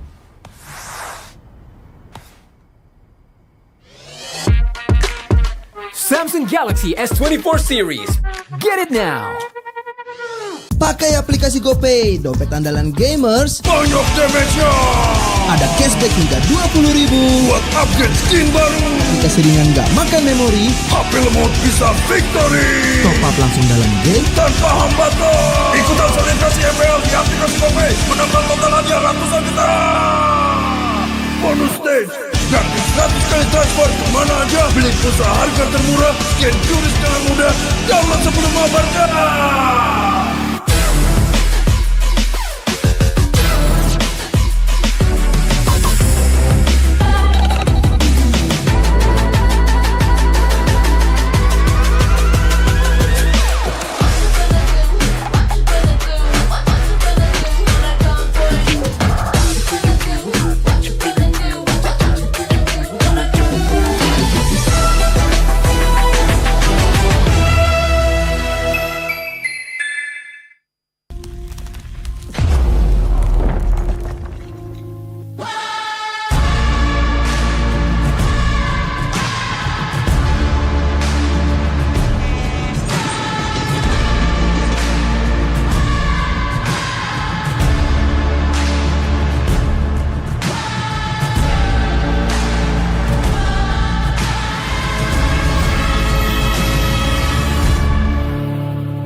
Top-up mudah di dunia games. Pilih game, masukkan game ID.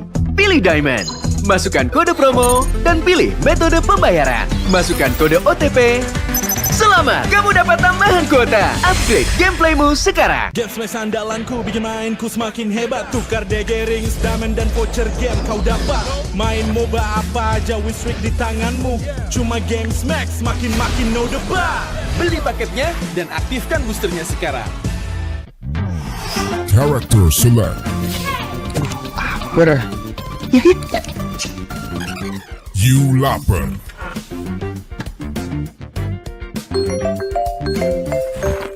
Stop! Pakai klik Indomaret, belanja 1 jam sampai dan gratis ongkir loh. Wah, belanja online kayak belanja di toko Indomaret. You kenyang, siap main lagi. Let's go! Belanja online seperti di toko.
I'm me, and there's no one I'd rather be.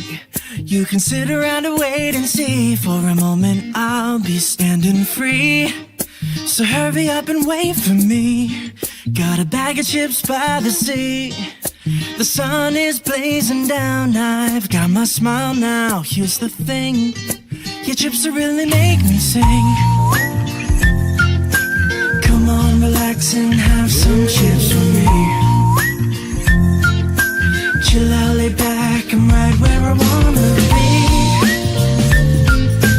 We've got time to take it easy.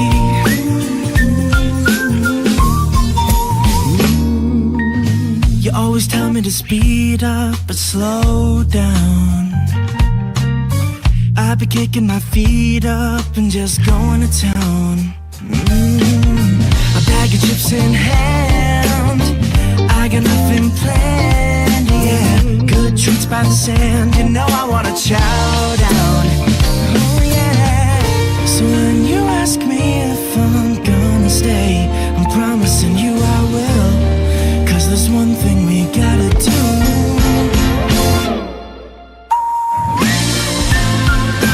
Come on, relax and have some chips with me. Chill out, lay back, and right where I wanna be. We've got time to take. And I know that I wanna be.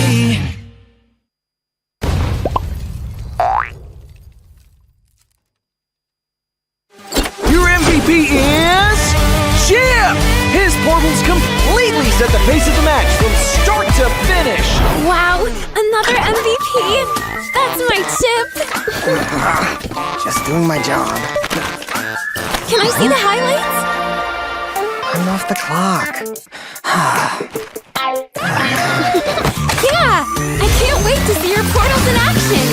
Looks like Red Team's trying to catch Chip alone up top, but he just calmly dropped his portal and Alpha Ult in to flip this fight around. A great example of skills persisting through portals. Double kill. Cyclops is taking a serious beating from Gord, but it's Chip to the rescue. Will he make it? What a clutch save! Poor Gord just got jumped JJK style. Arlot's just in time for the buy one, get one special. Man, next time look before you enter enemy portals.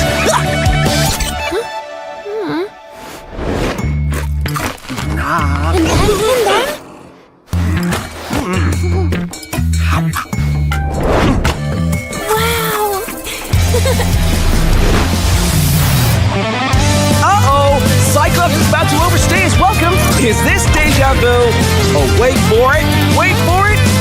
Boom! Melissa joins the party. Chip runs a BTC. Sheesh, what a massacre!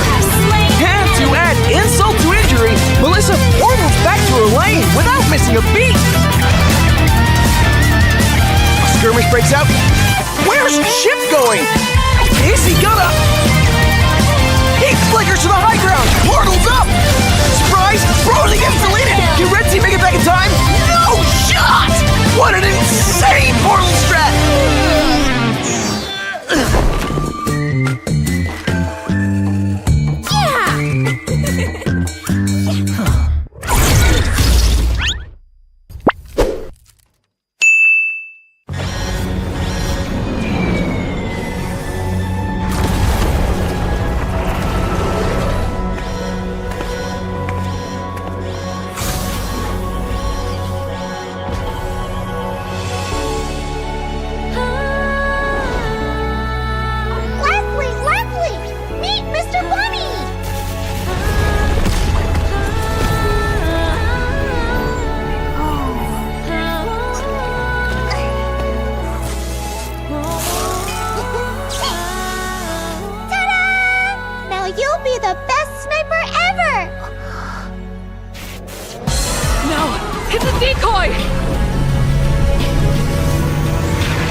Over here, Ender. Don't let me know where to go.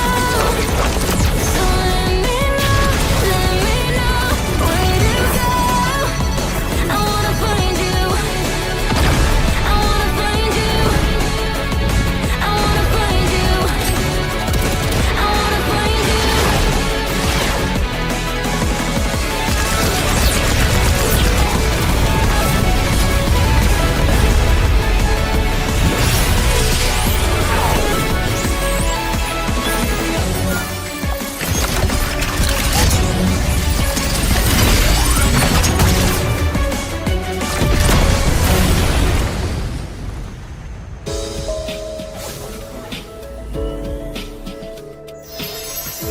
Great job, guys!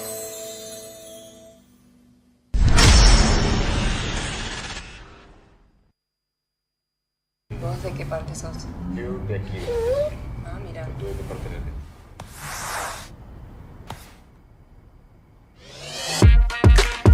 Samsung Galaxy S24 series. Get it now. Pakai aplikasi GoPay, dompet andalan gamers. Banyak damage-nya.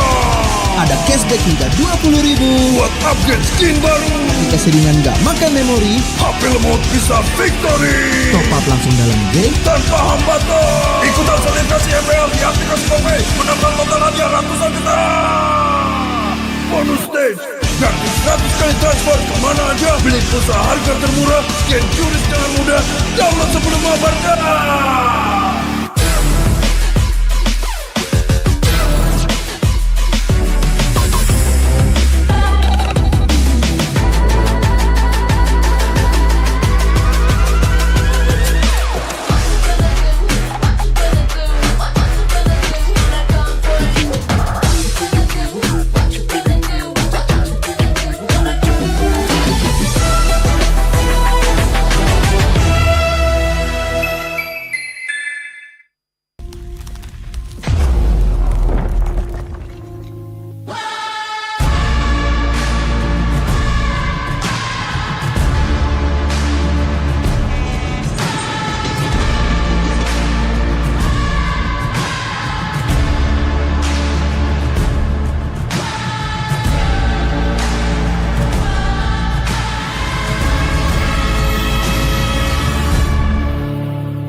Tambah mudah di dunia games. Pilih game, masukkan game ID.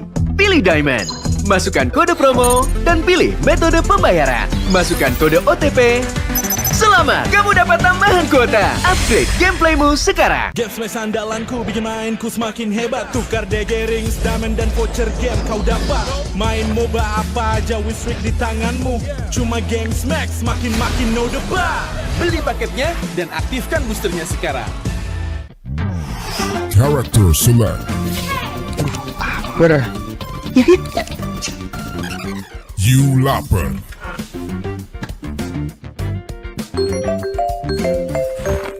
Stop! Pakai klik Indomaret, belanja 1 jam sampai dan gratis ongkir loh. Wah, belanja online kayak belanja di toko Indomaret. You kenyang, siap main lagi. Let's go!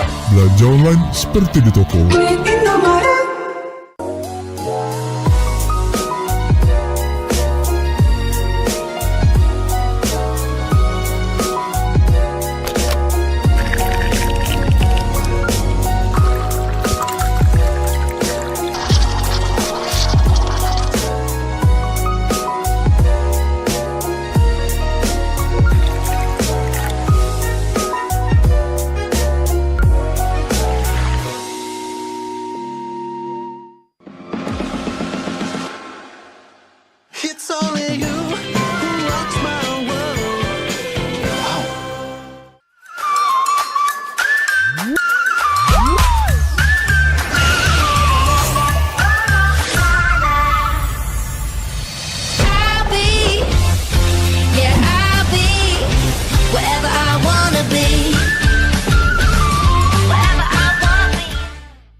Well,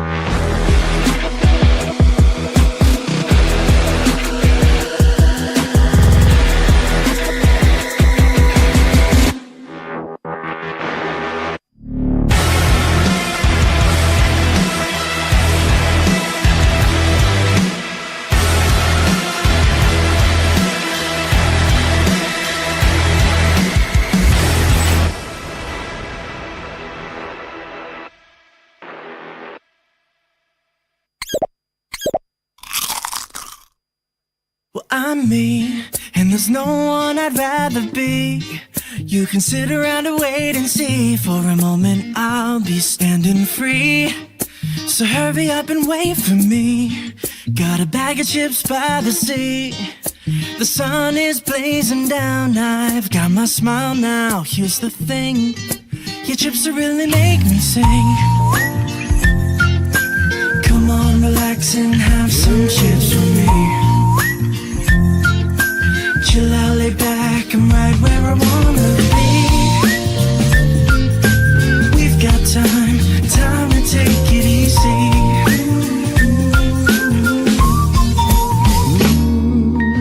You always tell me to speed up, but slow down. I've been kicking my feet up and just going to town. A bag of chips in hand, I got nothing planned, yeah. Good treats by the sand, you know I wanna chow down. Oh yeah. So when you ask me if I'm gonna stay, I'm promising you I will. Cause there's one thing we gotta do.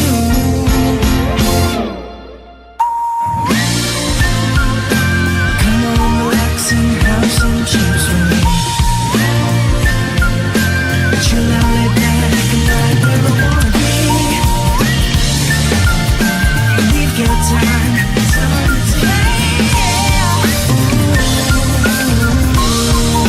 And all that I wanna be.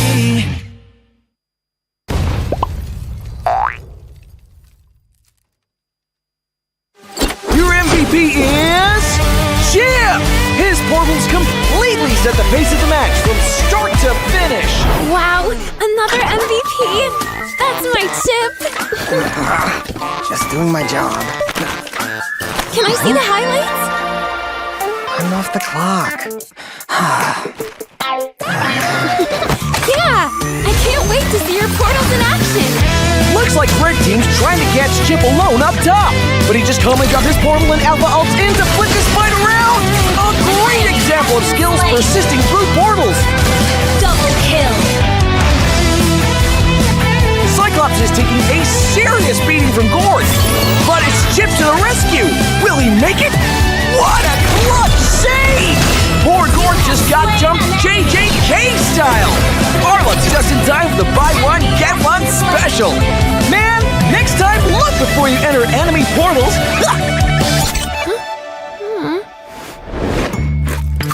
Wow!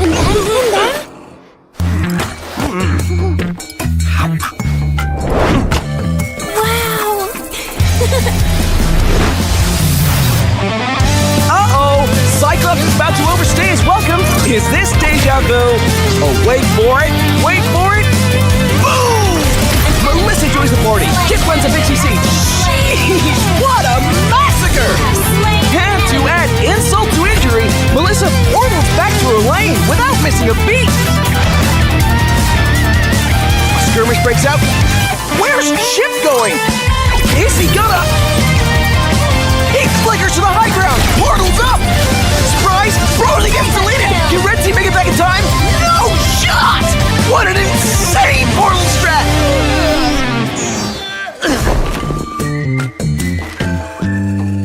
Yeah!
leave me alone.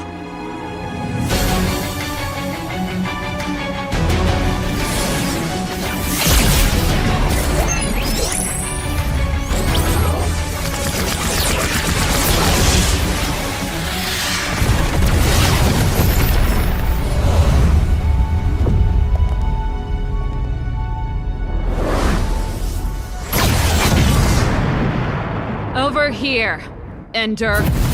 So let me know where to go. So let me know where to go. I wanna find you. I wanna find you. I wanna find you. I wanna find you.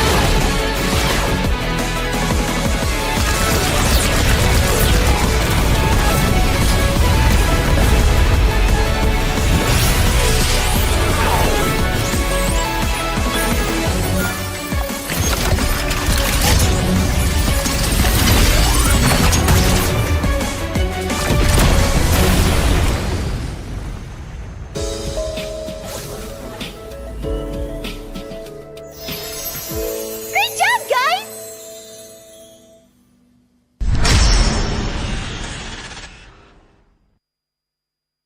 ¿Vos de qué parte sos? Yo de aquí. Ah, mira. Tú de qué parte eres.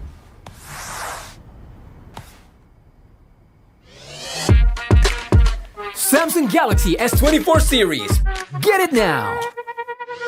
Pakai aplikasi GoPay, dompet andalan gamers. Banyak damage-nya.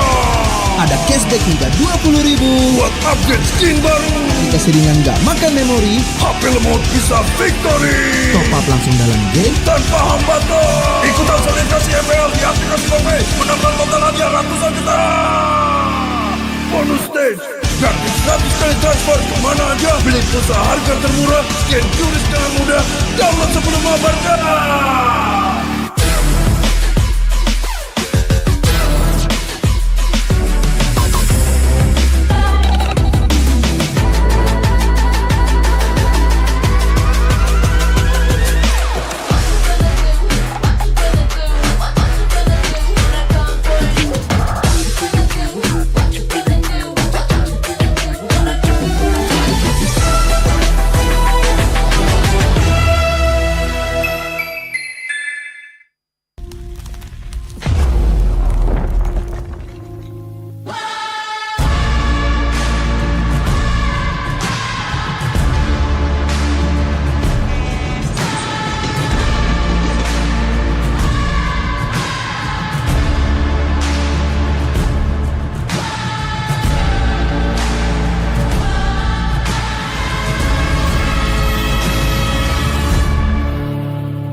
Tambah mudah di dunia games. Pilih game, masukkan game ID. Pilih Diamond, masukkan kode promo, dan pilih metode pembayaran. Masukkan kode OTP. Selamat, kamu dapat tambahan kuota. Upgrade gameplaymu sekarang. Game smash andalanku bikin mainku semakin hebat. Tukar DG rings, diamond dan voucher game kau dapat. Main MOBA apa aja with streak di tanganmu. Cuma game smash makin no debat. Beli paketnya dan aktifkan boosternya sekarang. Character select. Where? You lapar.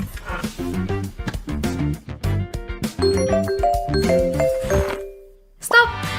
Pakai klik in the wallet, belanja 1 jam sampai dan gratis ongkir loh. Wah, belanja online kayak belanja di toko Indomaret. You kenyang, siap main lagi. Let's go! Belanja online seperti di toko.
Well, I'm me, and there's no one I'd rather be. You can sit around and wait and see. For a moment I'll be standing free. So hurry up and wait for me. Got a bag of chips by the sea. The sun is blazing down. I've got my smile now. Here's the thing, your chips will really make me sing. Come on, relax and have some chips with me. Chill out, lay back, I'm right where I wanna be. We've got time to take it easy.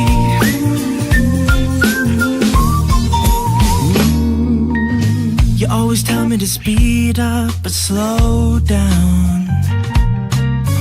I've been kicking my feet up and just going to town. A bag of chips in hand, I got nothing planned, yeah. Good treats by the sand, you know I wanna chow down. Oh yeah. So when you ask me if I'm gonna stay, I'm promising you I will. 'Cause there's one thing we gotta do.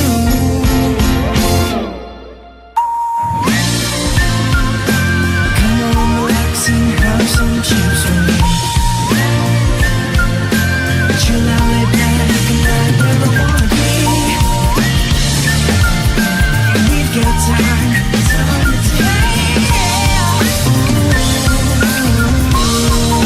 And I'm all that I wanna be.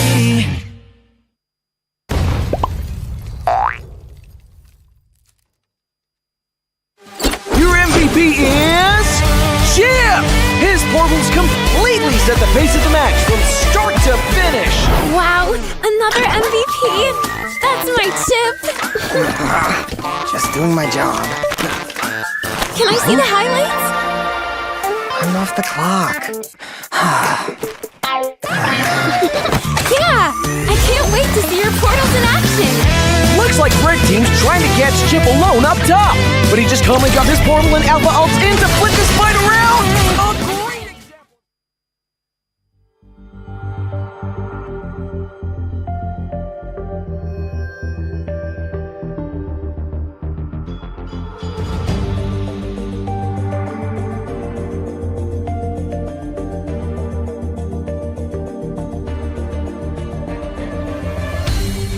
Aku kan berdiri dan terus berlari, terus ke arah puncak tertinggi. Ku takkan berhenti, hanya sampai di sini. Kemenangan abadi menanti. You know we won't miss if we unite our focus. And if you haven't noticed, we all live. Nyalakan apimu, hadapi semua tantangan, hadang semua serangan, jatuh bukan halangan. Bakar semangatmu, janganlah engkau menyerah. Kita akan buat sejarah.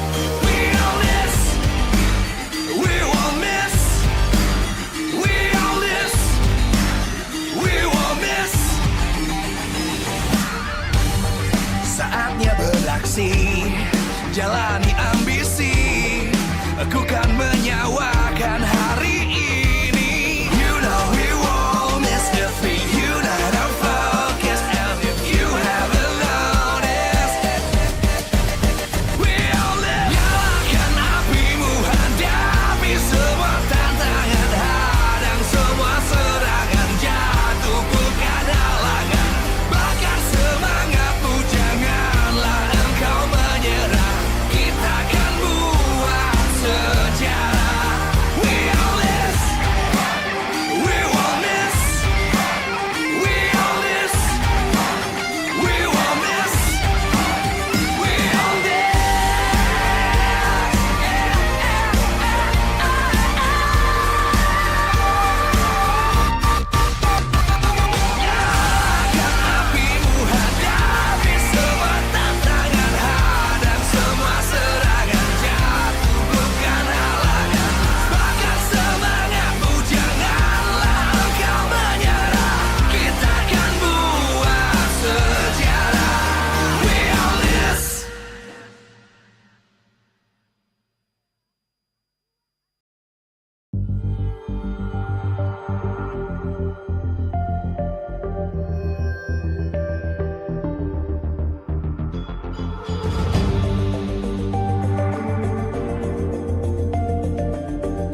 dan terus berlari, terus ke arah puncak tertinggi.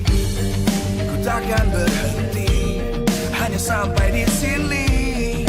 Kemenangan abadi menanti. You know we won't miss if we unite our focus. And if you haven't noticed, we all live. Nyalakan apimu, hadapi semua tantangan, hadang semua serangan, jatuh bukan halangan. Bakar semangatmu, janganlah engkau menyerah. Kita akan buat sejarah. We all this, we won't miss.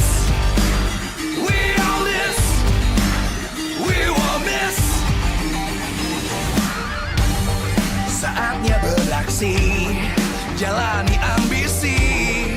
Aku kan menyawakan hari ini. You know we won't miss if we unite our focus. And if you haven't noticed, we all live. Nyalakan apimu, hadapi semua tantangan, hadang semua serangan, jatuh bukan halangan.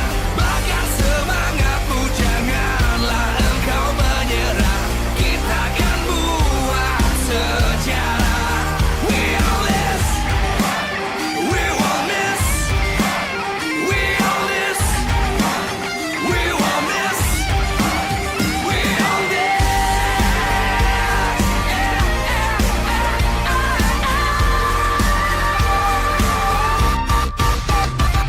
Nyalakan apimu, hadapi semua tantangan, hadang semua serangan, jatuh bukan halangan.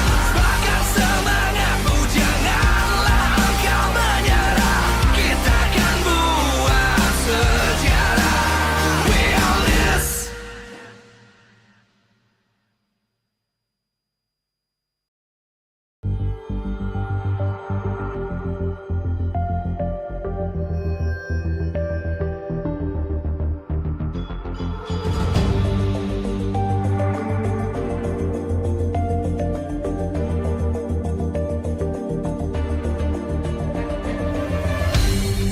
Aku kan berdiri dan terus berlari, terus ke arah puncak tertinggi.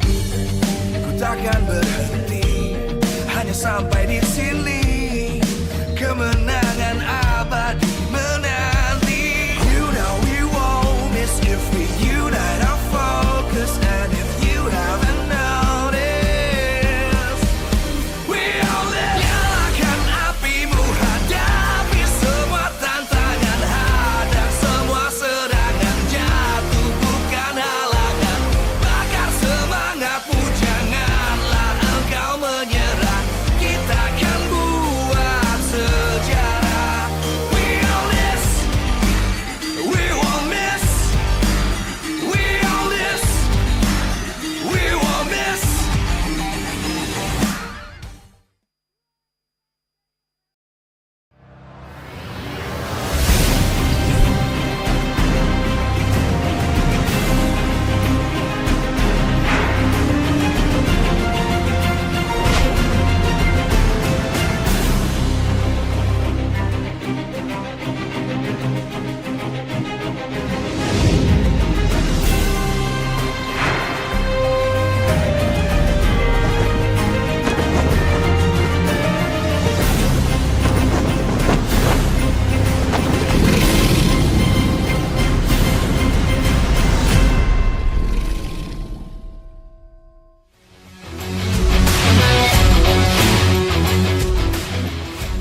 Live from MPL Arena, Jakarta. MPL Season 13 is powered by Moontalk. Presented by official tournament smartphone, Samsung Galaxy. Official e-wallet, GoPay. Official gold partner, UBS Gold. We own this.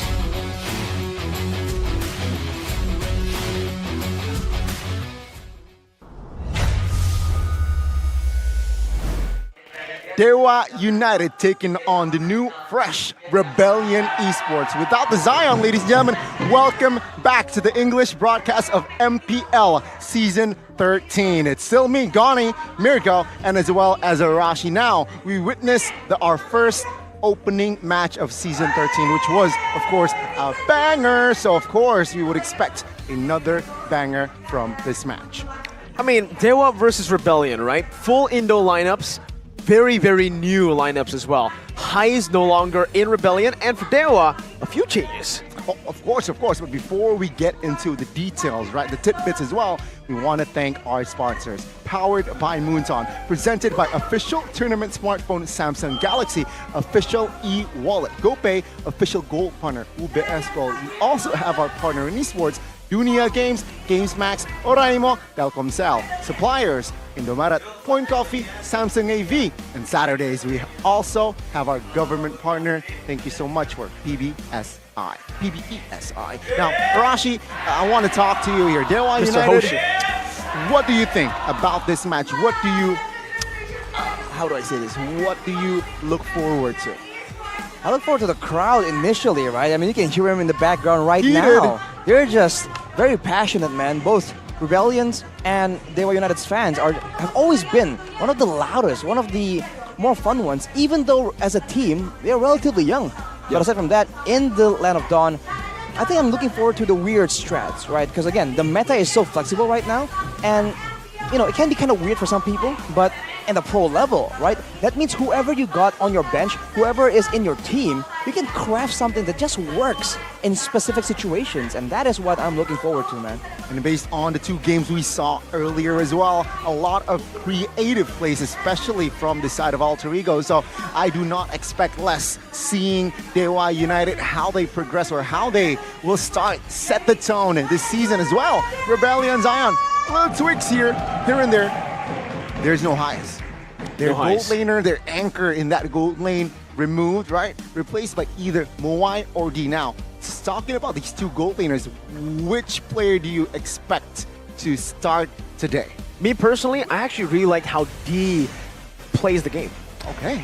I love how D plays the game back in MDL. He was a part of Onyx Prodigy before he joined the new Rebellion roster. And the way he played it, actually, his signature pick was actually Moskov, which is very interesting. In MDL, there's a global ban system that has been implemented, so the players who have wide hero pools like D get basically rewarded even more. Unfortunately, we don't have that system here, but that still means that D has a super wide hero pool, which we haven't seen. How is he going to perform on stage? That's my only concern, because I think in terms of discipline, in terms of making these decisions on when to farm, when to fight, when to join the team, he's already really, really good. I just want to add on more, right? Again, Chico, a very good coach, a reliable one as well. Seeing, and he loves like nurturing, taking care of these players as well.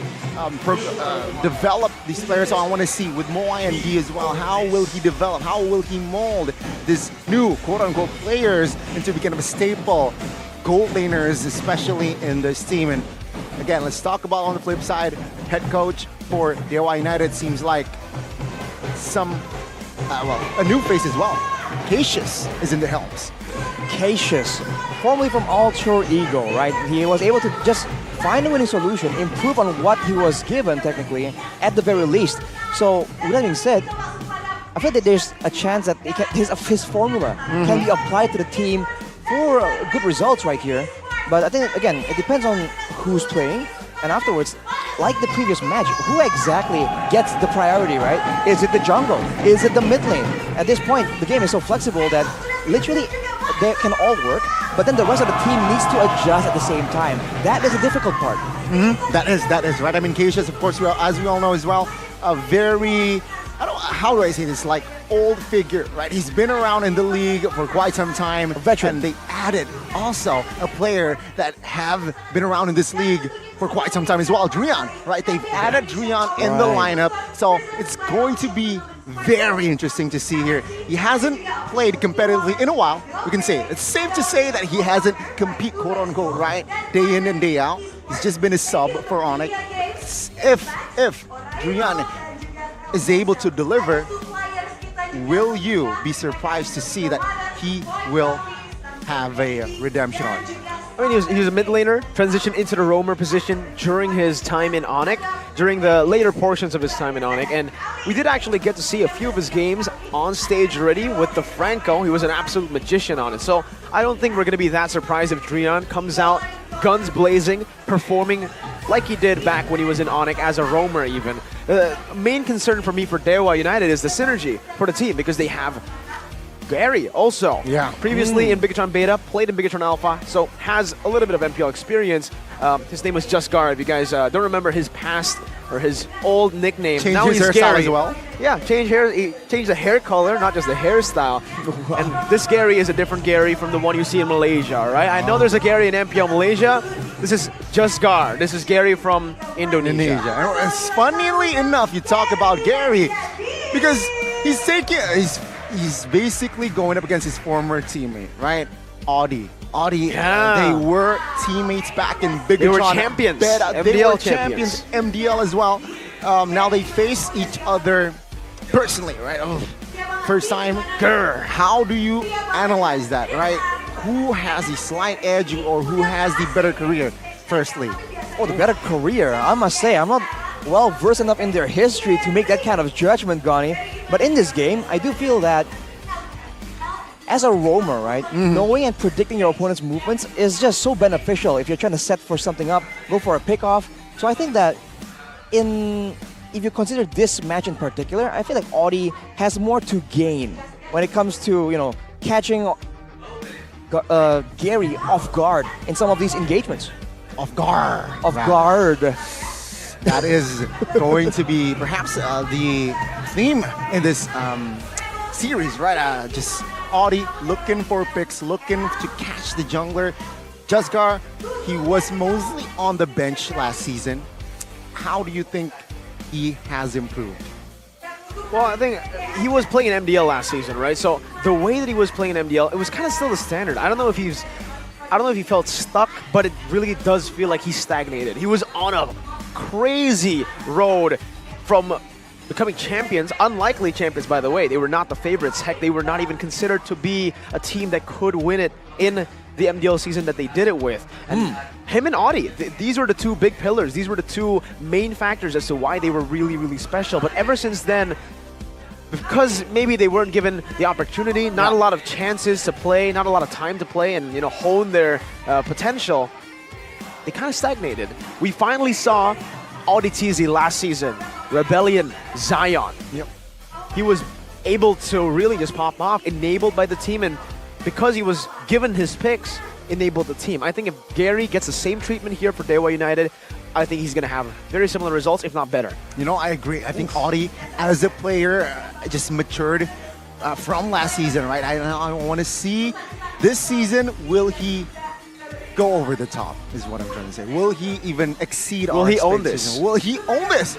Because again, Gary, I think, as a whole, Dewa United, they made some tweaks in their lineup. We don't know for sure who will go and be their starting five, but I feel like with the changes here, it might affect to their performance. Maybe even bad. Wait. Maybe even bad, you're saying? Yeah, it's so loud, I could barely hear you, man. Say again? Yeah, with the changes in the rosters, right, from side of Dewa United, if you compare it to Rebellion, Dewa United has more changes. Will it affect Dewa United for the good or for the better? I feel like for the bad. I think time will definitely prove. But I think the issue right now is just we haven't seen it, because even the most aggressive player under the tutelage of a great coach can reach his full potential, become even more aggressive, become more passive and calculated, depending on who he's playing with as well. That's why we're so anxious to find out right now in today's match, right? What exactly are we going to see? Because we know their previous styles, the previous identities. But I'm willing to bet that today we're going to see completely different looks. Because I don't think staying with the old is a strategy that's going to work, especially in Season 13, man. A lot of teams, a lot of strategies, everything's just about new. It's all moving very, very fast. Okay, that's a very interesting insight there from Mr. Arash. But let's shift the topic into a lighter topic, right? We talked about Green, we touched on Julian. He is a roamer in this Dewa United squad, I believe. So, again, quick questions. He's the last Kage. Now he's a god, right, in Dewa United because Dewa means god. Do you prefer the god, quote unquote, the last Kage, quote unquote, it was Drian or Shaco? Ooh, you know, that's rough. It's rough. It's rough because I've been a fan of this Dewa United squad for such a long time. Heck, I was a fan of them when they were still in MDL. The lineup mainly with Dixon, Lanaya, Kaze, and Shaco. The gold lane could be whoever, really, because technically for Dewa United for the longest time, even when they were in MDL, when they were able to achieve the second place position all the way into the grand finals, well, unfortunately they had to lose, but yeah, they utilized these 4 members. And I'm a fan of Shaco. I'm a fan of the 4 members there, but with possible upgrades, you can never really decline these upgrades, right? Especially when you have someone like Drian. Man's a 2-time MSC winner, even though the last MSC didn't play, but hey, come on, okay? Give him credit. He's still really, really good. Puts in so much, not just in-game pressure, but out-game pressure. He gives the knowledge to the team, tells the team, or I would say mentors the team. Shares his experience, leads them in a better direction. But you saw in the asset earlier, is he next, man? Because RTZ has been slaying these veterans, and Drian might just be in his sights. Was Vin then wrecked? Could it be Drian next? Drian next? Question mark. And you can see here the man on your screen alongside Vincent. Hey, chill. Vincent, wait, who's about to beat Audi? My God. Audi lost a lot of weight. Did you see him? Audi lost a lot of weight. Yeah, okay, shout out. Casually commenting on the general aesthetic? Yes, sir. All right. You gotta respect the grind from Audi TZ. Good on you, man. Well, again, let's talk about Drian. Okay, I've asked Mirko. I got an answer, somewhat, right? Somewhat. Arashi now. Arashi, Shaco, or Drian?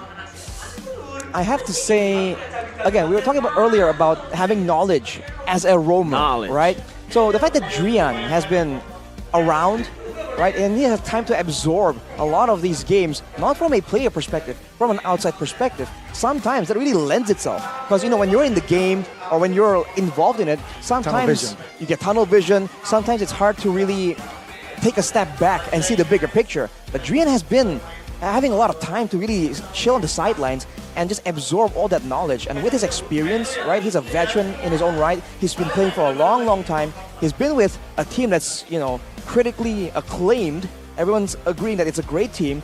I think he can bring a lot of new things, a lot of interesting, not just maybe micro plays, but even the macro plays, right? Like Mirko was mentioning, if he can share his experience, tell them, you know, some potential plays that can be used in certain situations that could elevate Dewa United to the next level.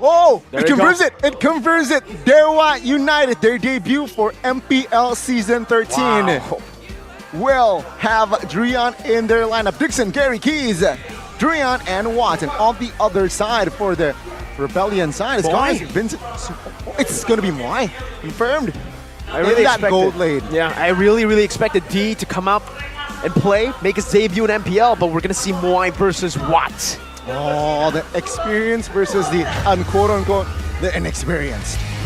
Well, here it is, folks. Ladies and gentlemen, the Blue Bulls are charging into the season with the same lineup in a world and a season and a league where a lot of decisions are made in the lineups, a lot of changes. This team has stuck to their lineup. They're winning this lineup. Let's see if they can do wonders with this lineup. Rebellion Esports.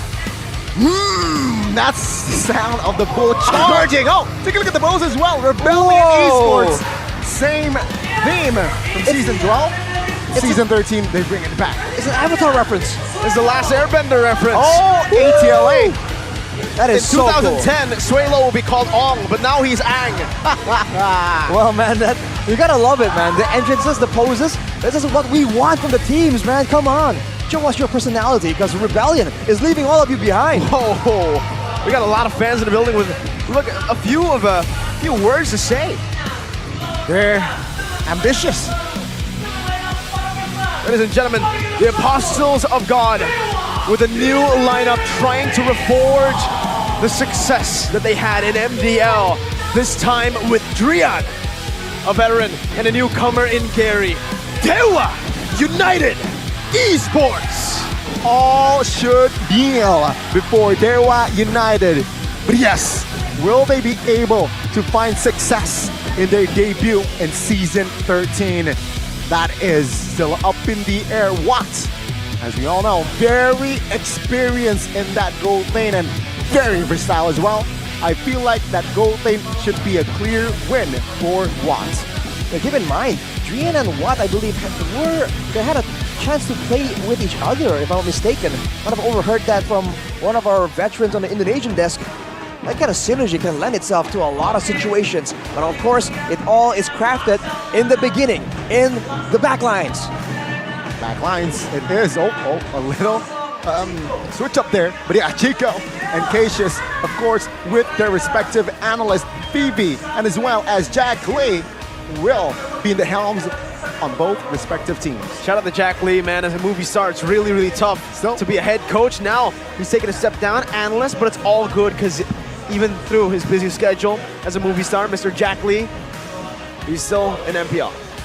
Does he have enough time to read through? Post Chico though, the hey, you're not no stick, no stick, Ong. No weapons on stage. Where's Appa? Rebellion. Where is Appa? Did Appa just take the stick? It's funny because Appa means what in Indonesian? Where's what? What's on the other team? Oh!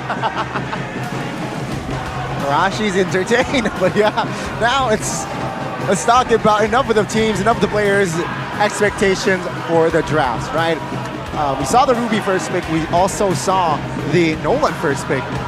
Do you think now it will be a similar approach for the first pick team who's in all the blue side? I feel like the jungle is definitely a bit more important in my opinion. The goal lane is important, but also it depends on the matchup. So I think leaving it for the last pick and bans might be the way to go. Team head-to-head here between Dewa and Rebellion. KDA-wise, Rebellion has it, but overall, like with the other teams, it's still very, very even. And we'll have to see if the stats just widen in gap between these two teams. In a way, they have different approaches, but in a way as well, outcome-wise, they're likely in the same tier, I feel like. What tier are they in, Gunny? Ooh. I gotta say, C tier? C tier? How many tiers are there? Wait, wait a minute. Do we have A to E, or is C the lowest one? C? Is there an S tier? There probably is. Well, we have to find out. But before we get into that, Gani, keeps the victory by the Samsung Galaxy for Dewa. Maximize Drian and Gary's wide hero pool. Like we mentioned, the current meta is absolutely flexible. So Drian, the player known for the insanely wide hero pool, can once again flex that flexibility. And of course, adaptive play in the trio mids movement. We saw that, you know, before, it's all about the triple rotations. Who's faster, who's more aggressive will win out in tempo. But now, not always, right? There's a lot more ways for you to try and make it a bit more crafty, to trap your opponents into situations that they don't want to be in. So that is something that Dewa United can try and use, especially again with the experience buff that Drian brings to the table. Yeah, I mean, I think one word to describe Drian as well is fluidity. It's very fluid, right? Role-wise, hero pool-wise, he's very fluid. Give him any hero, he will definitely pull out or just deliver as best as he can. So they will and should try to exploit that. Here's a victory by the Samsung Galaxy series for Rebellion.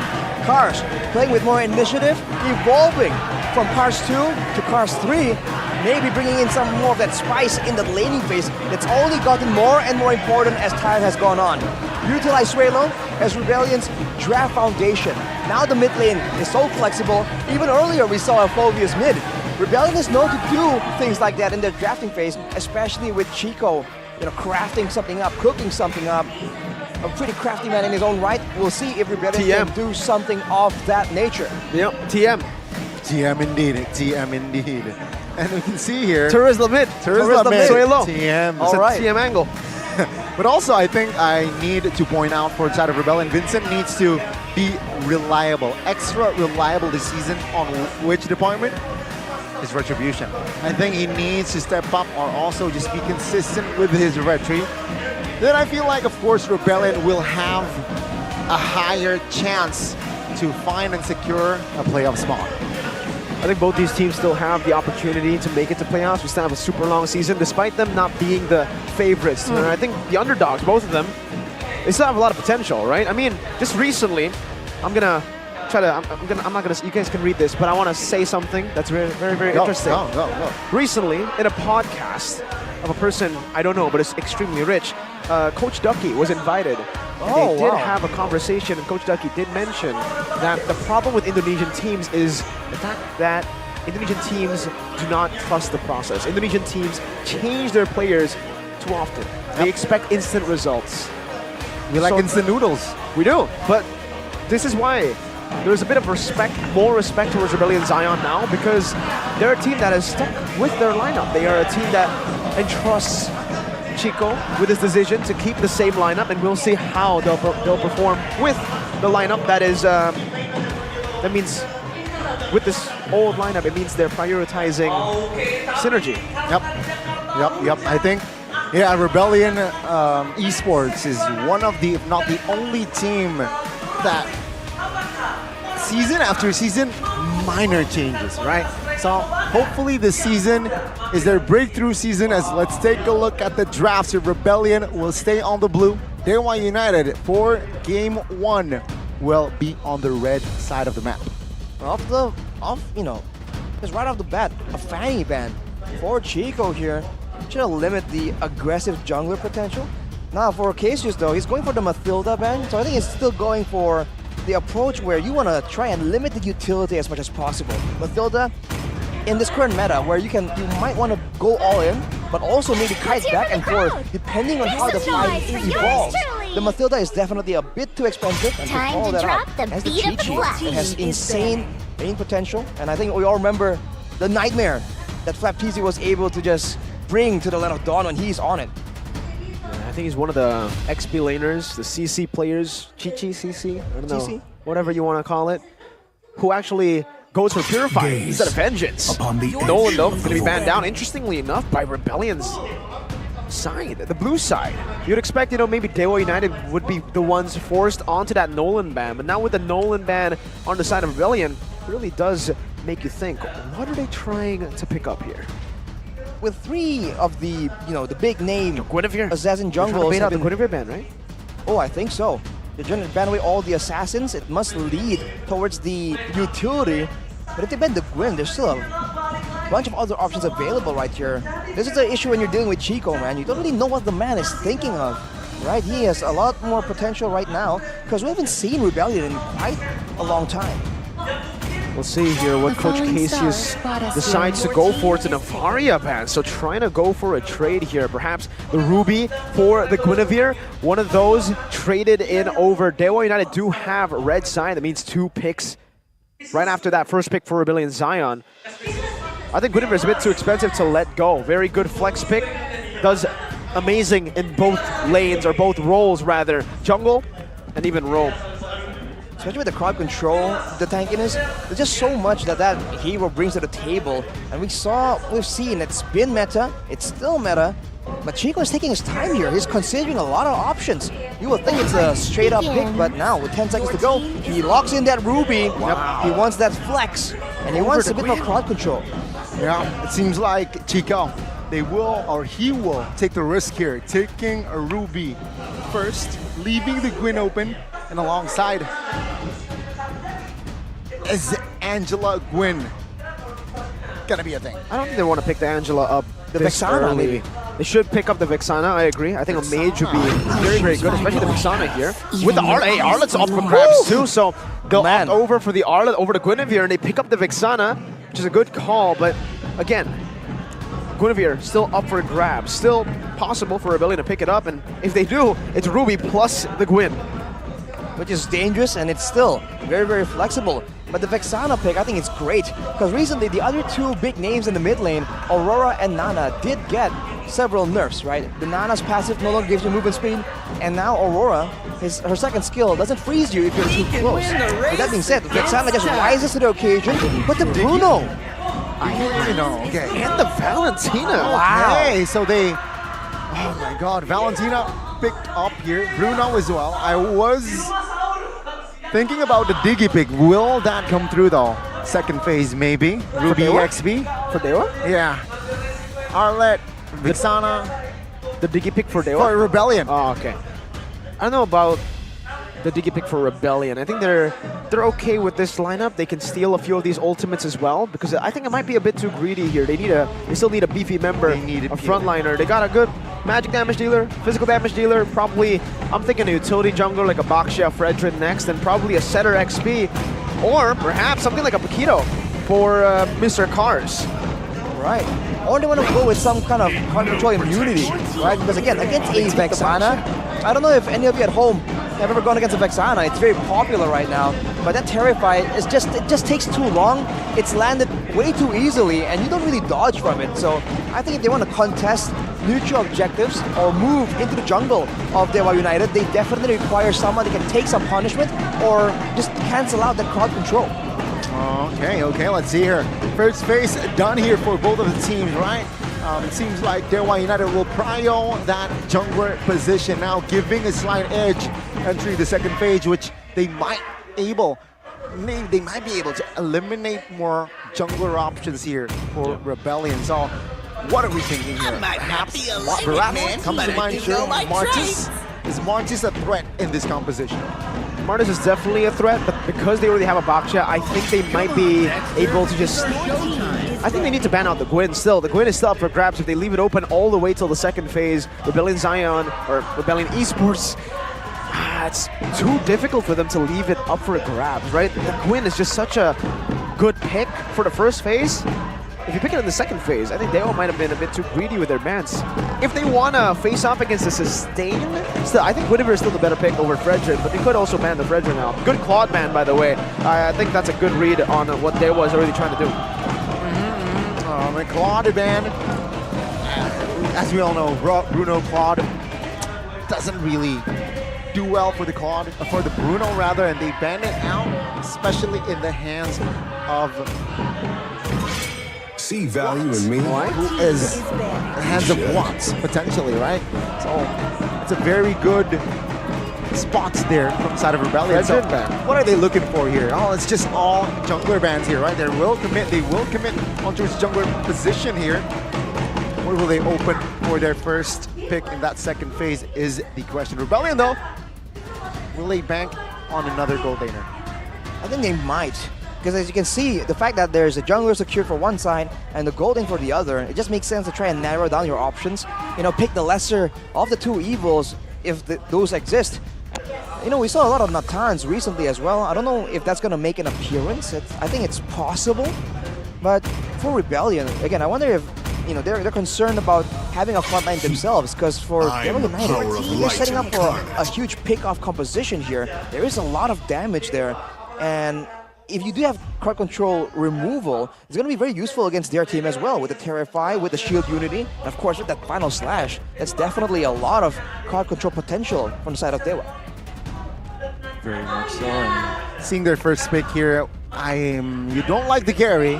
Do you like Beatrix in this situation? For Dewa? For Dewa. The Beatrix could work. I think it's a good option if they really want to go for flexibility with this draft. The Beatrix could work. Last pick, maybe. Yeah, I think they can save it up for the last pick. They can also just pick up the Beatrix or any gold lane here. Something like a Beatrix or Brody could work still because they have a Harlot, but they'll go for the carry instead, chasing. Remember, Dewa, their composition is a bit of a dive comp, right? They're going to be chasing. This carry will have to find some really good angles to go in, lane-wise. As well, Bruno should have a better time against this carry, especially once he hits the Haas Claws. So I'm looking at Rebellion right now. Should be utility jungler.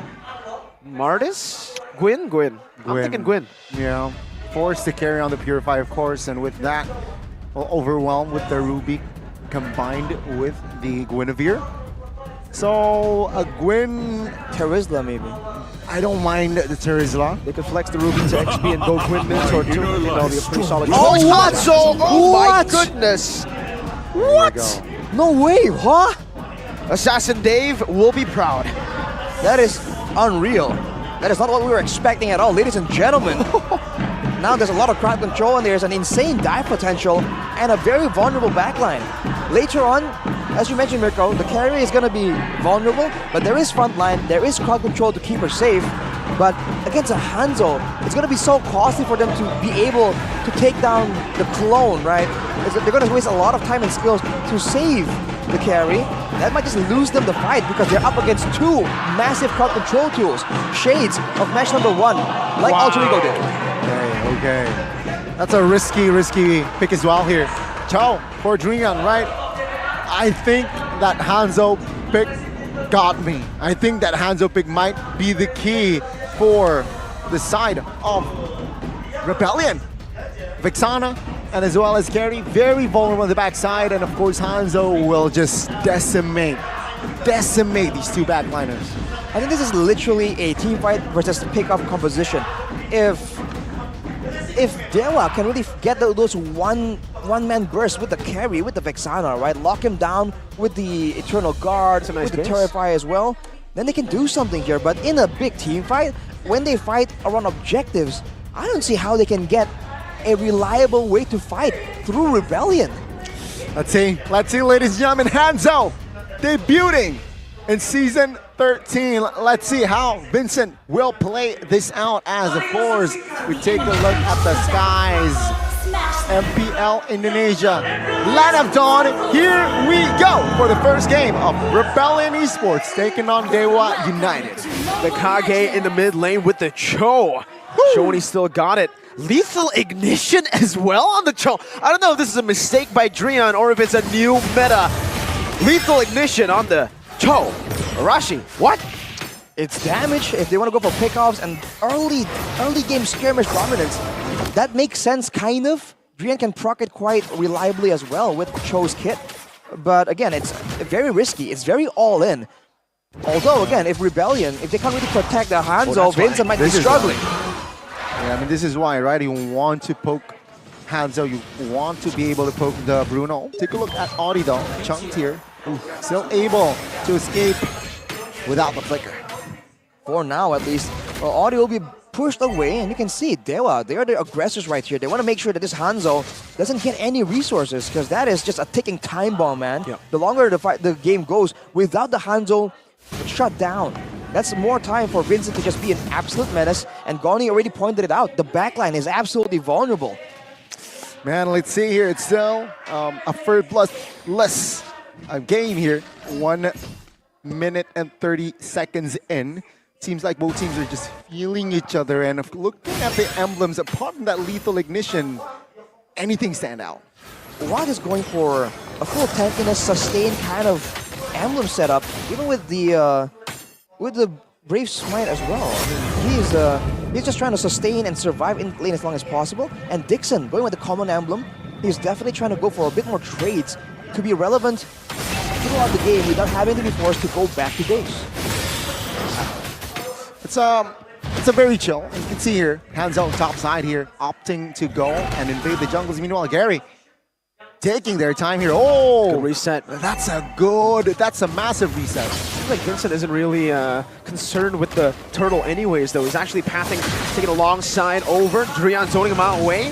Vincent, though, still gonna go in. Drian looking for the back, and that's gonna be Vincent who jumps in and finds the Retribution cars. In the midst of it all, gonna be caught. Implosion by Audi TZ to save Vincent from Drian.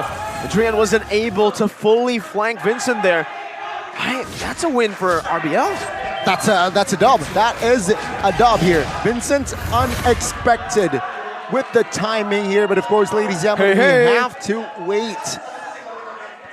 Just like on your screen, gain and pause, please wait patiently. So ladies and gentlemen, right, let's analyze here. The first 2 minutes, what happened, Arashi? What caught your eye? I think definitely Dewa knows their assignment here. They're trying to shut down the Hanzo, but Vincent was able to just maneuver around it. And again, the strong crowd control, the strong laners that Rebellion has allows them to really peel off and stop Drian from going aggressively on the Cho. I almost feel like the idea is to play it like a Hilda, right? To just invade, be tanky, be sustainable, have some damage. But it's just a more mobile and a more flexible version. Unfortunately, it wasn't enough, and Vincent right there, showing again the extra bit of benefit from running the Hanzo. You're you can go and make risky plays into the neutral objective contest and be in relative safety because you can leave your real body further out. That is something that they will have to try and adapt to, right? Send someone in the back to attack the real body. That is usually the counter against Hanzo.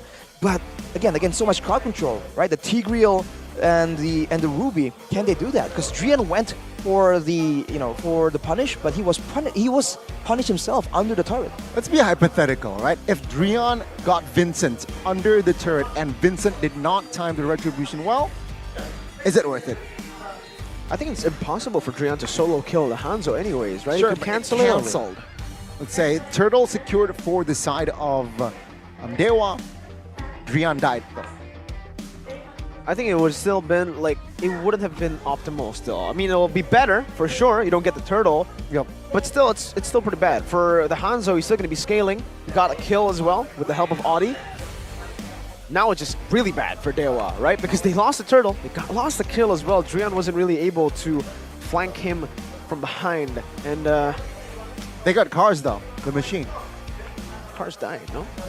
Yeah, Ruby yeah, died. it's a 1-for-1 trade it's technically. It's a 1-for-1 kill-wise. EXP for Rome, but with the turtle, I believe it's still on the side of Rebellion, because especially because the Ruby isn't supposed to serve as like the main carry. You know, Sure. the Ruby is a lot of utility in most of these fights.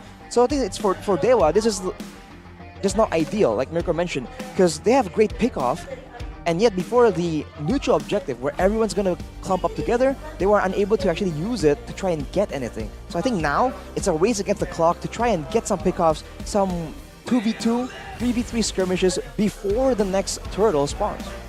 Okay. So with that in mind, you support Vincent to contest the next turtle.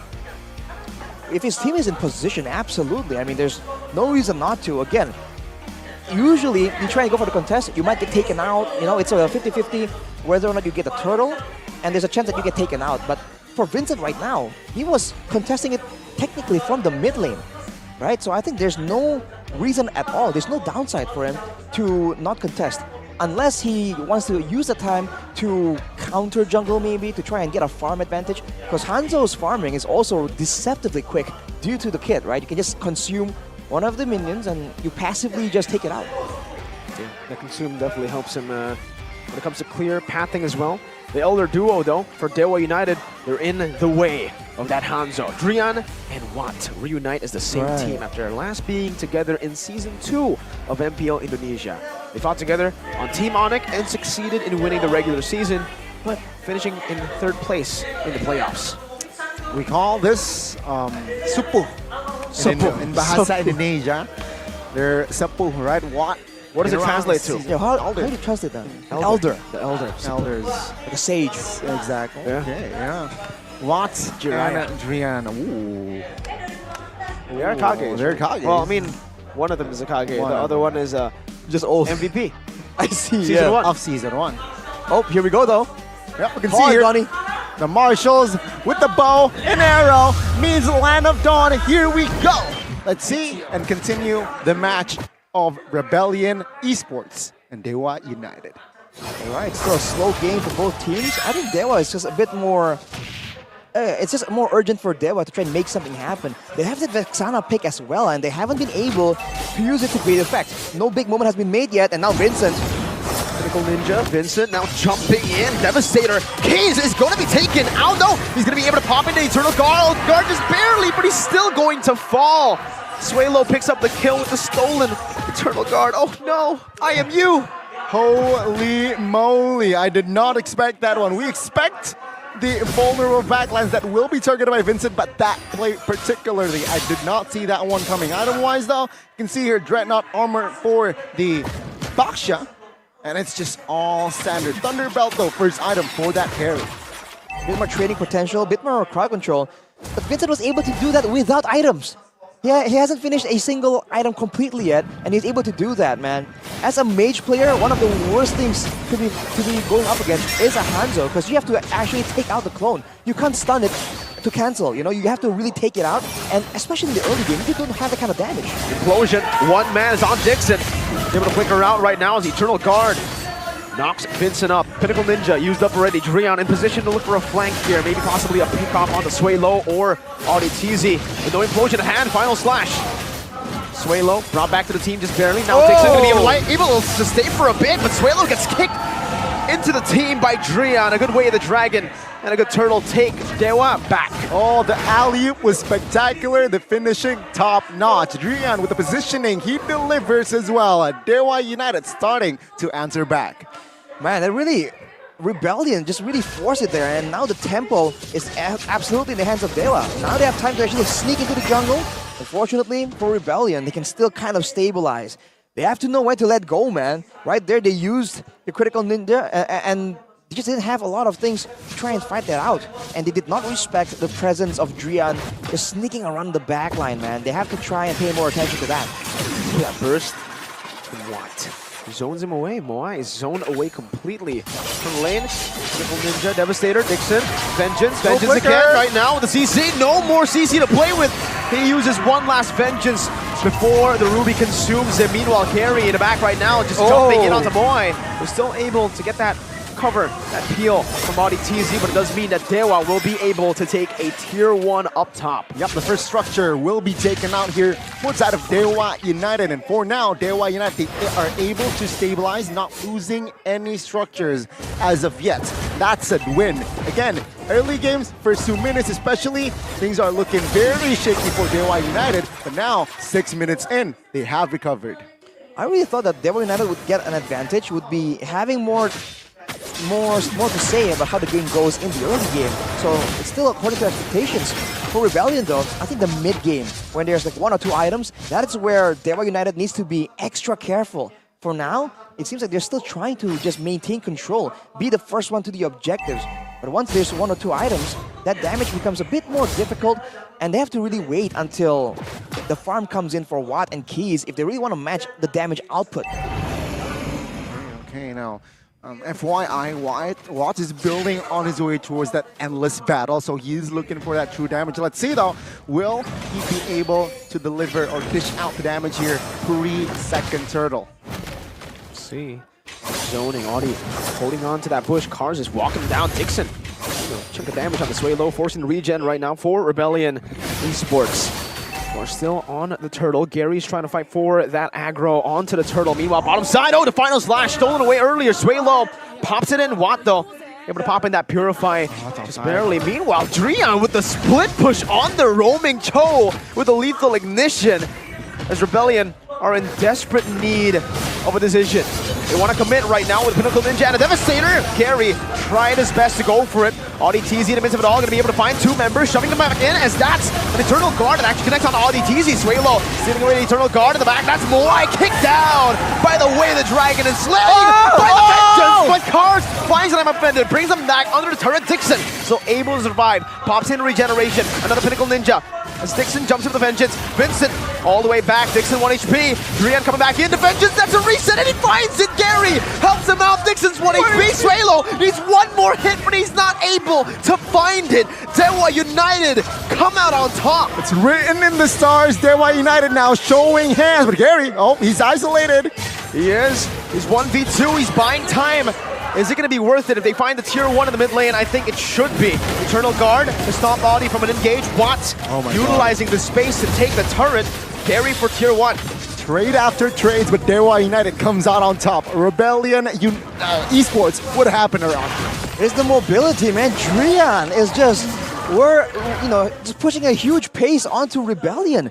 He's the one split pushing, he's the one engaging, he's doing a lot of things for his team because Rebellion are just hesitating to pull the trigger. They have them an advantage, they saw the Cho irrelevant to the fight all the way on the other side of the map, and they have 2 big engage tools, but they did not go for it. They're just a bit too cautious about the counter-engage potential coming in from the Vexana. That's something they have to try and adjust or find a different solution to. But after that, it's all about the movement, right? The Baxia, the Cho, they can get so many places so fast from the side of Dewa United. As you can see, right, the map control translates to Dewa United just in full control, and that 2,000 gold lead that Dewa United has seems small, but it's it's a large gap, right? Seeing how they control the pace, control the tempo. Take a look at now. They want to tone the tempo down, and they set in a that's it. Just set the tone down, completely down. Is why they want to set the Lord up bot side. They want to make sure that the bot side is running for their side, and perhaps potentially they will try to set up in that Lord vicinity. Rebellion though, I see they're just responding. It's going to be very dangerous for them if they miss position right here, because again, Dewa United has a lot of chase, a lot of crowd control. And look at Drian, man, it's just so annoying for them, but all cars. Finding Dixon, final slash, bring it back all the way, Flicker. Defensively, Pinnacle Ninja with a Devastator. Vincent not going to be able to connect on to Dixon, and that's actually a bit of an outplay. Dixon finds the stun, the Vengeance. Cars, no, I'm offended this time, has the Flicker. Holy. Meanwhile, Drian, man. Meanwhile, Drian in the back, the macro plays from the Kage, the veteran. 2 inner turrets, top and bot, has been taken out by Drian. That is one crazy outplay. It's almost like it's the double roam strategy we saw a while back, right? The Cho did the exact same thing, the same kind of idea, but Audi. The flicker, good preemptive flicker there by Keys. You can see Drian now repositioning, perhaps potentially looking for a flank. Is this a mistake though? Well, he backs off. Good read as well there by both Drian and the team of Rebellion. Wow, man. Dewa United does not have a lot of disengage tools. It's only the Vexana and maybe the carry, right, with the star. Both Arlott and Baxia are pretty all-in design. And yet, Rebellion just cannot find the fight they want. Or maybe they're hesitating a bit too much. They really seem to just be lost, right? They don't know what to be doing when they are put in this situation.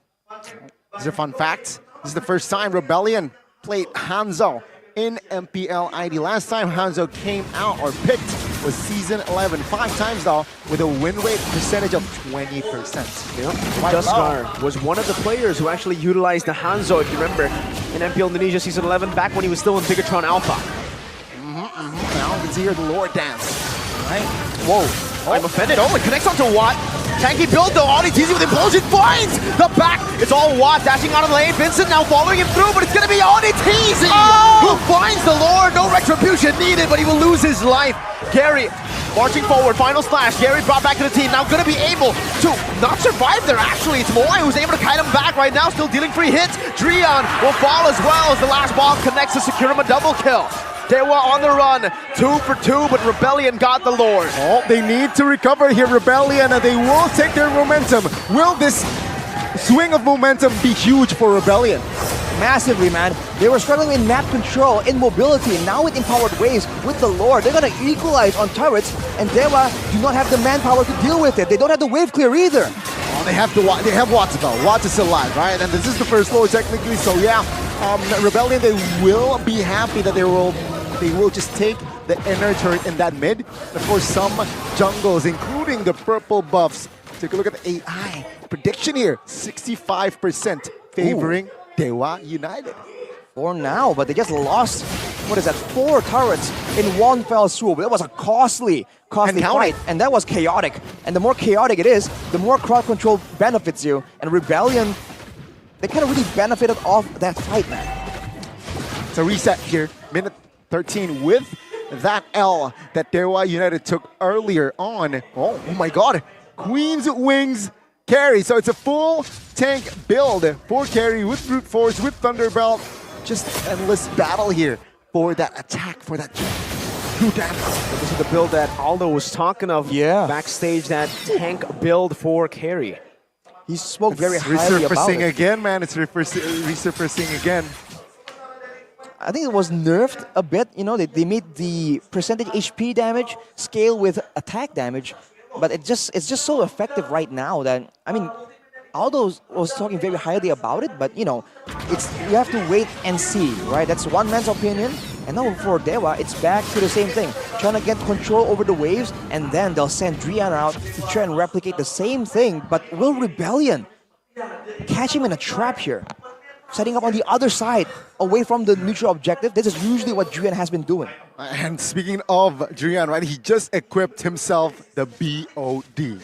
Yeah, that is menacing. He's going full damage. Exactly. Heptases, Malefic, he just equipped himself the BOD. So now, what will Vincent do? What will the Hanzo do?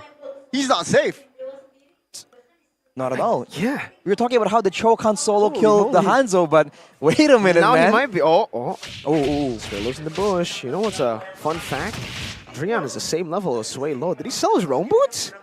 No, he didn't. He still has the roam boots. He's just been split pushing so much, he's getting a lot of farm, a lot of XP. Cleared a lot, yeah. But that also means that Dixon would be behind, and he surely is. Level 13 right here, but he is the one playing utility. Conceal? Oh, the conceals by Kaze. Oh! Drian shoved back to the team. Already TZ with the implosion onto two members. Eternal Guard from both, but Drian, he finds away the Dragon locks Swaylo down and gets some of the jump too. Vincent dashing and getting the kill in the back. Gary now flashing the Megatron emoji as Cars is going to be ran down, but Vincent in the back is tearing them apart. Finds 2 kills on the board to make it equal. Swaylo and Moai traded for Drian and Dixon. Dewa definitely got out of that with the better trade. Oh, the former Kage now officially is now a god. Now Dewa United, they look for the next objective. Take a look. Let's see how will Rebellion respond. Just set up, and what is the guy in the front, man? He is fearless in the situation. They back away. I think they recognize the fact that Vincent is not on the map. And funny enough, this carry pick building full tank is almost like the ideal way to deal with this Hanzo, man, because you're tanky as well. Look at me. I am the tank now. That seems to be what Watt is saying. Yes. But now, ooh, look, 3 members on top. They're showing, though. Hang on. Will Rebellion go for the Lord? I think they will not have time, right? I think Dewa United will be able to snip this one out. No way. No way, Dewa United. Not like this. Oh, Gary shoved back. Auditizi knocking him up. Gary has Lord revealed. Watt pushing in the mid lane. Drian looking for a flank again. Swaylo needs to be very careful. He got caught the last time around. Dewa are still holding on to this mid pressure. Gary is taking back the aggro for the Lord to reset it. And there it goes. Cho going back up top to clear out the waves. Cars retrieving control of this Lord, of the pit, and of the river. Oh man, this game is so exciting. No, I'm offended. Cars. Let's see. Oh my god, it's the Lord. Swaylo has the final splash, pops it in. That's going to be Dixon who jumps in. Winter Truncheon already. Drian trying to find Vincent right now as he has the Pinnacle Ninja. He's all the way. He's looking for the angle. He's looking for Retribution, but Vincent in the back line will be shredded to pieces before he can even find the Retribution. Moai brought back by the final slash. The final slash of death as that's the triple that Watt has just claimed. 12 to 8, 17 minutes in with the Lord marching down bottom lane. They're looking for the end right now as Drian walks back and the flicker as well to knock them up. The damage Cho has done enough. Cars knocked back to the base, stay there as Dewa will look for the end, the last shot of the base to claim game number 1. Bend the knee in front of the gods, ladies and gentlemen. Dewa United strike first in this best of 3. And of course, Drian. Man, that was an MVP-worthy performance. An unconventional strat. The Hanzo comes out, but then the Cho comes in as a response. That was insane, man. Speechless. I mean, who would Not have the thought? player. That was crazy. That was. Dewa United secured themselves. And you know what? I think Rebellion, they just got off guard with that Cho building tank. They always know with the Cho, right? Vincent should somehow be more secure or just be more aware of the ult. But the ult though. Yeah, the ult. But the Cho damage though. In the positioning, he's always in the right place at the right time. He catches the right target in the middle of all those chaotic fights. And the fact that he comes in the end, instead of like in the beginning of the fight, means that he does not need that tankiness, right? He can build damage, and he can just play like an assassin, quite literally. Wow. Man, that's a different approach, man. That's new. That's season 13. That is season 13, man. I wish that Hanzo was able to find a win, but of course the newly renounced god, Drian, has to say no. The meta of the 2 roams by Drian brought disaster with the cheese pick. Hanzo in game 1. Who would have expected? You fight cheese with cheese, man. You think Hanzo was cheese? Nah. Nah, man. Cho lethal ignition, full damage. Hey, that. Oh my god, I'm pumped. I am pumped, ladies and gentlemen. And that is the display, right? I miss this type of play from Drian, especially, right? Because he used to surprise us with his plays. You just mentioned fluidity. Fluidity, exactly. He is such a fluid player. Displayed again in game 1. Oh, just, my god. What was that? Wow, that's crazy. Drian is having the moment. He's in love with the Onyx legend. Exactly, right? Ooh, the old Kage, the new god. Yeah. Well, man, that was 1-0. I like the adaptation though, because even for Dewa United, okay, cool.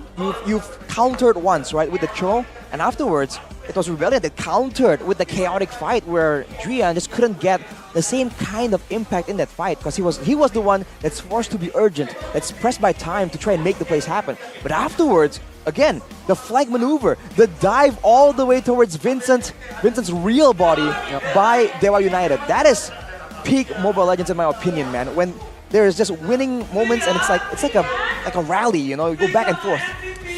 Oh my god. Please just give him the MVP. Here, the MVP presented to you by, of course, the Samsung Galaxy. It's gonna be Drian, POTG for now, right? Wow. The Wind Talker, the Bill, man. Look at the talents, bro. Oh my lord. This guy's a menace, man. And with this set of talents and as well as build as well, it just adds more killing pressure for Vincent, for Moai as well, who needs to be extra careful regarding their whereabouts, bro. Well, split pushing has always been historically a tank's job, someone that's beefy, so he can escape from a big gank, or an assassin. And I mean, Cho qualifies as both, so he can still be a bit more flexible and go for the same thing with a tankier build. That's insane. We talked about fluidity, but I didn't expect this kind of fluidity. There you go, man. Bow down to the Kage. Bend the knee. All right, Jon Snow. Anyways, let's look at the highlights here. Well, highlights. Arashi, I feel like you just should focus on the guy right here, Drian. Well, yeah, Drian for sure, but man, there are some moments in this game, man. That 3-man, I'm offended, to below the turret from Cars. Definitely, you got your heart racing. This is a fight. Look at how chaotic it is. This is where I think Rebellion has so much more advantage, and surprisingly, they're the ones kiting back, right? We talk about the range disadvantage for a carry in the middle of the fight. Drian here got denied as well. He got terrified by the Valentina, showing again that card control is such a pesky little thing that they have to try and deal with. That targeting as well, man, from Drian, finding Sway low. Crazy. As he knocked out 3 members. The timing, yeah, you're right. You can see here that Rebellion was sort of lost here, especially in these timeline. It's very hard, it's so chaotic. And here, man, Vincent just seems to be wanting to just secure the Lord. Yeah. There seems to be a bit of miscommunication, and his team could not keep Dewa United from just barreling down. That's a damage difference, because Bruno, against Squishies, you can kind of crit and do burst damage technically, but you don't have that kind of shred for a Baxia, for an Arlet, for the Cho. You need a lot more time, and Dewa United know that they have that on their side, so they just went through with it. Looking at the item builds now, Arashi, what do you think about that carry with almost all items being the defense? Take a look at the talents as well, right? Fighter, technically. What do you feel? Exactly, we've heard rumors about this, right? A beefy, tanky build for the carry. Technically not fully tank, but with damage reduction from the Queen's Wings, with the Brute Force Breastplate for more tankiness, but also more movement speed and a slow from the Thunderbelt. It just makes this carry a bit more multi-dimensional, because now you're not as squishy, and now you can be a bit more aggressive. You have some more utility aside from your first skill, the Star. So you can do a lot more things, and in the lane, it's a bit more difficult to punish. You know what the best thing is? What? You become untargetable for the Hanzo. Yeah. What's the Hanzo gonna do? Like we said, man. Yeah, you're right, you're right. It's almost like a perfect pick. That was a second to last pick for the side of Dewa United as well. You look at the stats right here. Again, it was back and forth, but the damage to turret is definitely on Dewa United's side, man. That is gonna leave a scar for Rebellion Esports. They're gonna be in the next match thinking like, okay, is there gonna be a split push going on? Because we don't like that. We don't. And you can see already somehow the chemistry that Dewa United brings to the table, right? With Gary and Drian, two new players. It doesn't seem like they're new, quote unquote. It seems like they've been in sync from the get-go. Yeah, I think the synergy is definitely there. Yeah, for sure. Meanwhile, on the other side, Moai and Moai, the maybe the hero, but it seems like it does not shown just yet. Marco.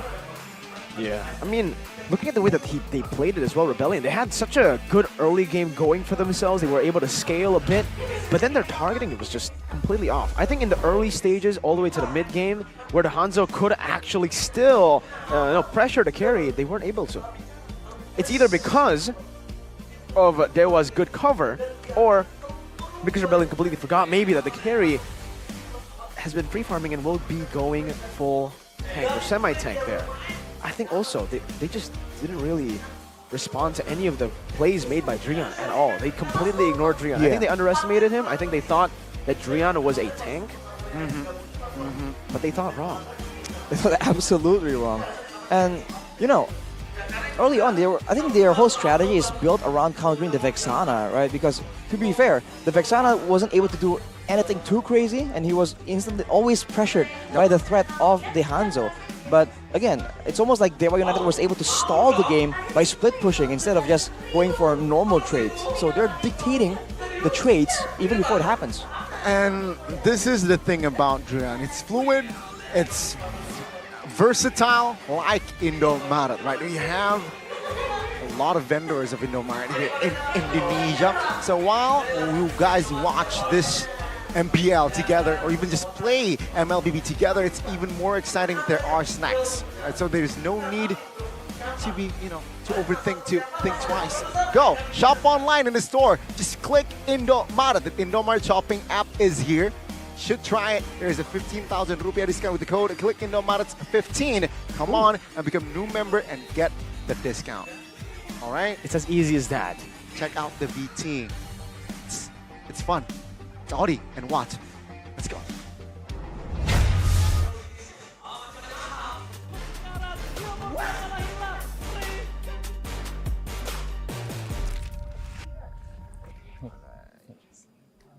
Apa kabar? Sehat, alhamdulillah. Lu sehat? Sehat. Dalam sini, dalam 30 detik kalian harus menjawab pertanyaan gue.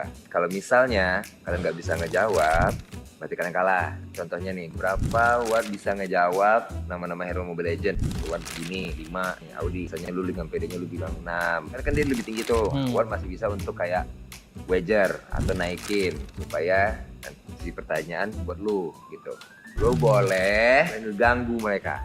Oke? Ini best of 3 ya, beringat gua. Round 1. Fight. Berapa nama hero yang bisa kalian jawab dalam 30 detik? Itu marksman. Dulu 10. 11. Oke, Dewan mau naikin? Udah 10 aja dulu. Lu 10? Oke, berarti Audi ya? Berarti ya? Oke. Oke, gue mulai dari sekarang. Claude, Ixia. Boleh. Nathan. Nana. Apa lagi ya? Clean. Jilong. Apa namanya? Ke dia aja. Apa lagi ya? 9, 8, 7, Angela mem itu. 5, 4, 3, 1. Oke, waktunya habis. Nah, oke, game pertama Watt nih yang menang ya. Oke. Nah, kita pindah ke pertanyaan kedua. Round 2. Fight. Ini pengetahuan umum. Oke, siap? Berapa banyak olahraga yang bisa kalian sebutkan dalam 30 detik? 2, 5, 6, 7, 8 dah. 8. Naik tuh. Wager naik. Ayo lu berapa? Gua 7 dah bang. Buat nih. Nah. Oke. 1, 2, 3. Main Mobile Legend. Bulu tangkis. Sama ini bola, nggak sih shooting juga. basket. Habis itu sama tenis latihan meja. lah kita. Sport. Kapan kita main? Rugby. Baseball. Itulah sama itu. Ya ada lagi itu lagi. Satu lagi. Habis itu sama itu lagi nanti. Sprint. Oke. Masih 5. 3 lagi buat. Masih lama kok. Dikit lagi. Nggak apa-apa. 5 detik lagi. Udah. Udah. Lupa gua hati ya. Oke. Ya sebenarnya udah kelar. Pas ya? Udah pas. Saking gue 7 tadi. Kan lu yang 7 tadi? Iya, maksud gue saking dia masih 7. Oke. Nah, berarti udah fix ya. Yang menang Watt ya. Victory! Oke, biar nggak selek. Kencana ya. Ya silakan lah jabat tangan dulu. Sportivitas ya kan. Oke.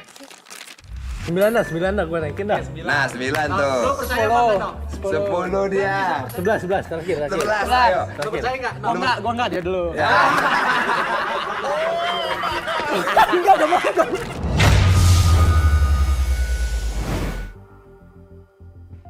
Ladies and gentlemen, welcome back. That was a very fun intermezzo, of course. And let's take a look at their faces now. How many marksmen can you name? Arashi first. How many marksmen can you? Quite a few. 2. Say number, man. Play 2. game. 2. I can 7. I can do 10, I think. Never mind. No, you can't. Okay. You can't back up. All right. I'll time you. 10 seconds, all right? There we go. Wait, how long was Wait, it? 10 seconds. 30 seconds? Was it 30 seconds? 10 seconds. 30 What? seconds? Was it 30 seconds? Let's give him 15. What? No, 30. 30 seconds. 30 seconds. 30. Okay. All right, 30 wait. seconds. Are you 10 ready? marksmen. 10 marksmen, Arashi. Are you Okay. ready? 3, 2, 1. Yusuf Shin, Roger, Beatrix, Leslie, 4, Mia, 5, Layla, 6, Beatrix, 7. Wait, you already said Beatrix. Carrie, 7, Brody, 8, Bruno, 9. Melissa, Oh, he did it! He did it! 15 with okay. 15 seconds to spare. W Dang. Arashi. He's better than Watt and Audi. Yo, let's go. The DAP. That's a weird segment we got. It's not weird. We're We're inspired. competitive too here, man. That was fun, Arashi, and you just repped the casters. Yes, sir. Woo. Nice. And I was Step up, panicking. Audi and Watt. Those are rookie numbers. He named 4. You had my adrenaline going, bro. I was like, whoa. It's to wake you up, Arashi. It's to wake you up. Oh my god, but yes, ladies and gentlemen, for now, Dewa United, they are looking for just a game to complete the series, looking for a sweep as well.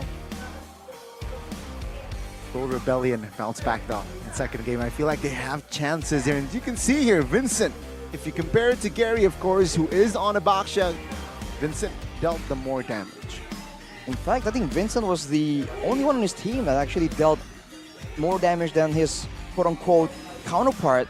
So in the end, Devil United really got ahead in that game. And I think, again, they have a lot of crowd control on the side of Rebellion, but they were unable to really use it. And that is, maybe they were, a bit more hesitant to do it due to the composition, but it's also due to Dewa positioning well as well. You gotta give credit to how Dewa just understood, like, hey, this is a split push kind of deal. All we have to do is just, go back and forth, threaten them a bit, throw out a fear here and there, get some info, and as long as they don't really burst down that Lord, which they really can't because they have a Bruno anyways, right? Not percentage HP damage built into the kit, then they're pretty good. And what I feel like is also value for their way, that they were able to keep Rebellion Esports on their toes, right? If they hesitate, or if they do not, they're just idling, they're just hovering around, Drian will punish you in that far lane. Exactly. And that is just keeping Rebellion in check. What do you want to do? Are you sure that you want to commit a fight? Are you sure you want to commit and contest the Lord? See here, they need to somehow find a formula that if and only if DY United wants to go that same approach, they already have an answer in the second game. I guess it has to be like a wave clear thing or a mobile EXP laner. We've talked about how Cars, right? The Machine, in his third sequel here, can make something happen if you give him like a Paquito or something. If they had a Paquito in that game, well, technically he can match the split push, right? Paquito holds his own against Cho. These two martial artists going back at it. So we'll see what both teams try and go for here, going straight into the banning phase, the drafting phase. Let's see. So far, the blue side that picked up the Ruby, not looking good for their record, right? It was EVOS Glory last time round picked up the Ruby first pick, failed to find the win. It was Rebellion in that first game picking up the Ruby. Let's hear from the crowd. In that first pick, Make some noise for failed yours to truly. win as well. Now, Dewa United, Nolan, CC, Rebellion, what will they open here for the first pick? Time to drop the beat of the Did, blood. taking a look at last game, right? They did ban Fanny, CC, Nolan. Now they're banning Matilda and Joy. CC, Nolan already banned out by the other side. But the Fanny could very well be up for grabs. The Guinevere as well. Both teams opted to leave the Guinevere completely. And actually, the Vexana I still think is a bit too expensive. I think seeing the success that they were able to achieve in last game with the Vexana, they might actually just first pick the Vexana. I was wondering if the Nana or the Aurora is going to make an appearance here. Nana a bit more vulnerable, but still having that really annoying AoE crowd control. And you can say the same thing for the Aurora, right? They work in very similar ways. what's your Having a command? second Your chance at team life is if they get banned. taken out in the passive, and still having a lot of AoE crowd control. So if the Vexana gets left out, that is an option they can go with, because the Valentina, we don't really see making too many crazy things happen. I think Aurora and Nana is an option, but not first pick or like. Oh no, not first pick. I don't think so. Definitely not prioritized, right? So perhaps fourth or fifth pick. If there's no assassin, there's no one that can enter the back line, the backside instantly, quote unquote. There you go. Maybe we might see an Aurora pick. Maybe we might see a Nana pick. But taking a look at Dewa United, he called out the Fanny earlier. Mirko will be banned by the side of Dewa. No nonsense. We do not want to give the Fanny to Vincent. And then, there you go, the response, right? You know what? You ban out the Fanny, we'll ban out the Gwyn. There will be no trades for this game. The falling Ruby, stars still very brought us famous, here. popular first pick, but Novaria gets prioritized. Wow. I mean, the Ruby, the trend is very bad, right? So far. Yeah. So far. So Dewa United are trying to neglect that Ruby once again. 0% win rate, Ruby. Yeah, first pick, both first picked as well. Yeah, both first pick. Who's Evos on Novaria? blue side and Rebellion on blue side. I believe Novaria's win rate ain't very high either. I think 50-50, is it not? Or is still 0 with Novaria picked up? Evos lost on Novaria. That's it. That's it, yeah. One Oh man, very small. Boxy Angela though. Yeah, this is a classic combo right here. Tankiness, clear movement speed with the Angela. So for Dewa, now it's going to be a bit of a concern because Novaria doesn't function the same way Vexana does. We've glossed over this in the previous match. The wave clear is kind of similar, but one gives you utility as in vision, as in scouting potential, burst damage, whereas the other one is hard crowd control. So if we see a Boxer barreling down towards the Novaria, all she can do is run. What's a good response here for Dewa is what I'm thinking, right? Baksha and Angela, good pickup by the way. Remember, the passive from that Baksha already negates. See value in Aerial me. assault unit awaiting orders. The Town bomb is ability picking. for Dewa United to be picked up, to pick up that Baksha. But okay, there you go. Come on, Dexter. It's our If show. there's a time to pick up the carry, this is the time to do it, right? It's against a dive comp, you're going to be kiting back. I like the carry pick this time around. It is a signature pick anyways for Watt. He has been using it before it has been quote-unquote super meta.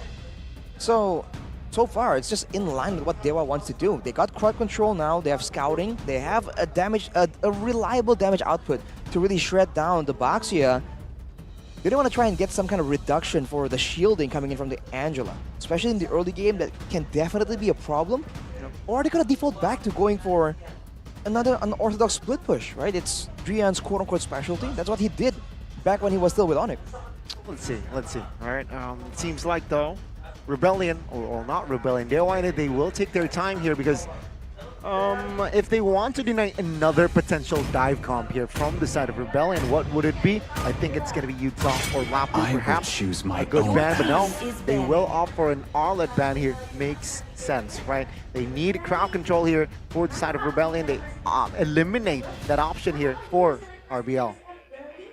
Another good choice might be the Paquito ban right now for Dewa. They might actually ban it away from Cars, knowing that with this kind of composition, they're going to have so much side lane pressure. They have a lot of macro options here for Rebellion. Even without the Paquito, the Angela can serve there. So we'll see. Again, Paquito has significantly increased teamfight participation, teamfight impact due to the changes. So that can still be used right here to maybe deny the Fredrin from getting close and trying to get his own crowd control off onto your teammates. I think a good ban for Rebellion as well is Minotaur, right? The way you want to dive, of course, you want to have the coast, the clear coast. And with Minotaur, it's never clear. That coast is just always guarded with that the big knockup with that minion Fury Saria. But no, they opted for the Ruby ban instead.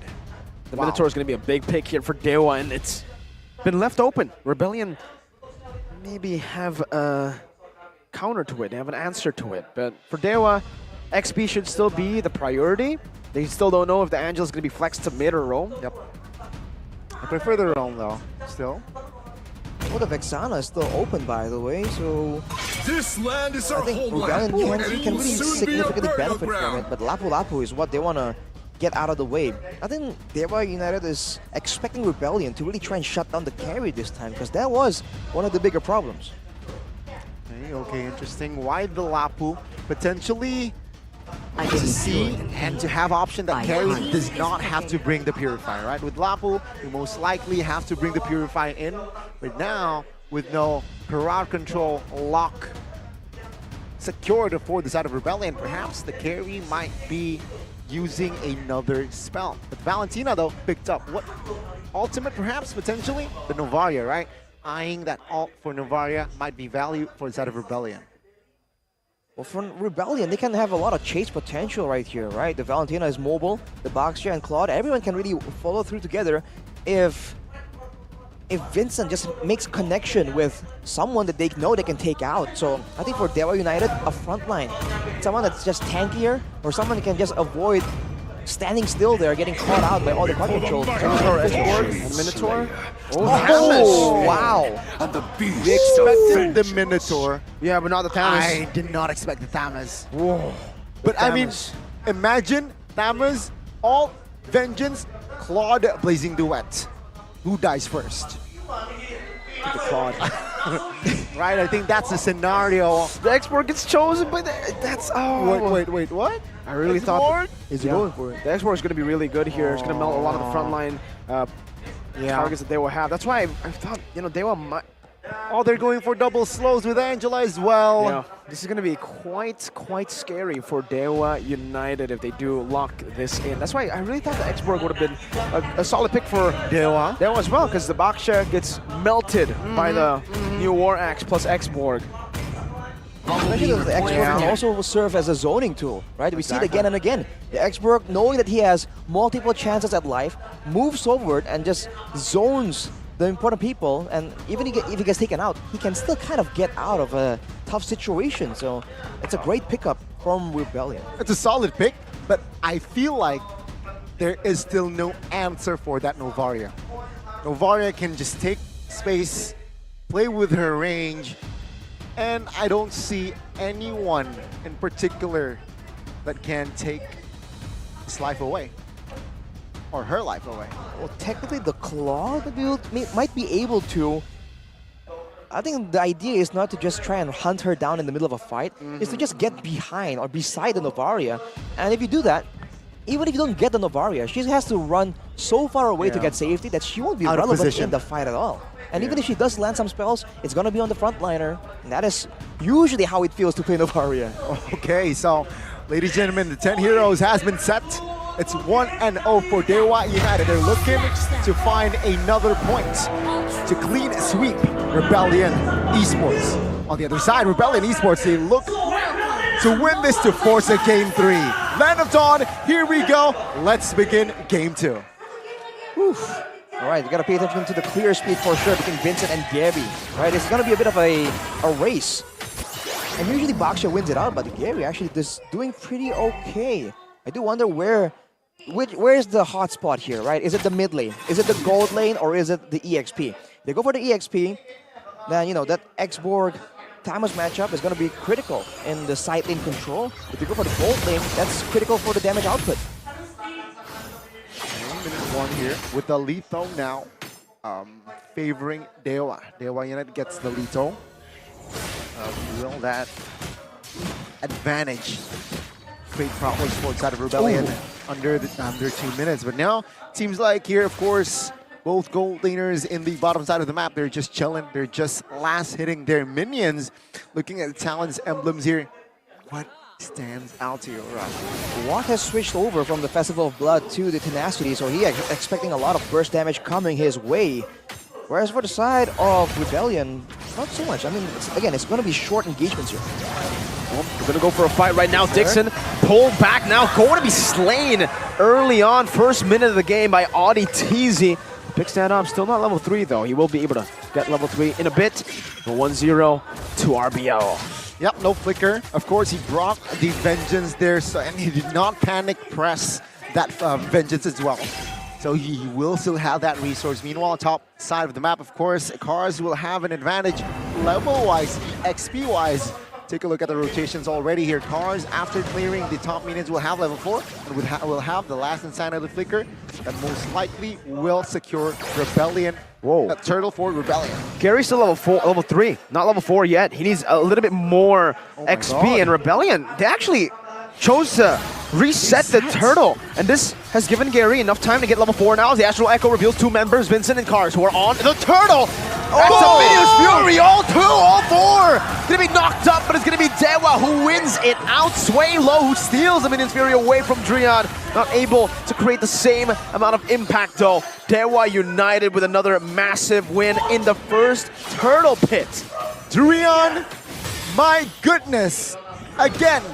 He's not a Kage anymore, he is a god. So bend the knee. Oof, that's a lot of damage coming in. Drian now might get punished. Let's see, tied up, damage coming through, immobilized as well. Juan is rotating as well. Swaylo's got to respect this, and he does. Drian survives, 2-1 still. Dewa. With a 500 gold here, you can see here already Gary, comfortable lead here. Thunderbell already secured here. So with that in mind, it's going to be harder for Rebellion to somehow gank that gold lane, secure a kill on towards Watt. You know, looking at the items earlier, I do think that the mid laners are both rushing a Necklace of Durance, right? Knowing that they're up against an Angela, as well as you know, Thamus Minotaur. There's a lot of regen being slung around here. That reduction is going to be very beneficial. Might swing some fights in their favor. But yeah, it's insane to me that Watt on the carry has been able to join all these fights, and he hasn't been losing anything against the Claude, right? When you talk about mobility, usually the Claude comes to mind with the Bella Mirror image, but Watt is just outmaneuvering that. It's all about the prio, man, not the maneuvers. It's all about clearing that wave faster so that the Claude is pinned down in lane, and then the carry rotates. That skill 1, that carry, that Brave Smite. I mean, to add to that, no Golden Staff yet, no DHS yet, no attack speed, just no a TB. Exactly, so there's still time to like farm first for Claude especially, and then when it's time, right? It's just waiting for time here, waiting for that power spike. 2 items if possible, 3, to be more active, to be more impactful. But for now, it's a comfortable lead for Dewa. Why? Map control, they're slightly ahead. Map control and in the execution as well. Earlier, they had the turtle down to half HP. They had level advantage on the jungle. They have an aggressive lineup, but they just seem to be like very, very reactive, right? It seems like, oh, if you come, we'll fight you. If you don't come, we'll go for the turtle. But you have to understand that at some point, you need to force your opponents to make the difficult choice. It seems like Rebellion, they're just waiting a bit too long, and that really costed them because it allowed Drian to get in position, and a 4-man Minion Fury right there, that was just it's just not something they can really take. He misses MPL, baby. Drian is showing that he misses sitting, competing. There you go. There you go. Two solid performance already. Not just yet. Not just done. Not done just yet, though. What? Not yet just done. Yeah. But yeah, I mean, wow. Okay, Rebellion. They still have time to bounce back or just recover that small loss. But is it just discipline at this point? I don't think so. I think it's just them. They're making wrong decisions. They were hesitating. Wow. They held the turtle for quite a bit. Level 3 got Gary, and they decided to reset it, giving Gary an opportunity, giving Drian an opportunity, and giving Dewa an opportunity. Even if you think about it, right? They have the Angela advantage, but their mid laner is Valentina, right? It's relatively short range. So when you're trying to go for the trades, you know, trying to go for the poke war at the turtle, you don't win out either. Okay. We'll give some time. CITV. CITV. Oh my god. Where you at? I was about to say for Arashi, but CITV works. Sheffin, shout out to Sheffin. Sheffin's in the building every Sheffin. single time. Hey, Sheffin!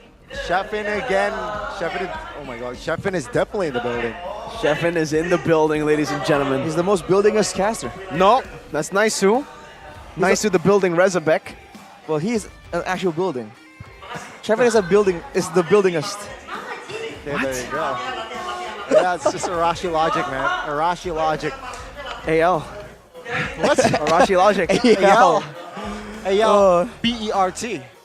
What? That's Albert. Come on, bro. Man, spelling. I wasn't ready for that. No one was. The man on your screen here. Still getting used to. I'm just so used to him on red, using red jersey, but on gold here, yeah. I mean, suits him, especially with the white hair, with the gray hair. The way he has been performing, of course, Rian. Similar color theme. Yeah, to his previous team, just a bit darker. You know, a shade darker. From Onyx to Dewa. Drian's road. He's only been in Onyx. Before Dewa, Onyx, and before Onyx, nothing, right? So yeah, I think he's been an Onyx through and through, bro. Wow, one of the last few members who started off in one team and only had one team. Now I think we only have Lemon, who's legit just been in one team, right? He's just been an RQ. That's some. Think about it, yeah, you're right. Perseverance, man. I think there's a lot of temptations as a player. Cars as well. Yeah, of course. Yo, 3 seasons. Are you 2 seasons. Are you comparing cars? Drian joined in season 2. You know, Lemon joined in season 1. And we're talking about cars. Good point, Goni. In that case, Sway Low. Whoa, really? Moai. From Rebellion, MDL to MPL. Through and through. Oh my god. But yeah, it seems like they have resolved the problem, and the players, they are focused on their Samsung phones. So, ladies and gentlemen, check out the Marshall. If you haven't seen it, let's go. Boom! Let's go. Land of Dawn, resume. 4 minutes in, still 1,000 gold lead held down by DU. DU. Seems like a lot of things has happened, but now, ooh, look at that. We have to steal it away with Retribution on that little green camp. Watts in the bottom lane, trying to go for a little bit of plating. Moai chunked quite a bit, gets a few shots into the turret and backs away. Okay, it's fairly even, right? Safe to say it's an even game. 5 minutes here in Arashi. Though, Dewa United, they have been winning the small wins. But the goal difference, it's not really fatal, I would say.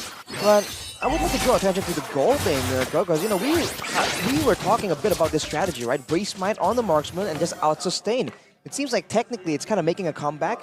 And as a counter to the carry the carry Brave Smite. They're going with the Claude Brave Smite, which was the original, but look at this. Whoa, the flicker follows through on Swalo. Dixon with a flank, and Swalo gets brought back again. He pops in, the ultimate steals it away from Tamis, but it's not going to be able to help him survive. Drian falls as well. A roamer for a mid laner. Dixon still forcing to fight as a Farago armor gets popped, and Cars will still be able to flicker out to safety with the help of the hard guard. Vincent still lingering around. Watt and Moai in the bottom lane, 1v1. It does seem like Moai got the better trade in that bot side. Gary, though, on this turtle, should be taking this for free. Audie's opening it up. An Astral Spear to get it low enough. Gary with the Retribution. Now Vincent. Oh, it's a good taunt onto Audi TZ, who's now left all alone. Flickers out. Oh, Praises Wrath barely misses. And Audi TZ will be able to escape from his ex-teammate. Great timing on that flicker, and again, Dewa United. Small wins converting into big wins. And even in the gold lane, Watt has kind of equalized, and look at the backup coming in. That's a snipe. That is Moai letting go of his turret. Will he fall? I think no way. That's going to be the first turret, though. Exploiting the range, right, Keys? That is what Novaria has in her kit, that range. And looking at the composition of Rebellion, nobody, we mentioned this on the drops as well, nobody technically can touch this Novaria, and Keys is handling it very well. Oh. Okay, I thought there was a steal coming in, but guess not. Gary got it. Gary still got it. Outside, you can see her 2v1. Yeah, he's melted down. Dixon will just take it. Watt now in the mid lane with the help of Blazing Duet from Moai. Just soaks it in, man. The semi-tank carry is an absolute beast. He's just going in with reckless abandon, dude. We usually see carries kind of hesitate, kind of dance around a little bit, trying to find a window. But it seems like right now he is the danger. He just walks in towards all these fighters, all these mages that should be a problem. And he's saying, you know, bring it. What's interesting though here, number one, damage dealt currently. Still Swalo, not Keys, not Watt, but Swalo, the mid lane, Valentina for Rebellion. Okay, that's interesting. Followed by Dixon, the EXP. So there's I think there's just a lot of poke here by the two players. And let's see here, the final turtle battle. Who will take it? I don't wonder about the XP lane matchup right here though, because Dixon can still go a lot more aggressive. It's a bit more of a duelist hero, 1v1, the Tamis. But now, Rebellion once again have the first move. Can they go through with it though? Moai is fully stacked. Dixon is looking for a way into this team fight. Drian doing the same thing right now, just lingering here. Watts, whoa! An aggressive maneuver onto the frontliner, trying to melt him down, gets him down to half HP, forcing RTZ to look for the healing. Hard guard onto Cars, utilized already. Maybe a bit too prematurely, but they have got the job done. They have zoned Gary away with the help of that X-Borg. Gary is so far behind, he won't be able to do anything right now. Finds a taunt, Praises Wrath as well onto the Virago Harmer. Cars flickers out of the tier 1, and that's just a clean find by Rebellion Zion, able to find the neutral objective and not trade anything, but Drian with a flicker knocks up Cars and Audi. Not enough to take them down just yet though. Swalo rotates to cover again. Gee, well played to RBL. No casualties from that trade though. The turtle will be slain by the side of the Rebellion Zion, Rebellion Esports, because Gary was zoned out. Now, Dewa United, what will they do? Dewa United will now play for perhaps the map more, right? They lost turret bottom side, and it seems like Dewa United, they're just the more of the proactive team compared to Rebellion. We'll definitely go for the mid turret right here. It's the only one left standing. That's going to allow them to actually take advantage of all these bushes. Drian would love to have that situation play out. But for Rebellion, they've equalized on the turret on the bot side too. And we talk about proactiveness. I like what they're doing right here. They go for the turtle. They're in the right spot first. And then they force the play. They know like, okay, we're taking it or we're not, right? They decide that first and then they make the plays happen. They go with the hard guard. They use everything. And then nothing is wasted, right? Because Dewa can't just kite back in and out like that. So, pretty much equal right now. Economy-wise, maybe structure-wise, Dewa United has an edge. But map control is actually Rebellion here. Still able to hold on despite down a turret. Now, item-wise, item check. Well, a big one is that RDTZ has the Flask of the Oasis. And he's showing, again, great growth here. Because he used to be, the engage guy, right? The pickoff guy. But now he's playing this Angela pretty well. Setting up for his team. And with the Flask of the Oasis, Rebellion can be a bit more daring, a bit more aggressive in how they want to play this out. Dewa will have to wait for Drian to build that item if he is even going to build it on the Minotaur. Incoming power spike for the Claude. He already has the golden staff, so he's just waiting a bit more on that corrosion side, and that's where Dewa needs to really be careful.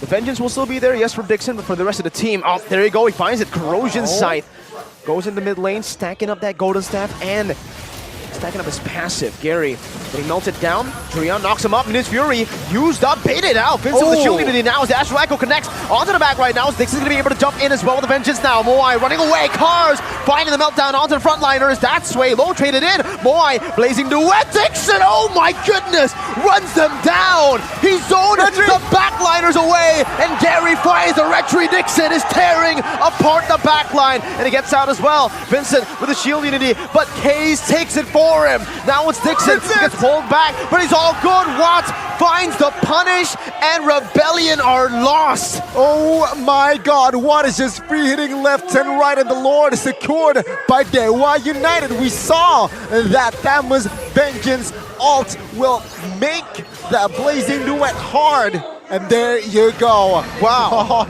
it's just, I wasn't able to deliver with that blazing duet. It almost seems like Dewa United was not supposed to win that, but they did anyway. They don't care.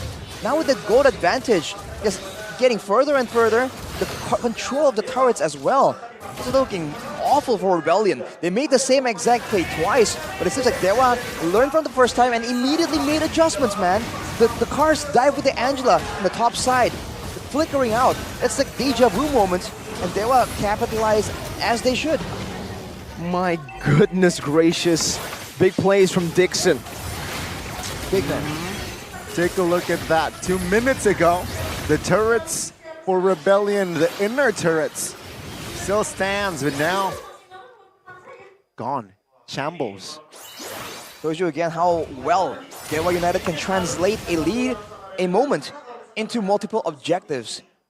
Rebellion needs to be a bit more aware of the wave management right here. They're forcing Dewa United's hand by rushing onto the objective, but they're neglecting a lot of things like the farm, like the wave management as well. They might have to expand a bit on their strategy. They really want to catch Dewa United off guard.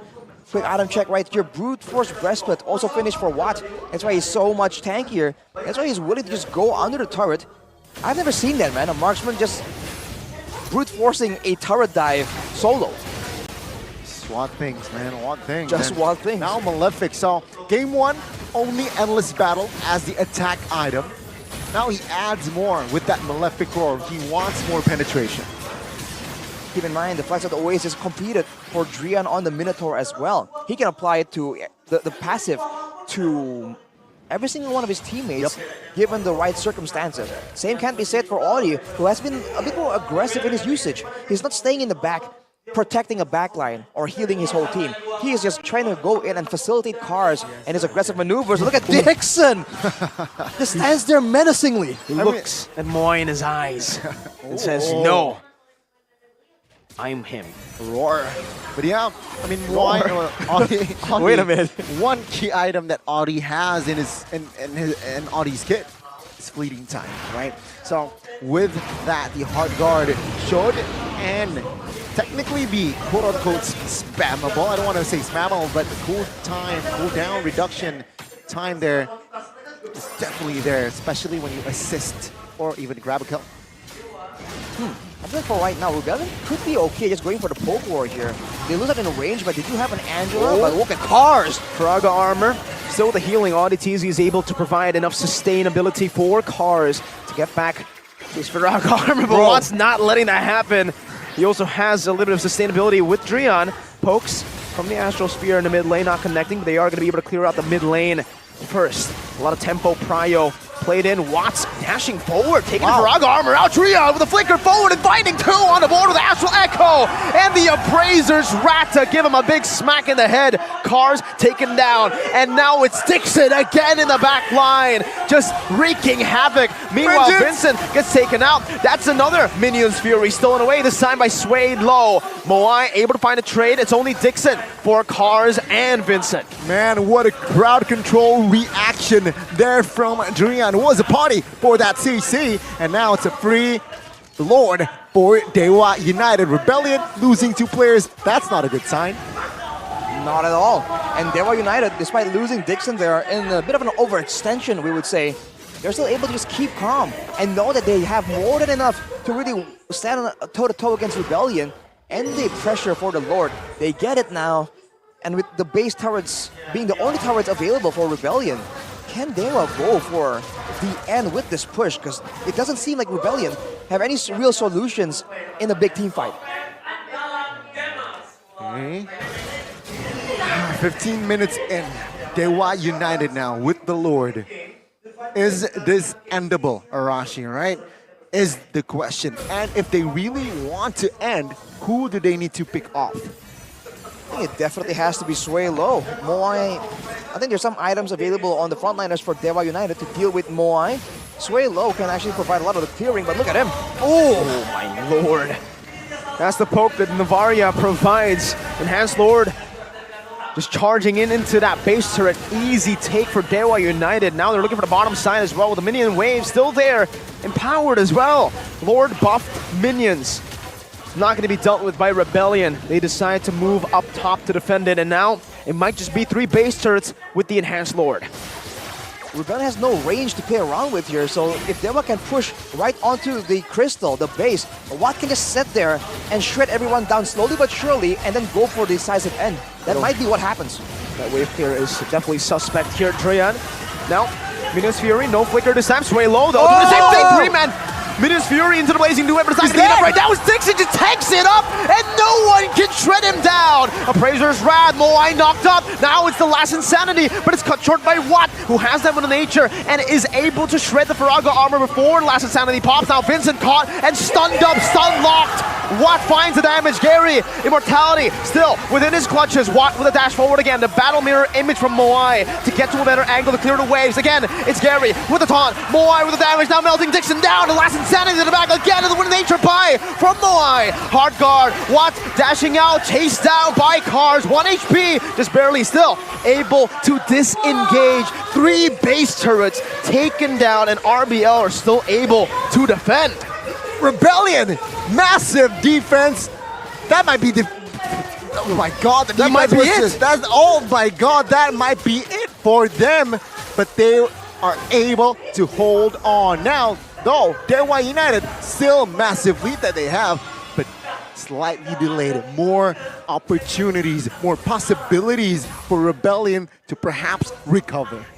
Gary and Dixon, man, they went in to make sure to try and take out Moai there, knowing that he is the one dealing with the bulk of the empowered minions, trying to secure the end right there and then. Everyone else just seems to be a bit more calculative. They know that it's only a matter of time, and they want to shred everyone down, but that was a bit of a force. And now with Rebellion still in place to contest the Lord, can they get it, man? They have the Angela play available to them, but Dewa United can take this Lord very, very fast if they're not careful. See? A setup. Dewa United, of course, has better odds in this Lord take. Rebellion, they have to brainstorm, man. What will they do? How will they execute if they really want to contest? Top side taken care of by Angela, so it's good. But what timing should they commit on towards a contest? With Angela up there, these are 3 slow pushing waves into the base of Rebellion Esports. Moai gets chunked! Oh my goodness! That's This one is it? shot. The Astral Echo reveals all 3, and they are low. Moai still running for the hills. Now Audi rotating to give him some sustainability. Again, the Faraga armor has been popped, and Dewa United, they have poked their opponents away from the Lord, and they have secured themselves another free neutral objective. Wow, man, that is so difficult to deal with. Rebellion. They want to try and use the Angela and get that healing and make sure that everyone can stay in place. But if they do that, then they get flanked. So they spread out apart, and when they do, Watt and Keys just go to town, go to work and start harassing them, shredding them down slowly but surely until they can't even contest. That's going to be a Lord push right here. Possibly set up with 3 minion waves. If Dewa United does this properly, I don't think Rebellion can hold. So annoying, man. Keys again is just exploiting the range he has in her kit, in Novaria's kit. Potentially, ladies and gentlemen, this is the final push of the series. Let's see the defense once again. 5-man Astral Echo. This might just set up to a 5-man Drian Minion Fury. A 3-man is enough. Dixon in the back! Assassinates boy! Oh my God! He's not a fighter, he's an assassin! The big plays from Dixon as he loses his immortality, but he finds the base. Dewa United Esports 2-0 RBL. All hail Drian, and what a win to set the tone for Dewa United in Season 13. Dewa United sweeps Rebellion Esports. The long-awaited Blue Bulls smited just like that. They were no match, man. They got held down. They got controlled completely. They got domesticated. And Dewa United with a standout performance, man. We thought they would be good. We thought there was potential, but not like this. Teams better be on the lookout. Holy moly. I expected Dewa United to improve their squad, but I did not expect them to improve it this way. Could this be the downfall of the blue teams? Both blue teams losing 2-0 today. Evo's Glory earlier, and now Rebellion Esports suffering the same fate. One to Dewa United, the other to the big boys alter ego. Things are not looking good here to start the regular season for the blue teams. But again, it's a marathon, but you can see here, the man on your screen, Watt, again, showing experience, showing composure, showing why he was so dominant in that gold lane, which was the big factor on why they won both games as well. Arashi, before I want to talk to you, of course, we have to have this interview. Of course, Drian's initiation, he was the perfect initiator, both games as well. And let's give it up for Dewa United for the first time in MPL Season 13. Let's hear them with an interview, of course, with Moko Monikako. That is not. That's not Moko. Oh. Kita menyapa dulu Drian. Drian, apa kabar Drian? Baik. Wah, ini masih pada kangen kayaknya. Drian, ini ide dari siapa bawa 2 roamer kayak gitu? Gak tahu kan, emang suka nyoba-nyoba hero aneh-aneh aja. Suka nyoba-nyoba hero aneh. Emang aneh menurut Drian? Kalau gue sih enggak. Enggak aneh. Buat orang aneh. Oke, tapi gimana nih rasanya reunited lagi sama nih, Super Awat? Biasa aja. Biasa aja? Gak ada rasa-rasa kangen gitu? Ada. Ada. Akan mukulin palanya. Oh gitu. Awat emang bener suka dipukulin palanya.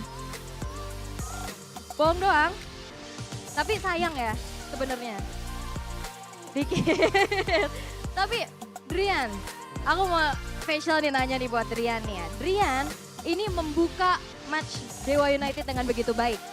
Dengan cowoknya yang begitu memukau. Tapi nextnya Drian bakal ketemu sama yang punya skin cow. Gimana tuh, ada persiapan nggak? Persiapannya latihan yang keras dan berserah pada yang di atas.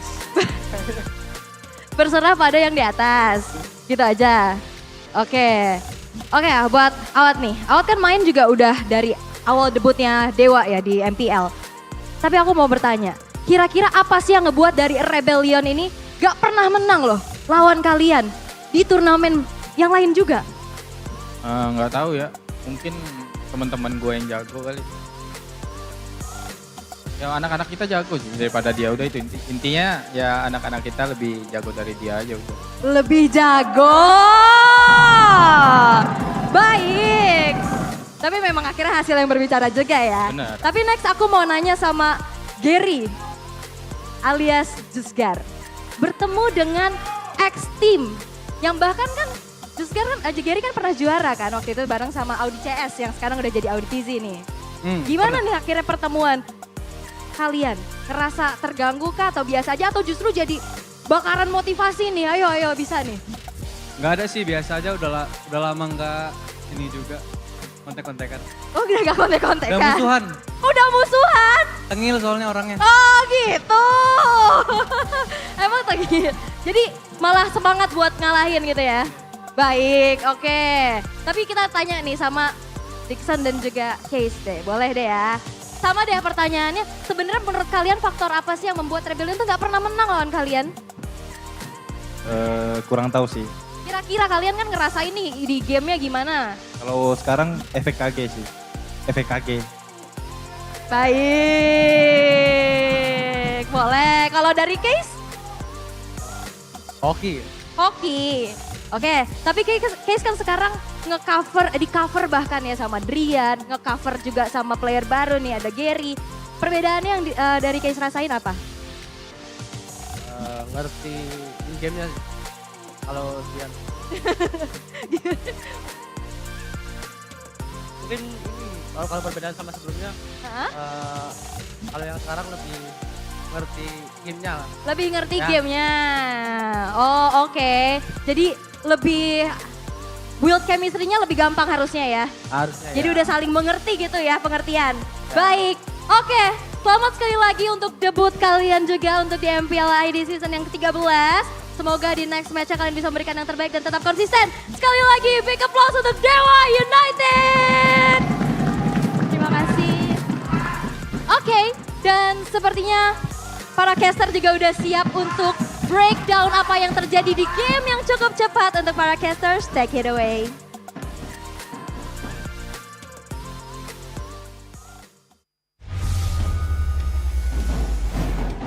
That was not Moko. Whoa, what was that? Whoa. That was all. That was all. That was all. Oh. That is all. I believe it's pronounced owl. Owl. Not all. Ladies and gentlemen, that will be all.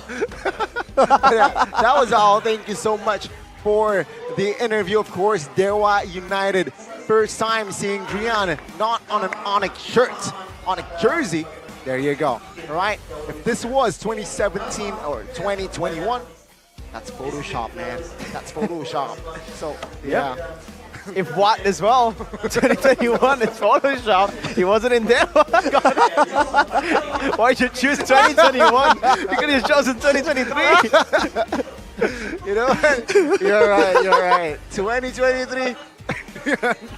That's such a far day, 2021. Audi TZ still red. Whoa!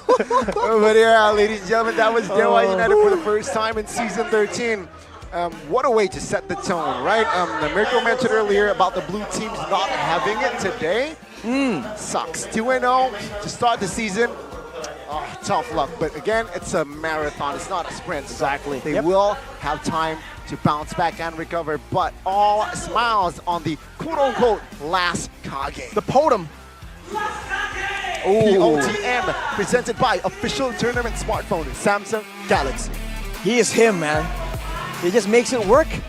We have to see if we can maintain the same level of performance, but that Minotaur game, he was just doing it all, taking damage, providing sustain, protecting, aggressing, showing again that he does know how to do it all.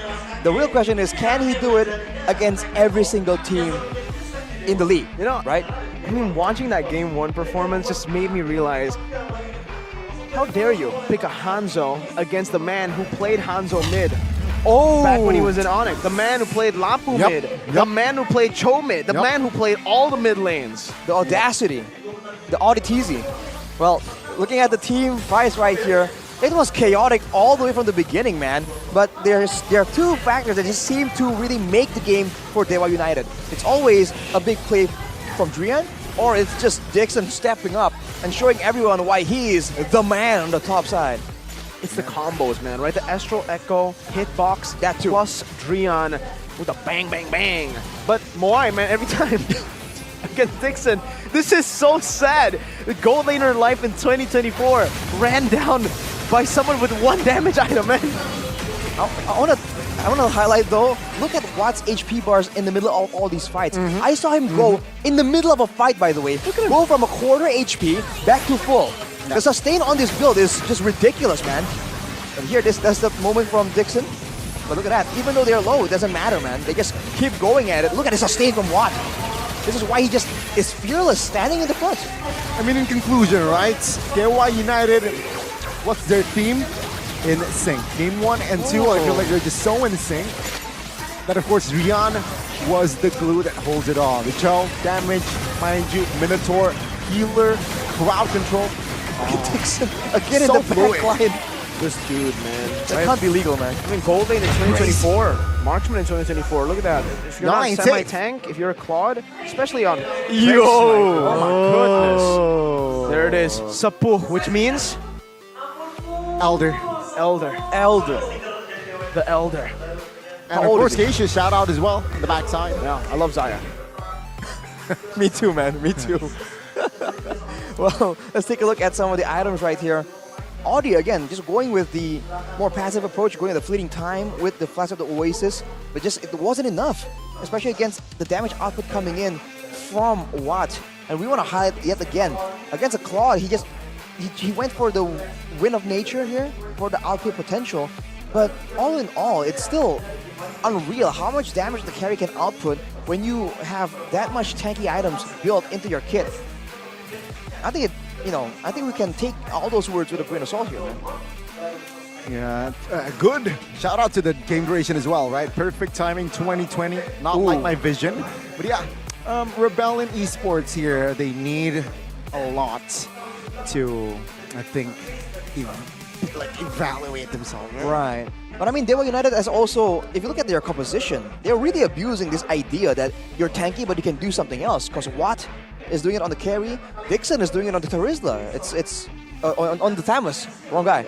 But Corrosion Sight only and not full tank, and he's just wrecking it in the backline. So this is something that they really enjoy playing around with. And we'll have to see if this is a recurring theme, because then that might just set a trend, right? The true damage trend, the multifunctional trend. Question, Miracle. Do you like the carry now? Answer, Gani. Still, I mean, I don't hate it. I just dislike it. So no, still I don't like the carry. You don't hate it? Okay. Not a fan. Not a fan. Even seeing Watt. Yeah, Watt against Moai.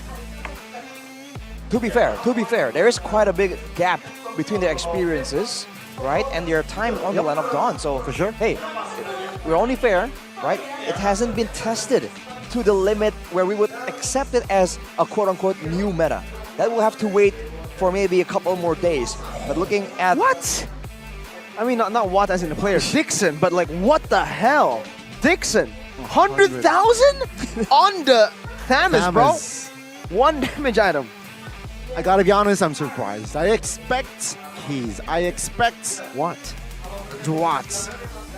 But not Thamus. Wow. Remember, we doubted the pick. We doubted the Thamus pick. Yeah, and Dixon is like, no, don't doubt me. That's why your cast is not pro players. Yeah, I'm a big player, Dixon. What is it? Wait, is the carry Keys or Dixon?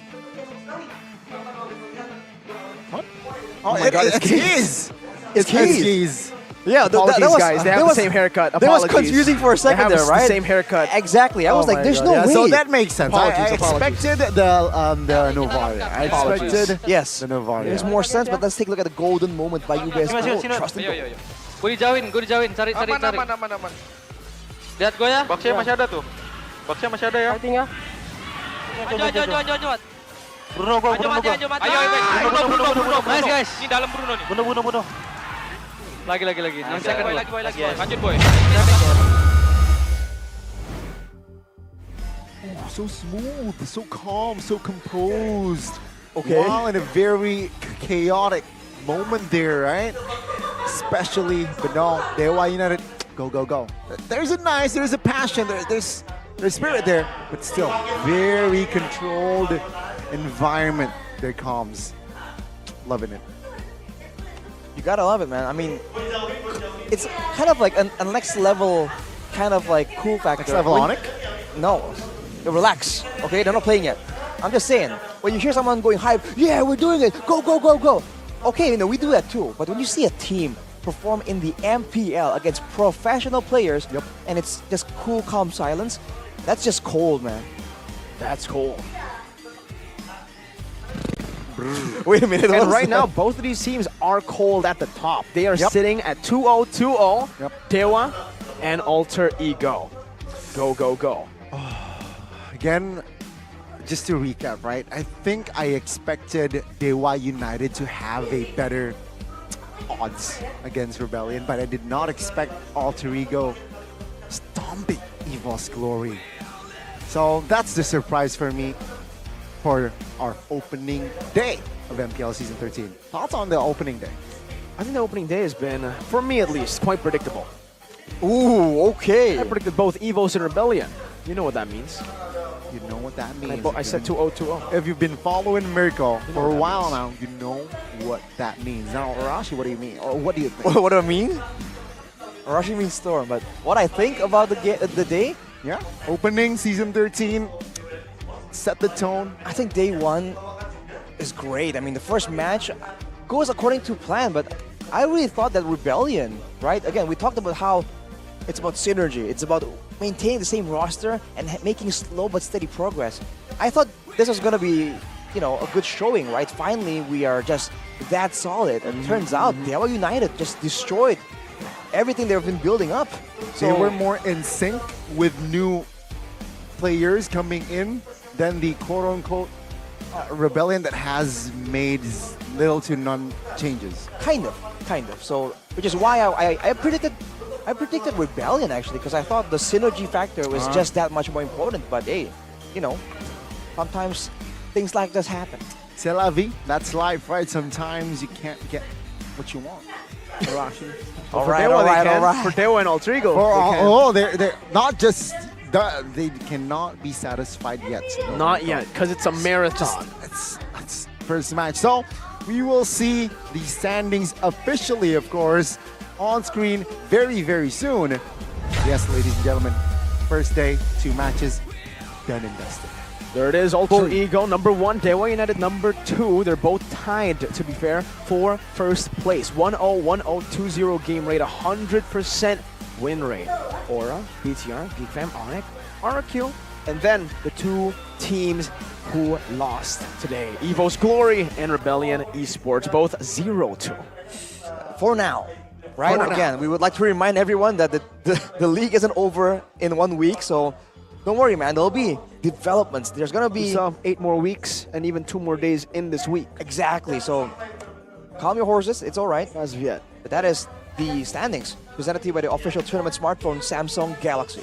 And with that, ladies and gentlemen, let's take a look at tomorrow. All right, let's go. Schedule. We got some bangers. Geek versus Bigatron. Who do you got? I know you like Geek. So there you go. I agree. That was very fast. Oh, there you go. There you go. Rebellion and Alter Ego. Second match and Rebellion out tomorrow. Aura and Dewa. Dewa. Aura Dewa just seems interesting, man. Because they both have like a big name new player in the roster. So hey, see how that big name, roamer, and a fresh jungler. Gugun and Yaoi for Aura. Dewa, it's Drian and Gary. That's the spice in that closing match of tomorrow. For Alter Ego as well. Heiss, is he going to play tomorrow against his ex-team? Oh my lord. RBL. Oh my lord. Rebel. I think if he does not play, it's illegal. But let's see, right? Tomorrow. And also Geek. Marky. Bigatron. Marky. Now it's Eman. So his replacement. Man. It's going to be Bigatron. packed. There are stakes here outside of the standings at risk. I think that adds a great layer of spice, man. I can't wait for tomorrow. Fortunately, I won't be on the desk, though. Oh. What do you mean, Arashi? I cast next on Sunday. Well, we won't be having the BBE, the bad boy era of Arashi tomorrow. Tomorrow we'll have a new NB. B. New boy. New kid on the block. NKOTB.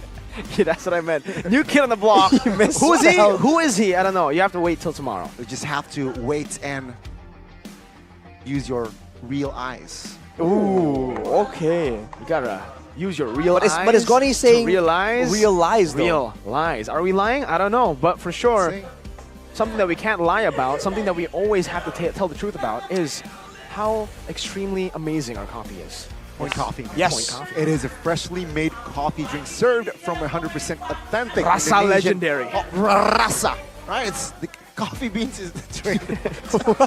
Goni got destroyed by the Rasa legendary. The caffeine, Always bro. on point. Find point Caffeine. coffee at the nearest Indomaret store. check you it want to out. tell them what Rasa legendary Rasa. means? Rasa is taste. So it tastes legendary. Boom. Boom. Bang. Rasa. Rashi. Bada bang. Goni, you said you don't have 20/20 vision earlier. Nope. Need I some need glasses. All right, gear up for the launch codes of Saturdays. Maybe is that what you're? Is that What I'm we wearing? haven't yet? Unfortunately, no, because this collaboration is new. If I Oh, said it hey. is, I would just be lying. True. Right. True. I am on the lookout for new glasses, though. So hey, I mean Saturdays. It sounds legit. But you're not going to be casting on Saturday. Oh, doesn't matter. So I can actually go to Saturdays. I'm the only one not wearing glasses, so you know what? Saturdays, MPL hook me up, all right? And hook the viewers up. Yep. During the excitement as well of opening week, there will be meet and greet with pro players. Whoa. Besides meeting and content creation, you can meet Arashi and Mirko as well. Look. You can also get an exclusive official signed jersey. That's what's up. You can meet Yaoi, you can meet Kai, you can meet Skylar. Okay, and Mirko and as well as Arashi as well. They will sign your And shirts. Goni. Right? Goni will sign your shirts, especially if you're wearing an Onyx shirt or a jersey. Goni will sign your shirt without you asking for it. Yeah, he'll just walk up and sign. But that's why you want to meet and greet players, not us. Go ahead and check it out right now. 50. Only the first 50 players, first 50 people who walk up get to meet and greet with First the come, players. first serve, ladies and First come, gentlemen. first serve. Unfortunately, for the rest, it's okay, but there's going to be another day. Don't miss the opportunity, because the opportunities will be given to all of you. Man, it's been exciting. It's been an honor to open MPL ID Season 13 as well. Thank you, Mirko, and as well as Arashi, of course. And this is just a small taste of MPL ID Season 13. And if you want more taste, if you want to experience more, check out the battle emotes. Buy now. Permanent battle emotes are now available for purchase. So what are you waiting for? Buy now and shake up the land of dawn. Which one is your favorite, Mirko or Arashi? My favorite is... my favorite is actually the old one. But if I had to choose from this one, Kalas. Ente kadang-kadang Ente. Kalas. Yeah, that's the Evos one. My favorite one is the Panika, Oh. masa nggak the alter ego, the old Same. alter ego. That's one. kind of iconic. Fortunately, it's not available anymore. I have it. Okay, and also, ladies and gentlemen, if you do want to check our MPL, that's our development league as well, where we develop players so they can be MPL players. All right, Yes, check sir. it out. You just check it out, right? It's free. MDL CR program as well. It's part of the MDL program. All right, sir. Esports for everyone is the new motto for Esports. MDL, because there are open qualifiers, the so QR code. anyone can qualify to MDL, and you guys can watch the new developing talent in Indonesia perform in MDL. We saw a new champion from open qualifiers just last season, and almost all their players have been bought out. Gugun, one of them, the jungler, Bunny. has been taken by Aura as their main jungler, Bunny QT by RRQ, and even Rinzia and Idok to RRQ, Senna, MDL. It's very fast timeline as a pro player, right? Very fast. So yeah, if you want to be pro player, there's always a way. There's always a way. There's Plenty of always a way. opportunity. Open qualifiers means that it's open to anyone, man. You can register, join, and maybe you might find yourself in MDL next season. Exactly. With the two female teams. Remember, 2 female teams joining next season. Ooh, that is going to be a banger of a season. But once again, it has been Goni, Mirko, and as well as Arashi accompanying you today, of course, for our opening day of MPL Indonesia Season 13. It's an honor. Thank you so much, production, everyone involved. And I think This is time to sign out, maybe? Maybe. Maybe. Maybe. Arashi, are you ready to go home? Well, we'll see. I think, I don't know, man. I'm still thinking of like the games tomorrow. I'm getting distracted right here. Okay, well, in that case, we'll wait for Arashi and we'll just close it out. Gani, Mirko, as well as Arashi will say goodbye and see you tomorrow. MPL Indonesia Season 13, we own this!